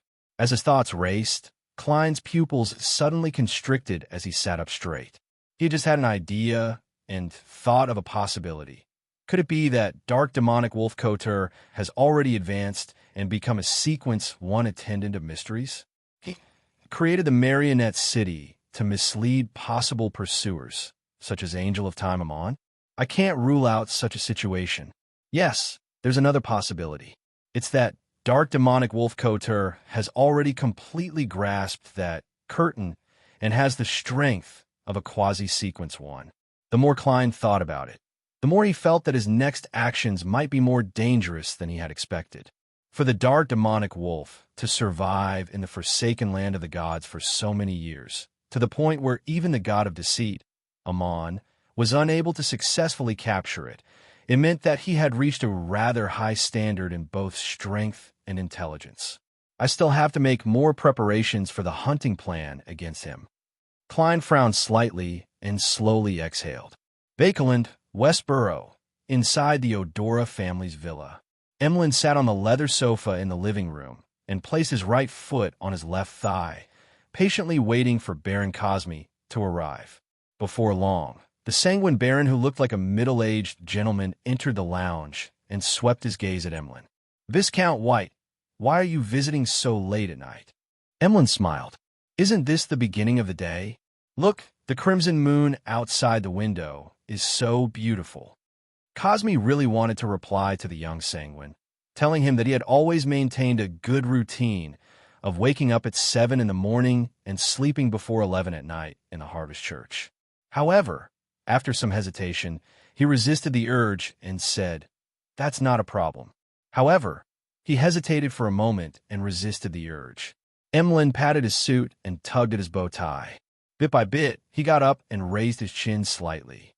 "Tell Lord Nibs that he can prepare for the Earl conferment ceremony." Cosme asked instinctively, "What are you talking about?" Just as he said that, he suddenly came to a realization as he recalled Emlyn's previous application. "Why you obtained the Earl? No, the Shaman King beyond her characteristic?" He smiled and replied, White enjoyed the various feelings at. With he and King, he White and King with, as he spoke, he took out the bronze box inlaid with many rubies, opened it, and showed the eyeball-shaped glass ball inside, indicating that he had not lost it and would soon return it. With church. The Rose School Temperance faculty still maintains such powerful strength. Then why do they cooperate with you? The upper echelon of Bakeland, who is also Cosme's grandfather, Marquis Nibs Odora, wasn't too optimistic about Emlyn's previous application. He had the intention of waiting for his cooperation with the Rose School Temperance faculty to fail, leaving him no choice but to seek help from demigods like him. Emlyn glanced at him and replied with a smile, It's a secret. This was a tone he had learned from German Sparrow. He found it cool and suited his tastes. At the same time, this was also a key point that the hanging man had repeatedly told him during their free exchange in the tarot. Only by maintaining a sense of mystery could the upper echelons of the sanguine feel a certain level of fear. They wouldn't dare find an excuse or use their status to take away the Shaman King characteristic. Without waiting for Cosme's response, Emlyn threw down the bronze box containing the vision of White. As he buttoned up his suit, he walked past the Baron and walked to the door of the guest hall. Just as he was about to leave, Emlyn stopped. He didn't turn back as he straightened his back and looked straight ahead. "Remember to call me Earl next time." With the ancestors' blessings and the moon's high regard for him, he was filled with confidence that he would become a Shaman King. The muscles on Cosme's face twitched, but he maintained his silence. After Emlyn left, he couldn't help but twist his expression. As a sanguine that had existed since Roselle's time, he was many years older than Emlyn, but up to now, he was only a baron. He was only slightly better than those without titles. As for Emlyn, who had already become a joke in Bakeland sanguine circles, he was about to cross the boundary between deities and mortals, becoming a sequence for Shaman King, an Earl of the Sanguine. This made it impossible for Cosme not to lose his composure, be jealous, or be shocked. After spending a few minutes to control his emotions, he entered the underground area and passed through several secret doors before arriving at the Grey Hall where Nibs was sleeping. "Grandfather," Emlyn's operation succeeded. There was a short period of silence from the heavy coffin that seemed to be made of black iron. After 3 to 4 seconds, Nibs finally said, "The faction behind him is beyond imagination." The sanguine Marquis's voice was deep and old. It was a little hoarse as it resounded in the hall. "Grandfather," Emlyn relied on the vision of White to ultimately succeed. "The items he obtained should be given to the clan," Cosme said with some anticipation. feeling indignant. Nibs's voice turned a little louder. Fool! To be able to kill a shaman king in a situation where Rose School's indulgence faculty is clearly prepared. Is it something that anyone or any faction can do? After so many years of losses, how much strength can Rose School's temperance faculty have left? At most, it's an angel in a bad state, or a grade 0 sealed artifact, and 2 to 3 demigods. All of these combined wouldn't be able to restrain an abomination Sua. And Rose School still has other angels, other grade 0 sealed artifacts, quite a number of demigods, as well as the projection of the chain god and the blessings of the Mother Tree of Desire. For Emlin's operation to succeed, you can do the math. At the very least, how many angels and grade 0 sealed artifacts will he need to mobilize? This is a faction that can match us. In the future, don't deliberately investigate Emlin's accomplices. After yelling a few times, Nibs coughed twice, clearly finding it strenuous.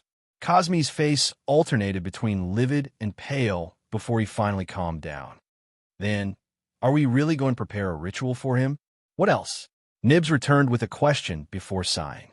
Perhaps after Emlyn risked his life for the Sanguine's future, the ancestor really began to favor him. Fog Sea, Xia Island. After leaving the future on a safe sea route, Admiral of Stars Catlia, who had used fairy tale magic to arrive at the hidden island, came to a mountain peak and chanted a Jotun incantation at the empty cliff. Sesame, open the door. Immediately, a path appeared on the cliff. It seemed real and illusory, leading to an unknown location. Catlia used her forte in prophecy to simply assess if there was any danger. Then, she stepped onto the path and went deep into the cliff. As she walked, her eyes suddenly opened up. She saw the sea that was as clear as sapphire, and a magnificent castle that was purely made of jade. This was Queen Mystic Bernadette's Emerald City. Catlia wasn't unfamiliar with this place. She easily passed through the golem's questions and various tests, and arrived at the half-open room with the best view inside the castle. The tall queen was standing behind the railing, looking at the waves that surged over. For some reason, the excitement and joy hidden in Catlia's heart suddenly calmed down at this moment, giving rise to a sense of steadiness, contentment, and freedom. In the past, when she sailed on the sea, she would occasionally feel lonely and sad, like a leaf that had left the tree and could only let the wind blow her to different places. But now, she seemed to have landed on the ground right next to the tree. She opened her mouth, but didn't know what to say. In the end, she just pushed the heavy glasses on the bridge of her nose and simply greeted, "Good afternoon, Your Majesty." Bernadette turned around and nodded slightly. "I summoned you back to Jadeite City because there are some items and things I need to hand over to you." Catlia asked instinctively, "Why me?" The queen had the secret organization Element Dawn and a group of pirates under her. Bernadette didn't directly answer Catlia's question. "I got a clue and left Bakeland in a hurry." "I remember that," Catlia interrupted. Bernadette's long and straight eyebrows twitched slightly. "Through this clue, I managed to piece together an incomplete sea map from the descendants of Edwards, William, Porley, and Company. This records the places my father had explored in the Fog Sea. With the help of this nautical chart and my own prophetic ability, I can roughly guess that a certain sea area far from the safe sea route might hide his secret. I plan to take the Dawn there and do a long search. I'm not sure when I'll be able to return. Perhaps I'll never be able to return. So, I have to pass some items and things to you in advance." Catlia listened carefully and said without hesitation, "I'll go with you. That's my father. This is something that belongs to me alone." Queen Mystic Bernadette slowly shook her head. Catlia was silent for a few seconds. "If you hadn't returned, I would have done the same thing." 9 Heaven's Divine Emperors. Chapter 1272. Upon hearing Catlia's words, Queen Mystic Bernadette looked at her in silence for a few seconds. "This is your choice, and it's also your freedom." Catlia stared at the queen in front of her without backing down. After a while, she pursed her lips and said, "I know that you must have destroyed all the clues so that I wouldn't have the chance to follow your footsteps. For you, this is the end of all the past, whether there is a return or not." Bernadette who had her chestnut hair casually draped over her shoulders, didn't say a word. She maintained her silence, as though she was using this method to confirm Admiral of Stars's guess. Seeing this, Catlia smiled bitterly and said, I won't say that I'll use all means to find you if you don't return in half a year or a year. I just want you to remember to recite Mr. Fool's honorific name during the most dangerous times. She calmly said that title. Queen Mystic Bernadette slowly nodded. I will remember. Catlia immediately revealed a smile and said with misty eyes, That's right. What items and tasks do you have for me? Bernadette flipped her palm and took out an item from somewhere. The object was golden in color and looked like a shrunken kettle. Its surface was covered with mysterious and complicated symbols, and there was a wick sticking out of the kettle. It's called the Magic Wishing Lamp, and its serial number is 0-05. It might have come from the first epoch, and even a true god is unable to shatter it. Usually, it won't cause any harm, nor will it play any role. However, it will constantly use dreams and illusions to induce you to rub against the surface and summon the genie. Queen Mystic Bernadette briefly introduced the origins and effects of the item in her hand. The genie claims to be eternal. It can satisfy any 10 wishes you wish, but it will often be completed in an extremely twisted manner or come with extremely terrifying consequences.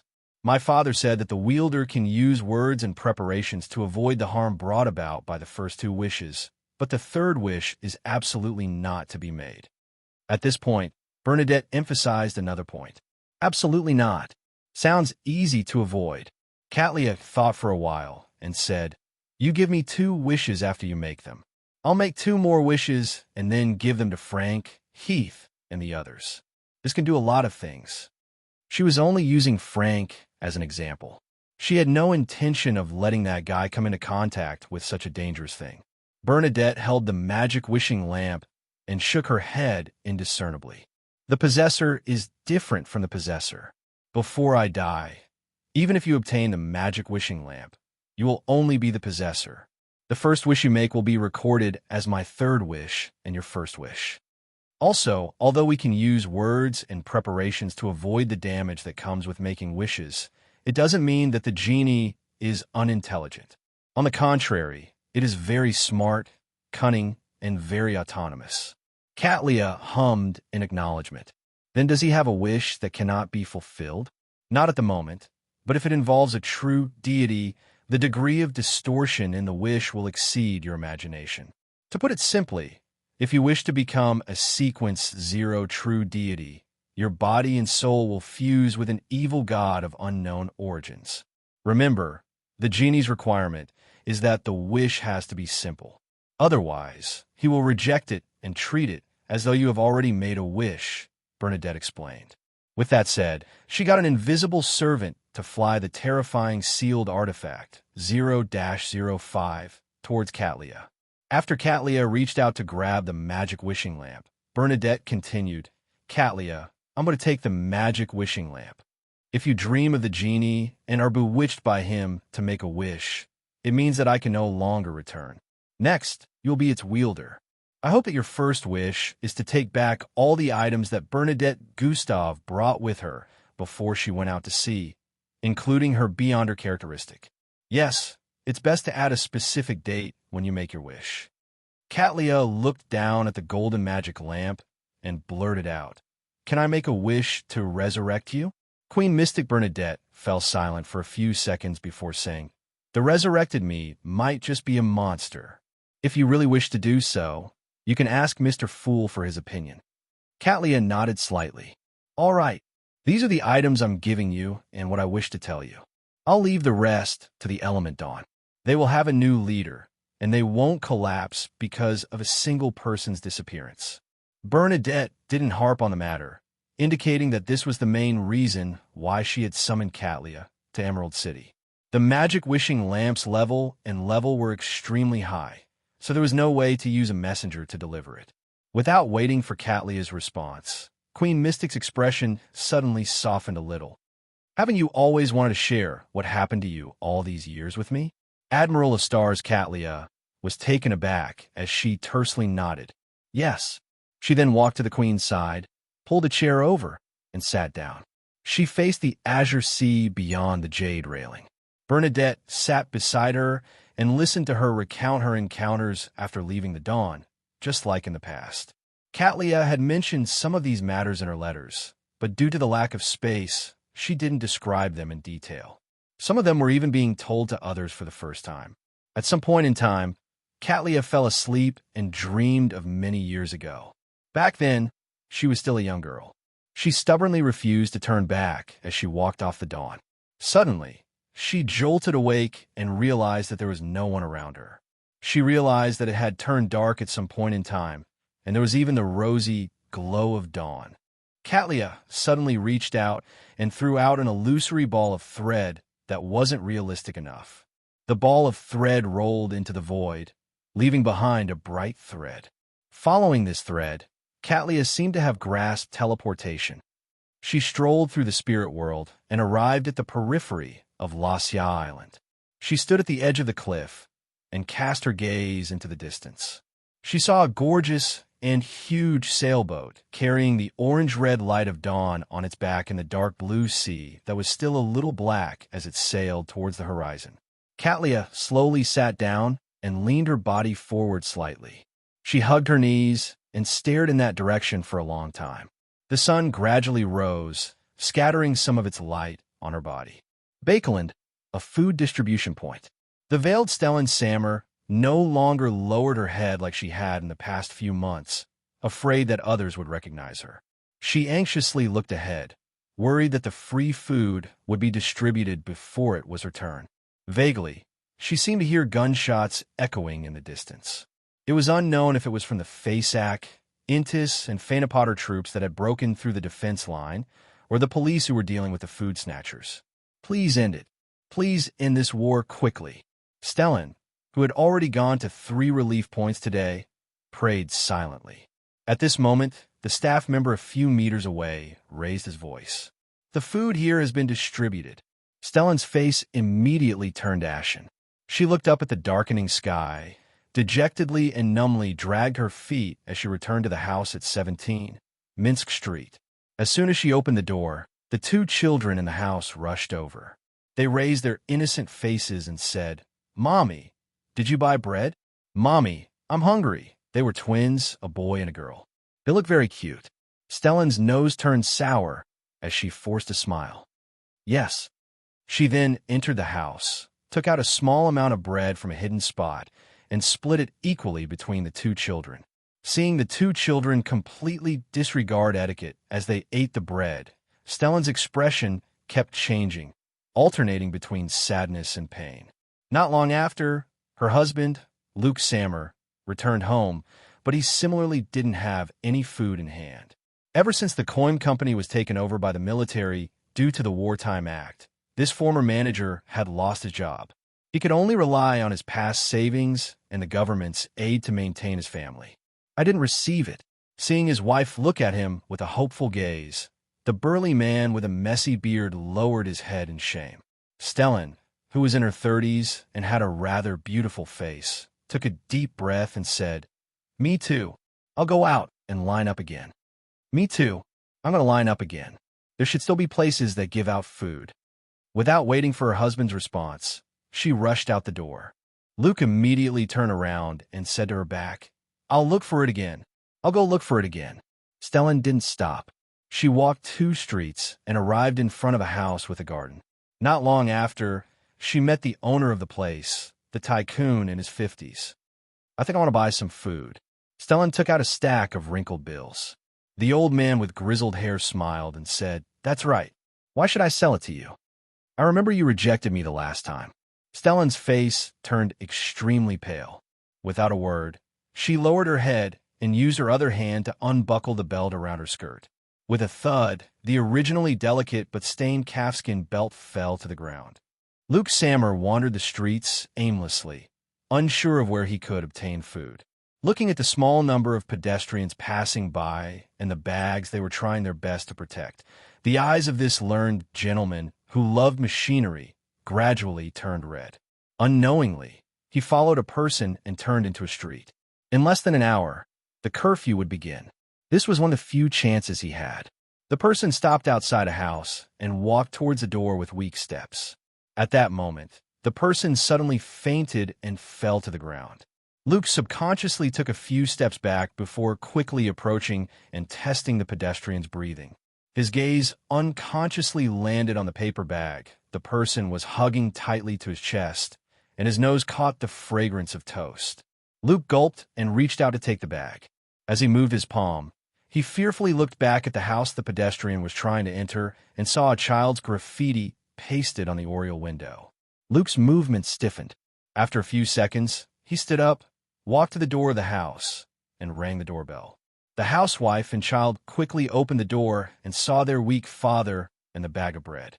The curfew soon arrived, and Luke returned to Minsk Street, depressed and feeling inferior. Just as he opened the door to his room, he saw his wife smiling at him. "I got my food. That's great." Luke heaved a sigh of relief and hugged Stellan tightly. No one could see Audrey as she walked through the streets and alleys. She didn't say a word as she walked all the way back to Empress Borough. She walked back to the luxurious villa and smelled the fragrance of fried foie gras and other delicacies. After staring silently for a while and watching the servants come and go, Audrey went upstairs to her room. In the middle of the night, she put on a cloak and entered her parents' bedroom and came to their bed. After looking deeply for a long time, Audrey knelt down on one knee and pressed her forehead against her father's hand. Droplets of water slid down and soaked the carpet. Then, the blonde noble girl slowly raised her head and said to her sleeping parents, sobbing, "I'm going to kill you. Dad, Mom, thank you. Thank you for teaching me what compassion is, what kindness is, and what virtue is." As soon as she said that, she closed her eyes, stood up abruptly, and walked out the door. There was no longer any expression on her face. P.S. I wish everyone a happy New Year's Eve. Chapter 1273. Early in the morning, Earl of Hull woke up at the time he was most accustomed to and took a stroll in his garden and lawn. By the time he finished looking at his beloved pureblood horses, he returned to the third floor of the villa and changed into his outdoor clothes. His wife, Caitlin, had already woken up and was instructing her maid to pass on the arrangements she had just thought of. "It's time for breakfast," Earl of Hull said to his wife with a smile as he stood by the coat rack. At that moment, he heard a commotion coming from outside. It was getting closer and didn't die down. Frowning indiscernibly, Earl of Hull turned his head to glance at his valet. Without the noble needing to speak, the valet immediately walked to the window and pulled open the remaining gauze curtain. With a whoosh, more light shone into the bedroom, turning it clear. The valet then cast his gaze out the window and scanned the surroundings. His expression suddenly turned solemn. He turned his head and glanced at his wife, who was still talking to the maid. He quickly walked to Earl of Hull's side and lowered his voice. "Demonstration. Many people are demonstrating." Demonstration? Earl of Hull was no stranger to this term. As a noble of Rouen and the second largest shareholder of the Constant Coal and Steel Consortium, he had seen many workers gather to demonstrate, demanding higher weekly wages and set maximum working hours. In the past month or two, there had been several demonstrations in Bakelin due to various issues, but they were quickly quelled and didn't cause much of an impact. His gaze moving back and forth on the valet's face for a few seconds, Earl of Hull narrowed his eyes, acutely sensing that today's demonstration might be different from what he had imagined. He walked forward without batting an eyelid and came to the window. At a glance, Earl of Hull's gaze suddenly froze. With the advantage of being on the third floor, he saw that the road in the distance was filled with people. They gathered together and surged in this direction, like a huge dark cloud that was about to envelop Bakeland. "Bread! We want bread!" The shouts of tens of thousands of people gathered together and gradually became louder and clearer. Earl Hull felt that his blood was freezing. It wasn't that he hadn't seen so many people when he participated in Mass and other activities at Memorial Square. He had never heard the overlapping voices, but back then he could barely be considered part of the crowd, a part of the whole. And today, he was one of the targets of the surging tide. Earl of Hull couldn't help but look at the back of the procession and found that there was no end to it. However, with his rich experience, he could make a judgment based on some of the details he observed. He could see very few policemen and soldiers on both sides of the parade. Compared to the huge crowd, they were like waves stirred up by the tide, extremely insignificant. Earl of Hall believed that the protest against Queens would be under the strongest control. A large number of soldiers and police would be sent over. The current situation could only mean one thing. There were too many people participating in the protest. As a result, the soldiers and policemen were scattered too far apart. A protest with more than 100,000 people? Perhaps it's more than that. A protest caused by a food shortage could turn into a riot and looting at any moment. It looks very orderly now. Is it because there are many organizers and leaders? Damn it, didn't MI9 and the various churches notice any signs? How can a protest of such a scale be organized overnight? Even if Bakeland had become a barrel of gunpowder, it would take quite a number of matches to ignite it. Thoughts flashed through Earl of Hall's mind as his expression turned more and more solemn. Bread! We want bread! The shouts became more and more uniform and louder, as though a tsunami had appeared in the city. At this moment, the servants in Earl of Hall's residence sensed the commotion. They came to the windows and looked out the door. Their faces immediately turned pale, as though they had encountered a flood that they couldn't avoid. Bread! We want bread! Countless voices converged together as the black mass of heads brought with it a strong sense of oppression. Earl of Hall suddenly came to his senses. He subconsciously wanted to find someone to send a telegram to the royal family and ask them to organize an army to suppress it. But when he took a closer look, he found that many people in the protest were wearing military uniforms and were physically disabled. Bread! We want bread! The soldiers who maintained order were on guard while looking at the protest with sympathy, their guns pointed at the sky. Among those people were their former comrades in arms, their parents, their wives, their children, their friends, their neighbors, and a large number of living people like them, who just wanted to not starve to death. How could they not feel pity and sympathy for them? At first, such emotions might only have arisen in the hearts of 5 or 6 soldiers and policemen, but it soon spread to almost everyone. In the past, under the supervision of officers with pistols, they would definitely accept all orders numbly. But now, many people were thinking, if any son of a bitch dares to let me shoot him, I'll shoot him to death. Bread! We want bread! Amidst the shouts and the impact of the large crowd gathering, Earl of Hall's face turned a little pale.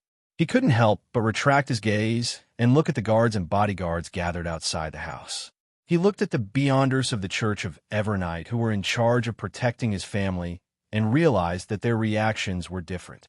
The guards and bodyguards were filled with fear, and the beyonders he had hired hidden inside had rather solemn expressions. As for the protectors of the Church of Evernight, their gazes were filled with sympathy and pity. To the church, I might have 1,000 believers here, but there are tens of thousands, hundreds of thousands, or even more outside. Earl of Hall instantly came to a realization. He had a clear understanding of the consequences of what he had prepared to do. Even if he was armed to the teeth, it was impossible to fend off so many marchers with just a small number of guards. Once a conflict broke out, the beyonders of the Church of Evernight couldn't be counted on. It would already be a blessing from the goddess if his family could escape from Empress Borough with the bodyguards he had hired. For the first time, Earl of Hall experienced the power of numbers, as well as the terror of so many people gathered together. As these thoughts raced through his mind, he immediately turned his head and instructed his valet, send a telegram to the Prime Minister and the other nobles. Tell them that I'm willing to take the lead and donate most of the food. Ask them to maintain their calm. As the radio waves flew and exchanged, the nobles living in Empress Borough learned of Earl of Hall's attitude.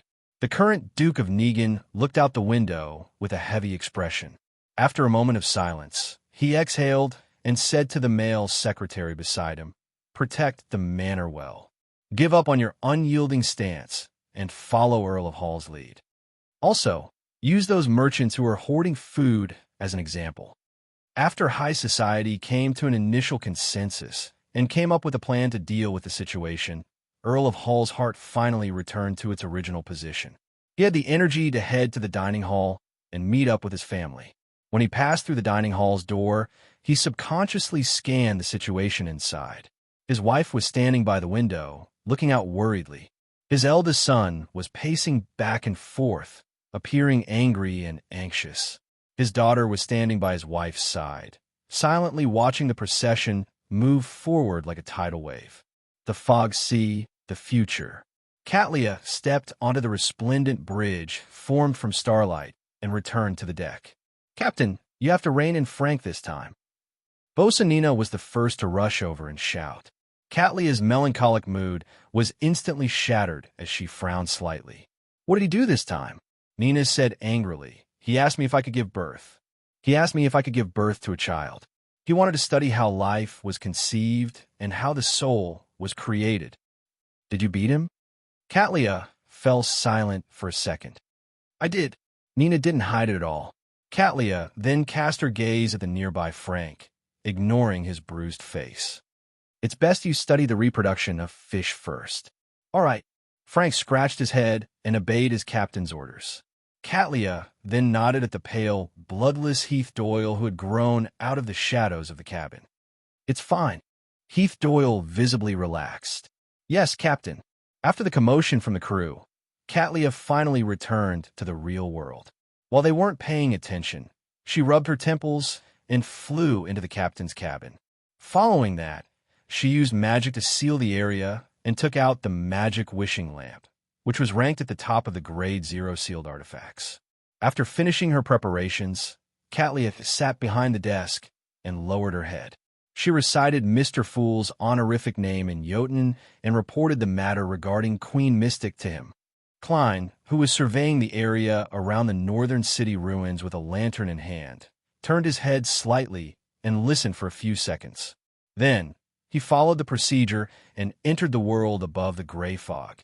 He then sat at the end of the long, mottled table, the high-backed chair belonging to the fool. He emanated his spirituality towards the crimson star representing the hermit. Queen Mystic has preliminary clues to that primitive island and plans on leaving the safe sea route to conduct a large-scale, long-term search. That primitive island was discovered by Roselle the Great by chance. It's very likely that one of his 9 secret mausoleums is hidden on it. This is the only one that hasn't been discovered or destroyed. It's where the hope for the Emperor's revival lies, however. The living beings on that primitive island seem to worship an unknown power that originates from the cosmos. Just understanding the cosmos will cause one to be corrupted. I have to remind Ma, Hermit, to write a letter to warn Queen Mystic. Magic wishing lamp. Magic wishing lamp? So this Grade 0 sealed artifact is in Queen Mystic's hands. It's formed from the combination of a miracle invoker's beyond her characteristic and the characteristic of a mysterious origin. Even a true deity can't shatter it. Just as Klein finished hearing about 0-05, he immediately adjusted his perspective and enlarged the image of the kettle-shaped golden magic lamp. Suddenly, the wick at the mouth of the magic wishing lamp ignited by itself. P.S. On the first day of the new year, I wish everyone luck in the year of the rat. Chapter 1274. The light emitted by the wick was abnormally viscous, as though it had been infused with a lot of sugar. It spewed upwards, forming a distorted and blurry pale golden figure. This figure instantly occupied the crimson star representing the hermit, making Klein momentarily lose his sense of Catlia. Sitting at the end of the long bronze table, Klein's eyes widened as a thought subconsciously flashed through his mind, as expected of a sealed artifact, numbered 0-05. Although the numbering of Grade 0 sealed artifacts often follow the order in which they were grasped or understood by the Orthodox churches, it had to be known that this set of naming rules was officially formed after the 7 churches truly ruled this world, which was from the end of the 4th epoch to the beginning of the 5th epoch. Back then, most Grade 0 sealed artifacts had already appeared, and they were known or obtained by the Orthodox churches. This resulted in a situation where the more powerful, terrifying, and inconceivable Grade 0 sealed artifacts would be placed at the front during the first ranking. Then, they would be numbered according to the order in which they appeared at the same level. In addition, although there was no saying that the more ancient an item was, the more powerful it was. For an item from the first epic that even the ancient gods couldn't trace back to, it definitely had secrets that even deities couldn't fully figure out. This way, the closer the number was to the front, the more terrifying the Grade 0 sealed artifact was. To a certain extent, it was also true. Of course, based on this rule, the last numbered Grade 0 sealed artifacts might not necessarily be weaker than the first 10. Perhaps it was simply because they were discovered late, or because the churches obtained them late. There was no spare number left for them, so they could only be ranked according to the normal order. Just as this thought flashed through Klein's mind, the golden figure's gaze pierced through the crimson star representing the hermit and cast itself at the ancient palace above the gray fog. Following that, his voice resounded in an abnormally grand manner. "Long time no see. Long time no see. Long time no see." He knows the former owner of Sapphira Castle, the celestial worthy of heaven and earth for blessings? No, it should be him, the genie who claims to be eternal. He can actually use Ma, Hermit's prayer, to directly speak to me. Klein's thoughts raced as he suddenly tensed up. Based on his years of experience and the abilities of a clown, his body suddenly relaxed as he leisurely leaned against the back of the chair. Then, Klein opened his mouth and gave a response. He did not give a definite answer, nor did he argue that he was a fake. He only displayed a disdainful, natural, and condescending attitude. The distorted and blurry golden figure snorted. "You're actually so weak. No wonder I haven't heard of your honorific name in the past few thousand years." Honorific name? Weakness. Really knows the former owner of Sapphira Castle. That's an existence that was active in the first epic? Amidst his thoughts, Klein smiled. What you see might not be the truth. The distorted and blurry golden figure laughed and said, "You still like to deceive, but there's no way to fool me with the state of Sapphira Castle. Under normal circumstances, there's no way for me to penetrate the outer layer of protection and talk to you like this." "How do you know I didn't do it on purpose?" Klein asked with a relaxed expression. "There's no point in you deceiving me," the distorted and blurry golden genie immediately replied. "Why does it feel like a victim of fraud is saying that I have nothing left, that I've even sold my kidneys?" Back then, the former owner of Sapphira Castle, the existence suspected to be the celestial worthy of heaven and earth for blessings, did to the genie. Yes, part of the characteristic that forms this magic wishing lamp belongs to a miracle invoker. Klein lampooned to relieve the pressure in his heart before smiling. Whether it's meaningful or not isn't up to you. The genie's blurry golden figure trembled slightly.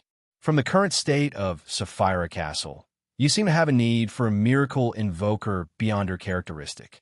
He didn't harp on the topic and instead pointed to the situation he had observed. "This fellow can actually tell. His level is really high. He can automatically separate the miracle invoker beyond her characteristic from the magic wishing lamp." Klein's eyes narrowed slightly as he nearly lost his composure. He then controlled his actions and expression and replied with a smile. If you think so, so be it." The blurry and distorted golden figure once again made the majestic and lofty voice resound above the gray fog. "We can make a deal. You remove my seal and let me return to freedom. I'll leave the miracle invoker beyond her characteristic to you and only take away the part that belongs to me. As for bearing witness, use your own Sapphira. Although you and I have ways to resist the backlash and reduce the damage from breaking the contract, it won't be without a price. You need to consider the consequences. I promise I won't stay here any longer." Seal. Sapphira. The terrifying essence of the magic wishing lamp is that there's an existence that's at least at the level of a true god sealed inside. Klein's heart stirred as he quickly analyzed the feasibility of the matter. Soon he made up his mind. He wouldn't be bewitched. There were two reasons for this. First, He wasn't the real former owner of Sapphira Castle. There was a limit to what he could do and the number of accidents he could withstand. Second, the mysticism education he received from the Nighthawks and his subsequent experiences told him not to make a deal with an unknown existence. He shouldn't have any hopes of getting lucky. After making up his mind, Klein calmed down a lot and focused on how to obtain more information. The genie was suspected to have come from the darkest, most chaotic, and most mysterious first epoch. He definitely knew a lot. After some thought, the corners of Klein's mouth curled up. Do you think such conditions can move me? He planned on seeing how high the genie's offer was to pry into some of his secrets. Upon hearing this, the eyes of the flickering golden figure suddenly lit up, in the truest sense of the word. His gaze seemed to land directly on Klein as his magnificent voice shook the ancient palace like thunder. You're not him. You're not him. At that moment, Klein was a little stunned and alarmed. It was as though he was performing a grand magic show and had suddenly been pointed out by the audience. He didn't know what was wrong with his rhetorical question, nor did he know what exactly had gone wrong. As such, it was difficult for him to analyze the pros and cons in a short period of time and give the most suitable reaction for the current situation. How did he discover that I'm not the former owner of Sapphira Castle, the existence suspected to be the celestial worthy of heaven and earth for blessings? Wasn't my question a very reasonable rhetorical question? Since we're going to make a deal, we have to allow bargaining. Wasn't the former owner of Sapphira Castle like this? Impossible. How can an existence that's good at deception directly offer his bargaining chip without even negotiating or pressuring him? Oh no, I'm thinking too much. Nearly 10 seconds have passed. If I don't respond in time, it would be equivalent to directly admitting to the genie's accusations. When it came to being exposed, Klein didn't have much experience, so he couldn't immediately think of what to say. Just as he raised his vigilance and prepared to take out the staff of the stars and mobilize the power of Sapphira Castle to resist the genie's possible attack, the golden and blurry figure suddenly laughed. Ha ha ha ha! This laughter seemed to stir one's soul, causing Klein, who was in Sapphira Castle, to nearly show signs of losing control. It wasn't easy for him to stabilize his state without leaving a trace. There's no intention to attack. It's just an effect of natural dissipation. Why is the genie laughing? What's so funny? Klein frowned slightly as he thought of one possibility after another, but he found them unrealistic. After a few seconds, the genie's laughter stopped and he said in a cheerful tone, "That's right." He said happily, "Even for existences at our level, fate is still wonderful. No matter who you are, the deal I just proposed is still valid. As long as you can remove the seal and release me, I'll return to the cosmos with a portion that belongs to me. The rest, including the miracle invoker beyond her characteristic, will be left to you. In addition, I'll fulfill 3 of your wishes. How about it? This should be generous enough, right? Cosmos." Klein's eyelids twitched when he heard that. He acutely sensed some danger. This was a warning that stemmed from his spiritual intuition. He originally thought that he could pretend to agree and obtain more information. Then, he could rely on Sapphira Castle to renege on his debt. But now, he suddenly felt that he couldn't make a promise. Hence, Klein made a prompt decision. Leave. As he spoke, he severed the connection between himself and the crimson star that represented the hermit. The blurry and distorted golden figure suddenly swelled up and then dissipated, leaving only a faint voice reverberating. You will agree in the end.